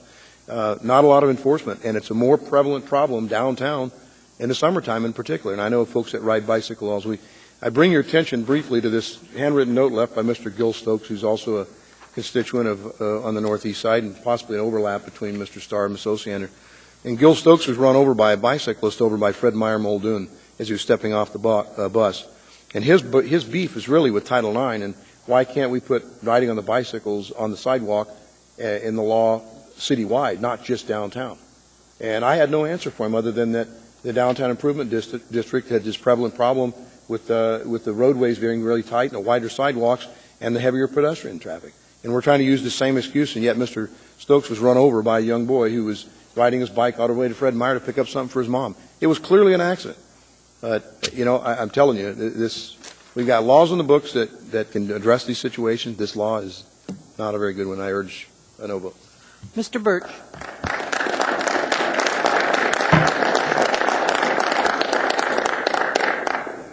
Yeah, for me, this is an issue of public safety. We've got sidewalks that are frequented, certainly more frequented in the summertime than they are this time of year. But sidewalks, bike paths, traveled ways for our vehicles, and we don't want cars stopping in the roadway. We don't want impediments to our bike traffic on the bike paths, and it's not reasonable to have someone sitting or lying on a sidewalk that the pedestrians are reasonably trying to use. So I will be supporting this. I think it's a reasonable solution. I think it's a good effort, and I think it will properly allow people to move around on the sidewalks in downtown without concern. Thank you. Mr. Flynn. Thank you, Madam Chair. Chief, sorry to make you get up again. Just one quick question.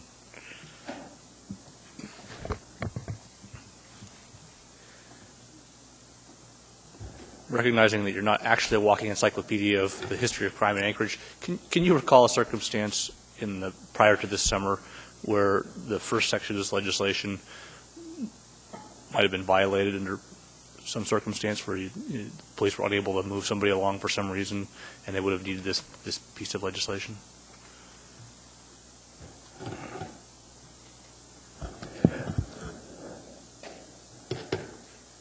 taking for the third section, panhandling, probably seen panhandling downtown that might have violated that.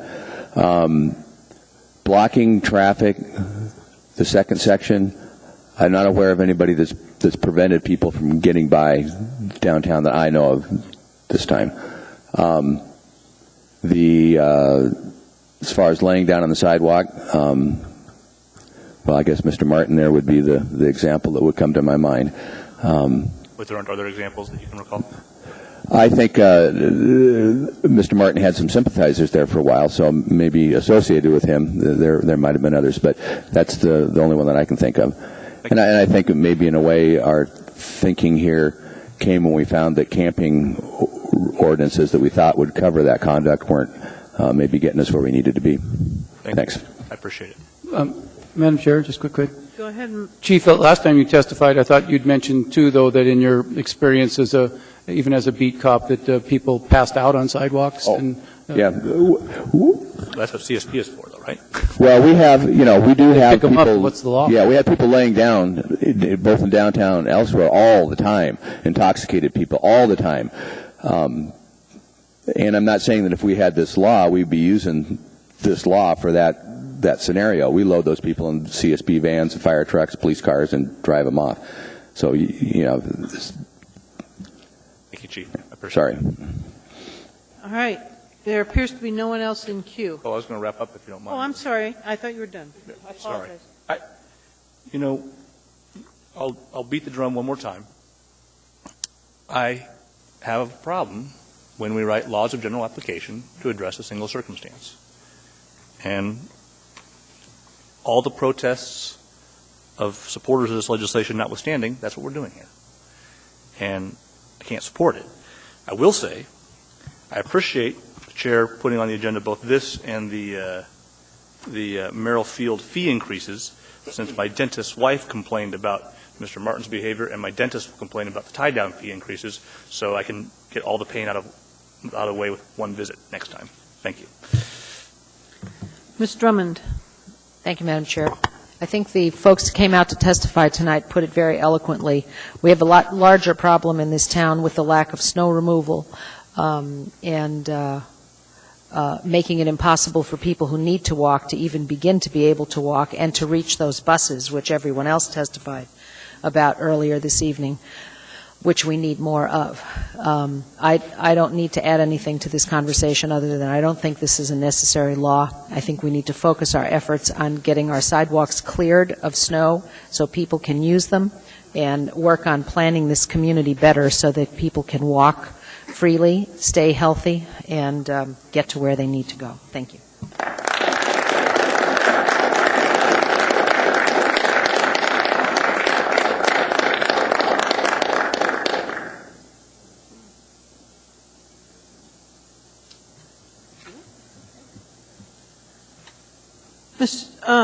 I'm sorry. Ms. Drummond was the last person in queue. Seeing no one else, and I was just asking Mr. Trainee, he had submitted amendments, and I was asking him if he was going to present them, but apparently he is not. Let's try it. Oh, you do want to, We have Mr. time. Trainee? We'll All do right. amendment number 2. You should have a copy of it. Section 1, beginning on page 1, line 10, continuing through page 2, line 27. Is amended to delete section 1, the proposed ordinance in its entirety, retaining sections 2 and 3. Second. You've got a copy of it. Okay, so basically this amendment would delete section 1, the sitting lying down Yes. part. All right?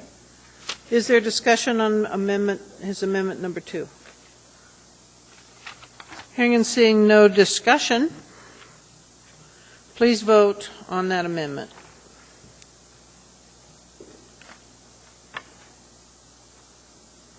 And that amendment failed. 5-6. We're back to the main motion. Do you want to try your other one, Mr. Trainee? No? Nope. All right. Please vote on the main matter.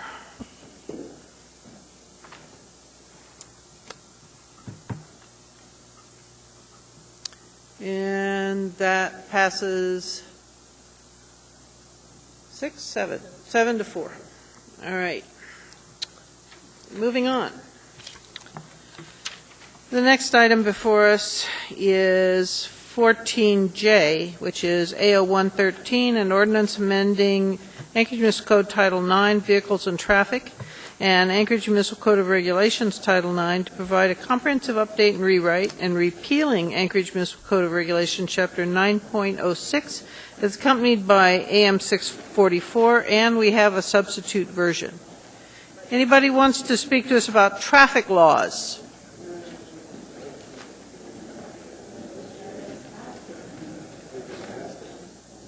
I'm sorry. You got them both? Welcome. Good evening, Assembly members and Mayor Sullivan. My name is Brian Litmans, Litmans. I'm the president of Bicycle Commuters of Anchorage, a nonprofit advocacy organization here in Anchorage that seeks to make Anchorage safer and more convenient for bicyclists. I just wanted to take the time this evening to applaud the Anchorage Police Department, Chief Mew, Sergeant Dahl, the Traffic Department, for working with Bicycle Commuters of Anchorage regarding the amendments to Title IX as they pertain to bicycle provisions. The proposed changes came from open communication and collaboration with the goal of making Anchorage safer for bicyclists and motorists, and these changes have the full support of BCA. We believe the amendments will create a safer environment for both bicyclists and motorists and encourage the Assembly to approve these amendments. With that, thank you. Thank you. I have to tell you, I'm glad you came. I heard so many people talking about Title IX when we did the bicycle plan, and then it seemed substantive to me, and so to hear a positive remark is really good. So thank you. Thank you. It's nice to be able to come here and have a positive remark to make. Exactly. All right, thank you. Anybody else who wants to talk to us about traffic? Hearing and seeing no one. Move to approve. We need to clarify which version, Mr. Honeman? Excuse me? Which version? The S version, Madam Chair. Thank you. Move to approve the S version. And that was seconded by Ms. Johnston. And Mr. Honeman, you wanted to speak to it? Yes, I just wanted to point out that there'll be some changes to the Title IX under towing forthcoming near future. I think we all know you're working on towing, Mr. Yes, Honeman. Mr. Starr. I have an amendment on page 94, the S version. Okay, give us a second to get there, Mr. Yes. Just Make sure you use the S version because they're different than the other one in the package. Page 91, you said? 94 of 101. Page 94. Okay. It's on line 11, as it's the fine schedule for operating a vehicle in violation of provisional license. I'd like to add the ability for that to be a correctable ticket as well first. So how that's done in other places is where the fee shows up, it says CORR/200. So if we could insert the words CORR/200, that'd be my motion. Line are you on, Bill? 11. Line 11, page 94 of 101 in the S version. Specific reference is operating a vehicle in violation of provisional license? I second that. Is that just like the one above it, that where it says CORR? Yeah, that's what I intend to do on 11 if it'll pass. Okay. And I guess I'd like to speak to that. What I see is in the youth license, Chief, you can just nod if this is what you call a license where a youth is prohibited from having other passengers in their car.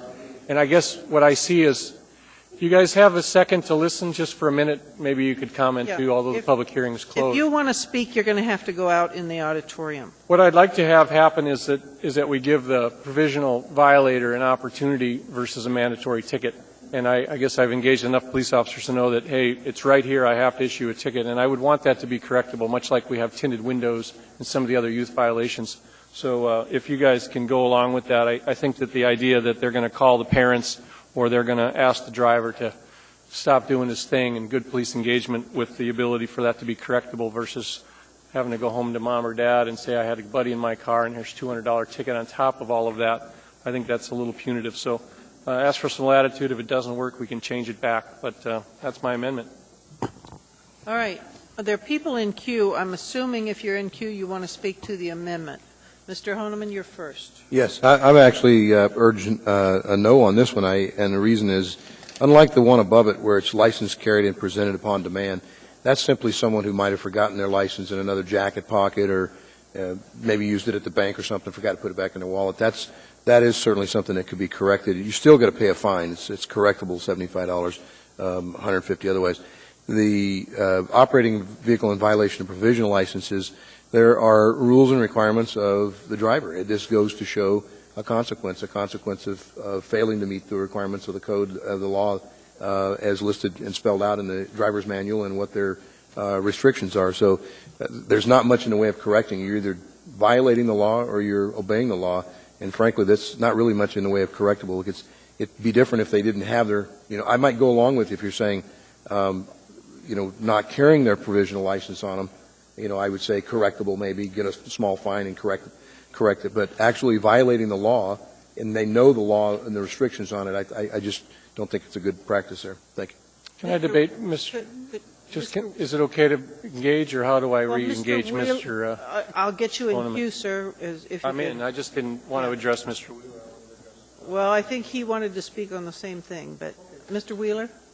Thank you, Madam Chair. Mr. Starr, the comment I have is somewhat similar to Assemblymember Honeman's, and that is the correctable offenses all deal with. Can't hear you, Mr. Wheeler. I'm sorry. All the correctable offenses deal with being able to come in and show that you've rectified the problem. You had a license at the time, and it was a valid license in the instance where you've forgotten to carry it with you at the time you were stopped. You fixed the headlight, you fixed the blinker, those sorts of things. So if you want this to be a correctable offense, I guess we need to have some way for the police officers at the station who have this person come into them. How do you want them to demonstrate that they've corrected the problem? The offense has already occurred. There's no way to unwind the fact that they were driving after hours or with passengers. So there needs to be some way for, normally what happens is you go down to the station and you present that you actually had the license, or you present the car and they can see that it's fixed. So in this case, if it's correctable, the officers are going to need guidance on how you want to handle that. And Ms. Drummond, were you on this same point? The same point, and I've had experience with this item, so I'm pleased that Mr. Starr brought it forward.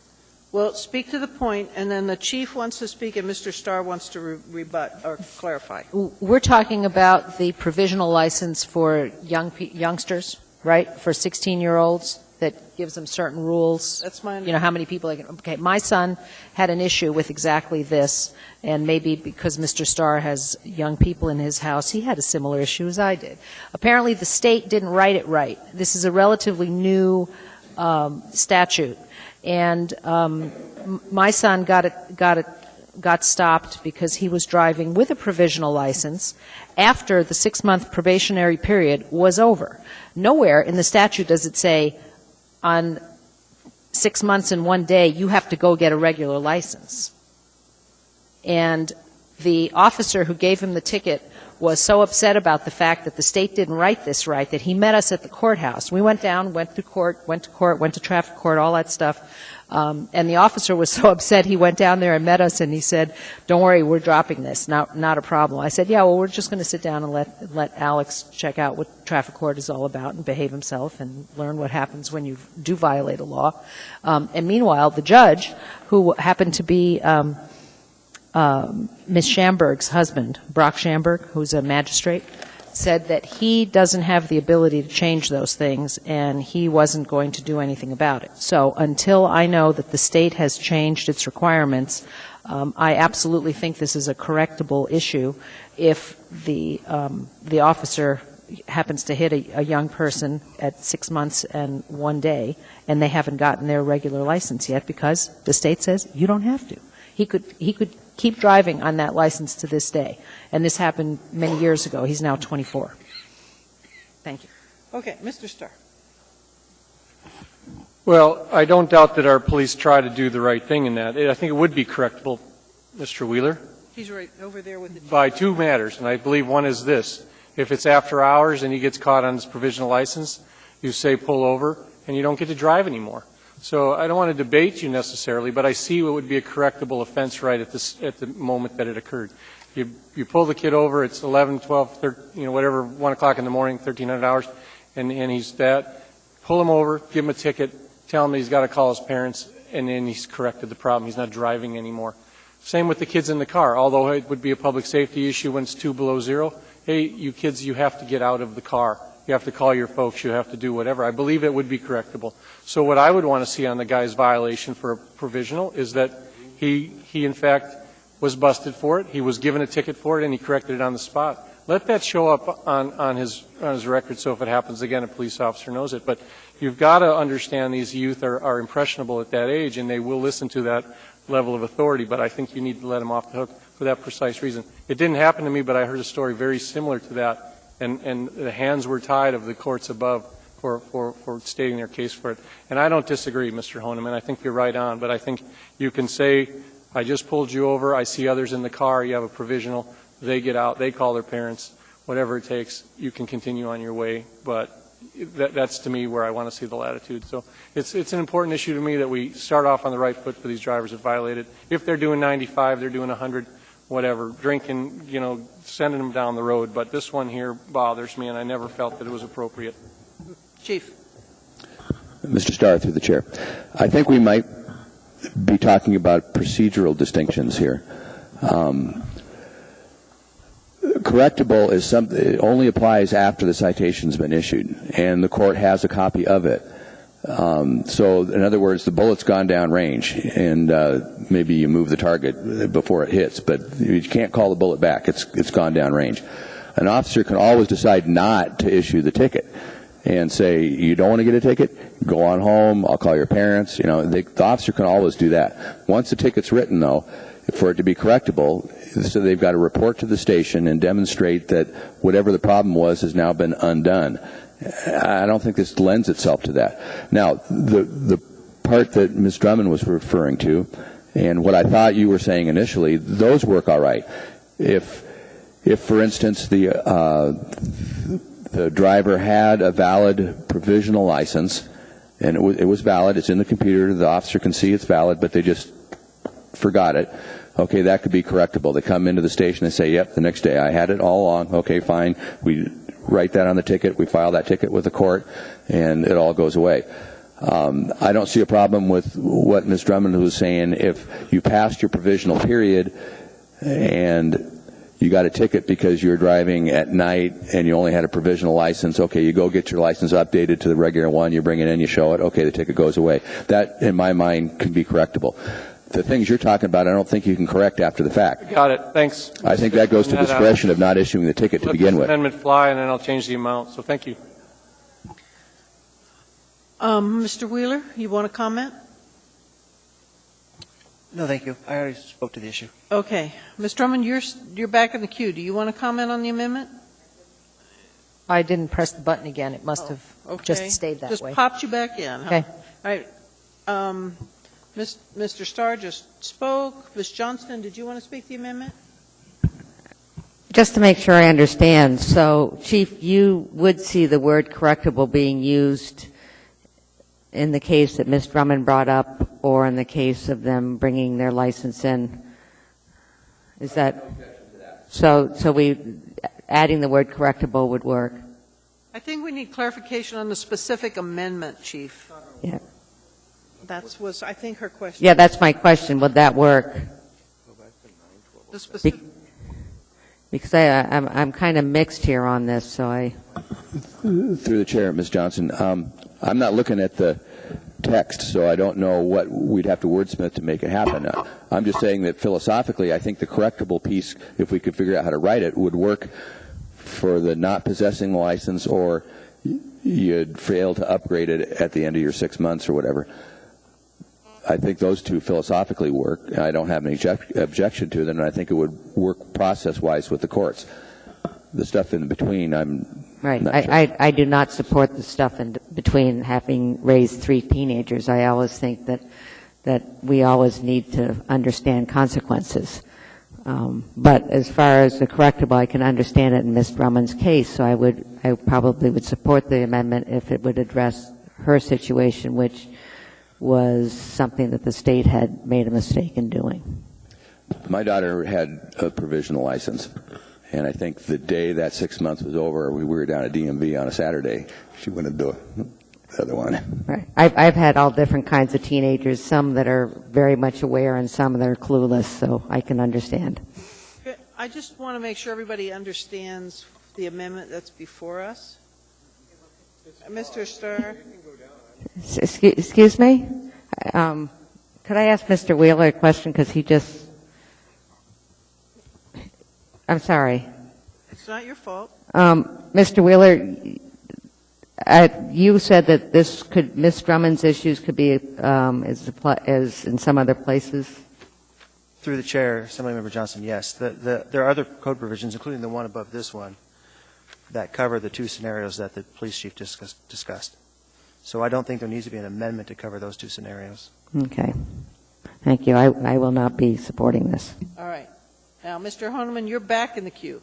Do you want to speak for the third time? I was trying to find the Alaska statutes under touch and go to read the actual statutes listed on the code. Page 19 and 20 of 101 actually speaks to the code. And I really don't see anywhere in there where this correctable would make application. It just doesn't make sense. And I apologize for being technical, but it just doesn't make sense. So I got it. Thank you. All right. The amendment is before us. Please vote.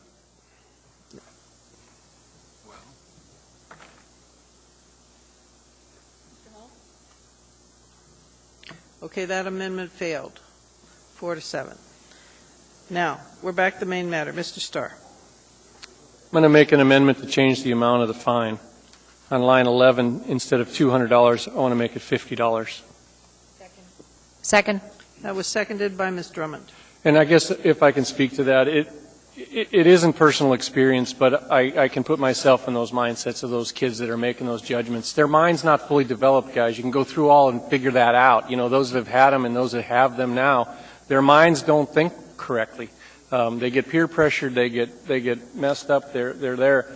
This becomes a punitive message, and I'm all for those kids that are doing wild behaviors and have had 2 or 3 chances of it all. But you know, to come home with a $200 ticket, they're going to get their insurance raised up. They're going to have other issues. It's like, if I felt more confident, Chief, that the policy statement was very clear through the messaging of all that, I guess that would be fine. But it's, you know, a cop having a bad day doesn't want to take the time to explain to those kids or call the parents or whatever. It's like, hey, you broke the law, here's your ticket, move on. Good message for a 30-year-old, probably a harsh one for a 17-year-old, 16-year-old, and provisional rather. And it's just something that I'm a little bit passionate about, giving the kids a little bit of break. $50 ticket, they're probably going to have to pay for it themselves, all that stuff that goes on with parental management of a car. So that's all, $50 if we can do it, great. Ms. Johnston to the amendment. Does it have a second? Yes, it did. Okay. For the same reason, I didn't support the correction, having 3 teenagers. I really do feel an accountability. And for this law to have its effect, they need to know there's consequences. And I really feel that $200 is a lot of money, and it gives them a sense of consequence. Mr. Honeman. Well, I'd have to agree with Ms. Johnston. I could probably see a splitting the baby on this one, but I don't think $50 gets it. $200 may or may not be too much, but I see the fine as it was recommended. I don't see a problem with it. Mr. Mayor, since this is something that directly concerns the police chief, and I know he's frustrated he doesn't have a button to push, is it possible that we could allow him to be somewhere on cue so he can have any of the seats up here, and if you have more questions for him, certainly. Chief, grab a seat up here with a microphone, if you would, please. I thought Chief, did you want to speak on the amendment? I was just asking Mr. Wheeler a research question. Okay, fine. Sorry, I assumed. Always wrong. All right, with that, please vote on the amendment which was to change the dollar amount of the fine. And that one passes 7-4. Anything else, Mr. Starr? All right. Anybody else on this? Mr. Trombley. On page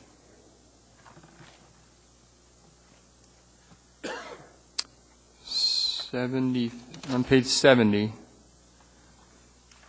when it talks about bikes and where it never really specifies, can you or can you not ride a bike in the street? Oh, yeah, feel free to go for Push it. the green button, The sir. button.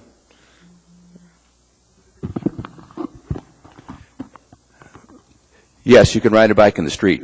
What the bike law, how the bike law has changed here is we essentially give the cyclist two choices: either be a vehicle and be in the street and behave like a vehicle in all ways, or get on the sidewalk and be a pedestrian and slow down and not run into people and yield at driveways and things like that. Okay. And they can't hop between the two. Okay. If that's the case, on page 66, section 102, starting on line 43, it says slow-moving vehicles prohibited during certain hours. If you go to the last line on page 48, it says, or other vehicles unless such vehicle is capable of, and it gives particular... Mr. Trombley, could you hold a second? Amanda, could somebody run and get the chief a copy of this, so he has the line item too, so he can know what we're talking about? Yay, thank you. Sing Kumbaya. We have sympathy for the need of glasses. At least I do. That's my point. It's exempted. Well, yeah, I'll explain it here in a second. Okay. Should you want to take a second to find that again? Want me to rephrase? Yes, start over, Okay. Mr. Trombley. On this, again, this is the S version, page 66, starting on line 43, when it talks about slow-moving vehicles prohibited during certain hours. On line 48, what's added to the section is, or other vehicles, unless the such vehicle is capable of 1, 2, and 3. Well, a bike cannot, if the speed limit is 40 miles an hour, unless you're probably Tour de France biker, which I don't think we have too many of those in Anchorage, aren't probably capable of meeting that 10-mile-an-hour speed limit. So I think you've essentially exempted everyone from riding a bike in the street. Now, frankly, I don't particularly like bikes in the street, especially during winter time, or really even in summertime because it slows traffic down. But we're not going to debate that. But if the intention... What's that? Sorry, it's all right. I know. Public record. So all I'm saying is that if you want to have, which I'm assuming there's a majority of people in the assembly that would like bikes in the street, then we've exempted them through section 102. And I don't know how to fix that. And obviously it's going to take more time. So I'm okay with postponing. It's like we can move to postpone it to another time so we can address these things if the body's okay with that. Let's see if they have a response. I think what we're trying to figure out is if bicycles fit in the list of those vehicles you're citing there. Well, it says maintaining a speed at least 10 miles per hour of the posted speed limit. Might I? Go ahead. Wait a minute, please. Mr. Wheeler, go ahead. Sorry, Assembly members. The definitional section at the beginning doesn't have every possible definition because we're only the only ones that we amended. But it's my understanding that bicycle has its own definition, and therefore it's not any of these things. It's not the slow-moving vehicle, the farm vehicle, or any other vehicle. So that provision would not apply to a bicycle. Okay. All right. Well, then remove the motion then. Okay. Well, it wasn't. Well, you're right. It wasn't. So. Okay. So we're safe. Don't remove it then, I guess. All right. Chief, you want to amplify? I just wanted to add that as we went through and worked out the language here that Mr. Littmans was referring to, we enlisted a consultant from Austin, Texas, who's written most of the bicycle and deconfliction language for many big cities in the United States. And so we're fairly comfortable this is workable language that we're proposing. Okay. Anything else, Mr. Trombley? No, Madam Chair. Thank you. All right. Thank you, Mr. Chief. Craney. Thank you, Madam Chair. On page 95 of 105. We can't hear you, sir. On page 95 of 105, line 26, driving without proof of insurance or other security, it's got a correctable 500. Chief, is that enough money, or can we raise that amount? Because I get a lot of complaints from people that are hit by somebody that does not have insurance. In Alaska, imagine it. Is 500 enough, or can we raise it higher? This The fines in here are a result of our traffic section working with others, including OMB, I think, to decide where these fines ought to be.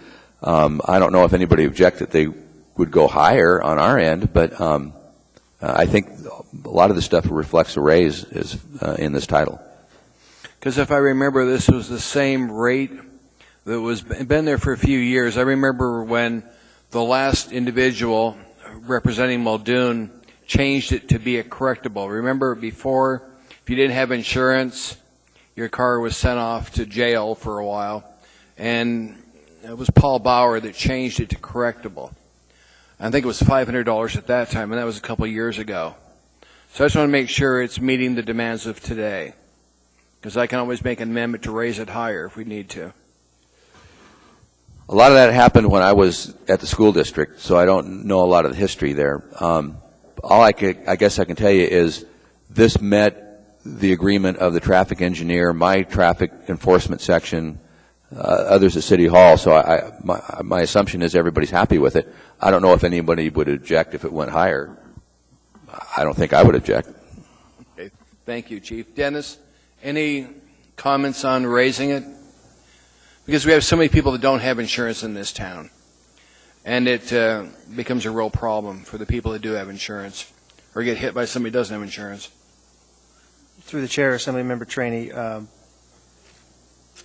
think what I would say is anecdotally that what we run into most often, both in criminal division downstairs and in the civil impound section, is that if they had the money, they would probably have the insurance. So you can raise it, but that doesn't necessarily mean we'll collect that amount.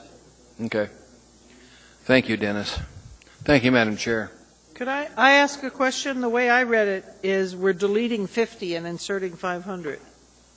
So it's currently 50? That's what I... Apparently so. Okay. That's how I read it, too. Okay, thank you. All right, thank you. Anything else, Mr. Trainee? No, ma'am. Mr. Honeman? It kind of goes back a little bit, but I think it was answered since we were talking earlier, so I don't think I have anything to say on it. All right, Ms. Drummond? Thank you, Madam Chair. I'm sorry I didn't think of this before this moment. In the bicycle section, is there anything that says that drivers of vehicles have to give bicycles a certain amount of breathing space? Otherwise known Through the chair, Ms. Drummond, 3 feet. It now specifies that in code. Could you tell me where that is, please, Chief? I'll have to look, but it's in there, I know. Okay, so we have, in other words, we have a 3-foot law. Correct. In place already. No, we did not. It's new with this title. Oh, great. Okay, I'm having trouble finding it though. Is it in the bike section? It's in the bike section, I think. Okay. I'm going to look for a little bit, but if I can't find it, I need some help. Thank you. And they could get back to you on that. Thank you. Anything else, Ms. Drummond, while they're looking? No. Ms. Johnston? I just wanted to say thank you for making me legal. We do appreciate that, yes. All right. Does anybody have anything else while the research is going? Ms. Drummond, do you need an answer for that before the vote? No. I'd just like to know where it is. Okay. With that, then, since there's no one else in queue, could we go ahead and vote?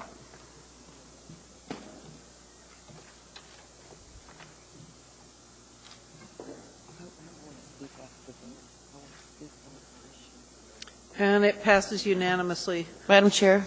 Ms. Gray Jackson? Thank you. Before we move on, I just want to take a moment and thank the traffic staff in the back there, Shane, who I know personally has worked really, really hard on this ordinance revision for a very long time, and he's sitting in the back, and I just wanted to recognize him and thank him for his service to the people of Anchorage, and anybody else in your staff that worked with you, Shane. Thank you very much. Thank you, Madam Chair. I know that it was a large group of people that worked on this, so thanks to all of them. Madam Chair, I found it. You found it. Okay. Research can stop. Very good. Thank you. Page 27 for whoever wants to know. All right. Excellent. All right. Let's barrel through this. We're almost done. 14K, A0114. This is an ordinance amending Anchorage Municipal Code Section 4.70.030 regarding Municipal Light and Power Commission membership and terms. Anyone like to speak to us on this matter?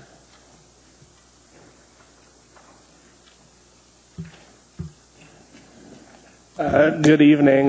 My name is David Dunsmore, and I hadn't seen this ordinance before tonight, but just looking over it, I thought I'd stick around to point out one small thing that I think should be changed with this proposal. And that is currently the commission has 5 members, of which that a majority are required to be utility customers. And the proposal is to move it to 7 members, but keeping the number of utility customers the same at 3. And I think it would be appropriate to keep the requirement that a majority be utility customers, especially since having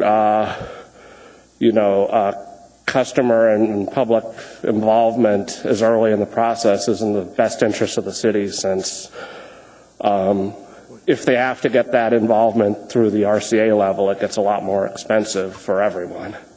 And I just would suggest you change 3 to 4 there. Thank you. Thank you. Is there anyone else who'd like to testify on this matter? Hearing and seeing no one, the public hearing is closed. Move to approve. Second.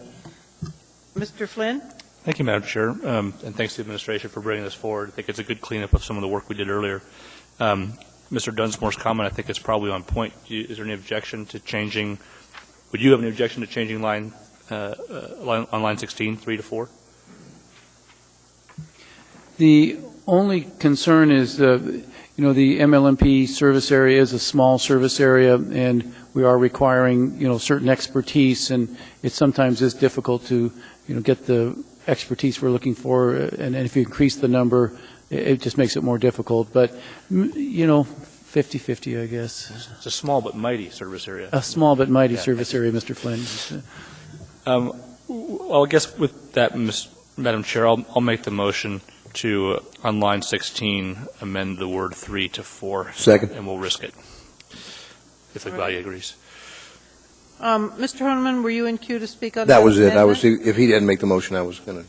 All right. Anyone else to speak to that amendment? Please vote on the amendment. But it is your utility. And that amendment passes 10-1. Back to the main matter. Anything else on it? Any further discussion? Seeing no discussion, please vote on the ordinance as amended. And that passes unanimously.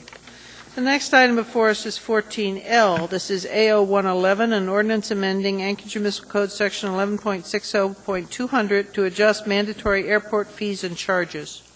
Anybody want to speak to us on this matter? Very big, but I'm tough. I just think where I could be hit. Hearing and seeing no one, public hearing is closed. Move to approve. Second. Is there discussion? Mr. Honeman. I don't see an increase in the taxes on the airplanes for single or. Just kidding, Mr. Starr. Just kidding. Had to have it. Had to have it. Sorry. All right, Mr. Starr, you want to speak? Well, all sarcasm aside, it's a much more equitable increase, and contrary to those that think I just fly out of Birchwood, it really isn't necessarily it. The issue where Mr. Honeman just raised on the first attempt to raise revenue at certain user ports was the fact that there's a tremendous amount of non-flying but registered aircraft. And so you have a guy with an antique that he's rebuilding, but you need to keep your registration certificate current. And that's the database they were using. So, why I'm more palpable to this one is several things that we can all take a little bit of comfort in. It probably hits the user groups that directly support the airport probably the greatest. The tie-down fees and the maintenance there and required of a day like yesterday with the snow and the wind blowing out there, it's easily going to be money well spent in terms of hitting those folks for additional square footage. One thing that isn't so clear as you read the first page of all this, you have to go back and read the next. We're also increasing where the big money's at is the lease fee per square foot. We're increasing by this action 2 cents per square foot, which takes it up to 19 cents a square, I think was the number. and that's really not over the top of what the standard market would bear for the purposes therein. So another $67,000 will come out of the aviation community in support of Merrill Field operations. I guess, I'll just pontificate a little bit, is drive around there. If you guys you don't need to be aircraft owners or interested in that, but go and see all the private businesses that are generated up there and the number of jobs that are created up there, and then the reputation of the facility as well as over the top. Mr. Lenderby has sat through here all the time, and that last comment I made is that facility operates tremendous, and I think the user groups will pay because they're getting a great value. So kudos to you on that. The Aircraft Owners and Pilots Association was petitioned by me for comment. They declined to comment, and the Alaska Airmen's Association also, I communicated with them both by phone and by email, and they had a board look at it, and I saw no negative comments come through from them. So diligence was done, and I think the aviation community is keeping up with the cost of doing business as best that they can. So, Patrick, I don't know what to do about your noise. Can't price them out of the market. They're still going to fly left and turn right. But I urge approval. Let's move on with the revenue generator. Mr. Flynn wants to comment and report. I'm confident, Mr. Starr, that Mr. Lundaby will use these funds wisely and will address some of those noise concerns in Fairview. All right, thank you. So with that, please vote. That passes unanimously. All right, the next item before us is 14M on the agenda, AR 303. It's a resolution appropriating $2,897,027 Waive reading. for public health nursing services. Anyone who'd like to speak to us on this matter, please come forward. Hearing and seeing no one, public hearing is closed. Move to approve. Second. Is there discussion? Seeing none, please vote. That matter passes unanimously. We're now at 14N, AR 304. This is a resolution appropriating $1,010,090 grant award Waive reading. for family planning services. Anyone like to speak to us on this? Hearing and seeing no one, public hearing is closed. Move to approve. Mr. Starr. Single, I always ask this, and it's sometimes an inappropriate question, but do we buy condoms and contraceptives and supply them to the clients with this money? Through the chair, Mr. Starr, yes, we do. Okay, do we consult on abortions? Mr. Starr, through the chair, we don't consult in terms of advocating abortions. We do options counseling. So if a person came to the clinic and had a positive pregnancy test, we would assess the client and ask them how they felt about that. And if they were happy about that, then we would refer them to a primary care provider. And if they were unhappy about that, we would talk to them about a variety of options: crisis pregnancy center, getting prenatal care, referrals, and if they asked us about an abortion referral, then we would make a referral to a provider. That happens rarely. In those two answers, yes, we provide condoms, and the second answer, I appreciated the answers. Is that mandated to us by the federal government, or is that administrative policy? No, that's mandated through the grant. Thank you. Mr. Trainee. We can't hear you, Mr. Trainee. What age does this program apply to children? I'm going to look up the through the chair, Mr. Trainee. I'm going to look up the data and tell you exactly what ages that we saw in the program. In the last report, which is from our 10. So in Alaska, in 2010, that may be a federal year, we saw all of our users in the clinic. We saw 5,439 users, and of those, 8% were under 18, 1% being under 15, and 7% being ages 15 to 17. Do you have the parental permission before you counsel them on this? Through the chair, Mr. Training, no. State and federal law prohibit us from requiring parental consent for family planning services, although we do have a large involvement of parents with our clients. Thank you, ma'am. Thank you, Madam Chair. And seeing no one else in queue, please vote. That matter passes 9-2. Next item before us is 14O, AR 305, a resolution appropriating $100,000. Waive reading. This is basically for the Emergency Management Performance Grant activities. Anyone like to speak to us on this matter? Hearing and seeing no one, the public hearing is closed. Move to approve. That was seconded by Ms. Johnston. Is there any discussion? Seeing none, please vote. That matter was approved unanimously. We're now at 14P, AR 306. This is a resolution appropriating $1,300,000 from an interfund loan. This is basically a contribution to the Anchorage Fire Service area for the Fire Station 5 rebuild. Anybody wants to speak to us on this matter? Hearing and seeing no one, public hearing is closed. Move to approve. Is there any discussion? Hearing and seeing none, please vote. That matter passes unanimously. We're now at 14Q, AR 307, a resolution appropriating $290,567. Waive reading. From information technology for the electronic timekeeper project. Anybody like to speak to us on this? Hearing and seeing no one, the public hearing is closed. Second. That was moved by Ms. Johnson, seconded by Mr. Honeman. Is there discussion? Hearing and seeing no discussion, please vote. That matter passes unanimously. This concludes our regular agenda. Is there anyone in the audience who'd like to speak to us on non-agenda items? Please come forward. You have 3 minutes. You have to begin by stating your name. And you all know that drill because you've been here a while. Hi, my name is Jason Acree. I'm here to speak about the water, drinking water, and fluoridation issue. In the last couple months, a lot has happened in the state of Alaska regarding water fluoridation.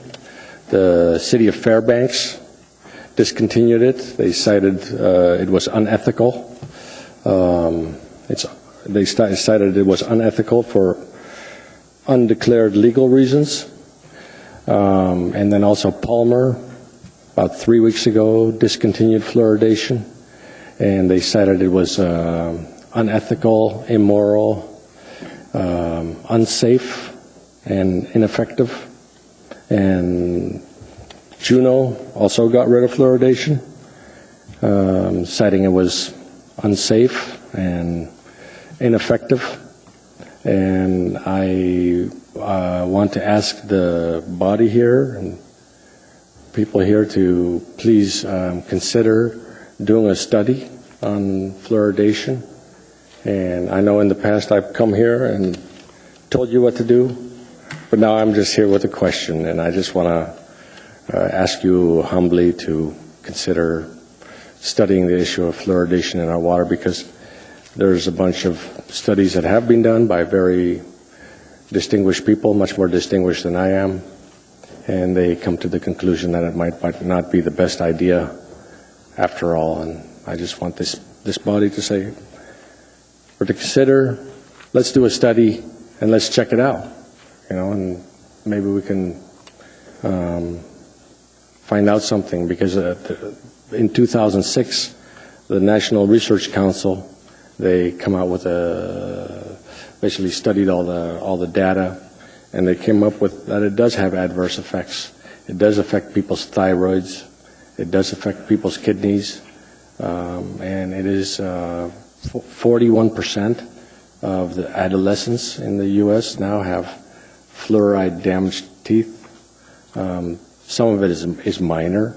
2 to 3% have major damage to their teeth, severe fluorosis, and that's going to require a lot of cosmetic dentistry if they want to get this fixed.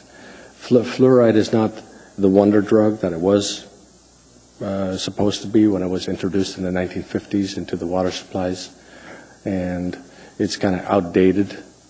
It's an outdated practice, and it's also against informed consent to just add it to the water supply and force everybody to take this medicine like that. And I just want to ask to maybe a consideration and do a study on this, and that way we can, you know. Drummond has a question for you, sir. Yes. Go ahead. Thank you, Mr. Agri. Actually, my question wasn't for you. My comment was for my fellow assembly members. Didn't we ask the health department tonight to look into the motorized toothbrushes that we heard about at 6 o'clock? Ms. Gray Jackson asked that, yeah. Yeah, I'd almost like to see this issue added to that request of the health department. This is their purview.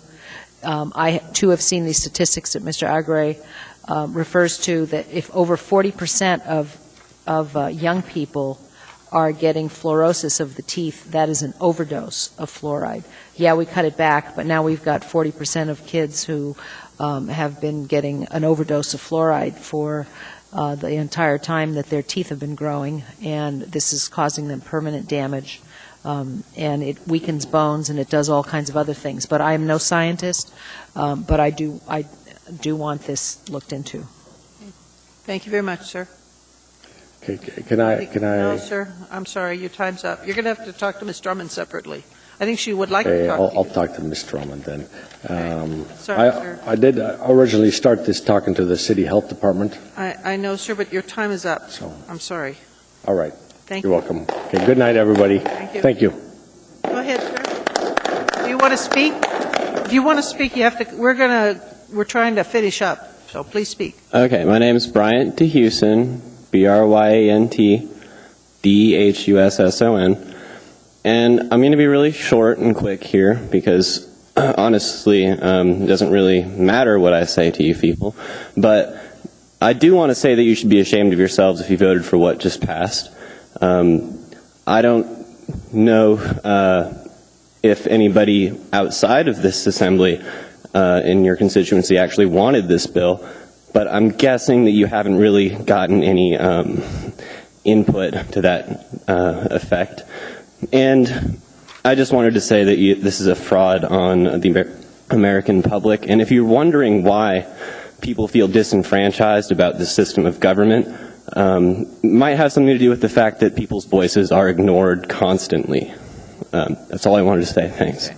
Ms. Gray Jackson, you had a question for this Thank young you. man? I'll be really quick, Madam Chair. But anyway, I just want you to know that just about every single issues we get both sides of the story from the community, like the firecrackers, half wants it and half don't. But on this particular issue, and I get, just as many emails as anybody else and answer them all, I haven't gotten not one email from anybody supporting this ordinance, and not one person came tonight in support of this ordinance. So I'm disappointed by my colleagues' vote this evening. Thank you, Madam Chair. Okay. Thank you.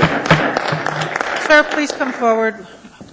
Hi, my name is Matthew Mall. The Mall is spelled M-O-L-L. I'm going to reiterate some of what Brian just said. I'll call this a travesty of justice, and not just because my opinion lost, but because that's really what it was. As Ms. Gray Jackson said, no testimony was heard from anyone in support of this bill, and the reason it was passed was because it's an extra tool for the police department to carry out their jobs. When we heard testimony from the chief of police that he did not need this tool, and we heard testimony from all sorts of people that this tool could be used to infringe on people's rights. The Constitution provides protections so that government doesn't overstep its bounds. Even by providing itself more tools to deal with problems, it can overstep its bounds, and that's why those protections are there. And that was totally ignored tonight.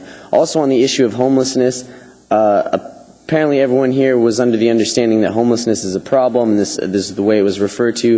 And I wish I had spoke more on this in my first testimony when I spoke on the idea of human rights, and as they're laid out in the United Nations Universal Declaration of Human Rights.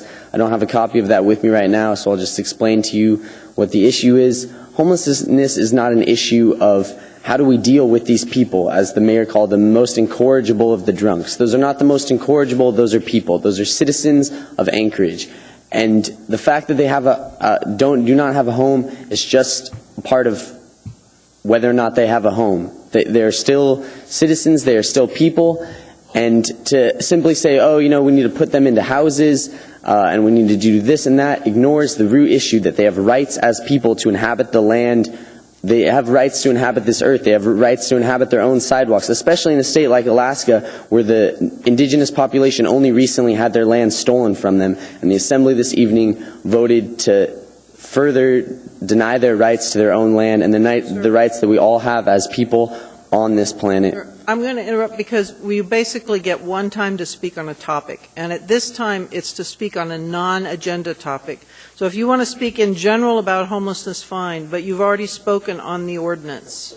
So you can't do that. But if you want to speak on something else, it's germane. So you go ahead. You've got about 40 minutes. If I speak on homelessness further, you're saying I'm allowed that, but not to speak. Not on the ordinance. Excuse me, Madam Chair. Point of order. State your point. I don't believe that you're correct in the fact that they can't speak on anything they want to, even if it was something that was on the agenda. The ruling of the chair is that this is for non-agenda speakers. But if you want to speak on a general topic, Madam go Chair. ahead. Right. Well, seeing as a minute of my time was just taken up with all these points of order, I'll say that I was speaking on that because this should be addressed in this future. This law should be.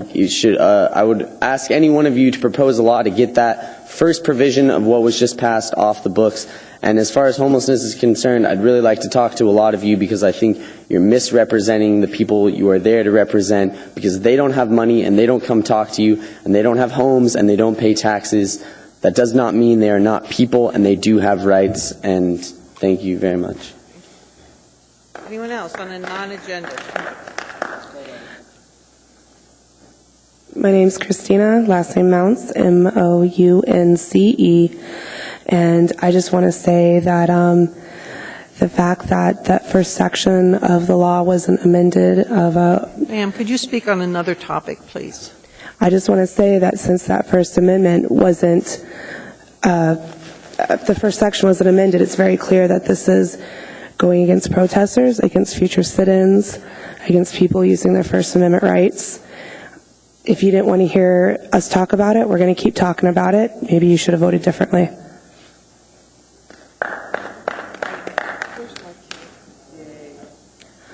Hi, happy Tuesday again. My name is Tina Robinson, and I wanted to show you guys all a document that I really enjoy. This is the Declaration of the Independence and the U.S. Constitution, so I will speak about the First Amendment. I'll read it for you.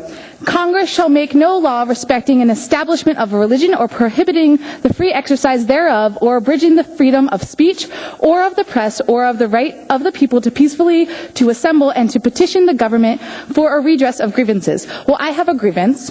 You recently passed an ordinance that I think is completely unjust.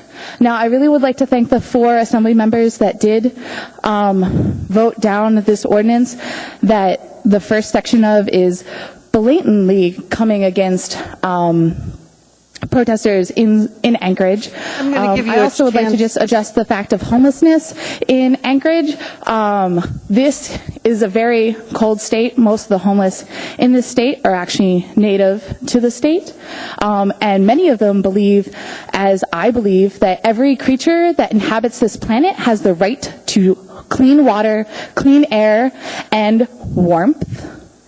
And whether you're in a boxed house built by some construction person, or you build your house yourself, or you live in a tent, or you sleep in a tree, or you burrow in the ground, everyone has the same rights to occupy this planet equally. Just because our society over the last couple thousand years has created bureaucracies all around the world to control resources does not deny the fact that every plant, animal, and human being on this planet deserves the right, and the UN, granted they have no teeth, has passed with the Universal Declaration of Human Rights that everyone does have the right to assemble, to speak, to live, and I really would just like to talk to whoever is possibly the representative of Fairview, because I don't know who you are. I live on 11th and Ingra. Hi, Flynn. Thank you. You are awesome. Cool. So I would like to speak with you possibly more on these issues. But thank you for your time, and I hope in the future you decide to listen to the voice of the people rather than the voice of a few. Time is up. On non-agenda, sir? Or you want to speak on non-agenda? Just so I can be clarified, I came in late. What's the agenda that you're speaking of? In other words, you can't speak on something that we've already dealt with tonight. When would be a time for, citizens to speak about something like that or to address this assembly again? Would it be next Tuesday? Well, you can talk to us now, just not about a specific item that's on the budget, that's on the agenda. Why is that? Because that's the way the code is written. But I mean, like, if we all got together tonight to, I'll talk to you right after the meeting. How's that? Okay, but I guess I just don't understand why we can't talk about it right now, like while everybody's here listening. Because, I mean, all you guys had an equal voice in this decision that just got passed. And the chief of police said himself, they already have, a whole arsenal of things against people that are, for example, he mentioned pulling a car into the sidewalk, sleeping on the sidewalk, being drunk on the sidewalk. You already have, drunken disorderly, you have causing a public disturbance, et cetera, et cetera, et cetera. You don't need another thing, which, as one of, I think it was Mr. Trombley said, is a general wide brush solution to a very specific problem, because it only addresses one issue. And I would really hope that you guys would reconsider, also because a lot of the Occupy people that are here tonight, we are probably the most numerous constituent body here, and we're pretty well organized, and some of you may not be reelected next time around. Thank you. All right. Seeing nothing else, the motion is in order. We're adjourned. Happy Thanksgiving, everybody.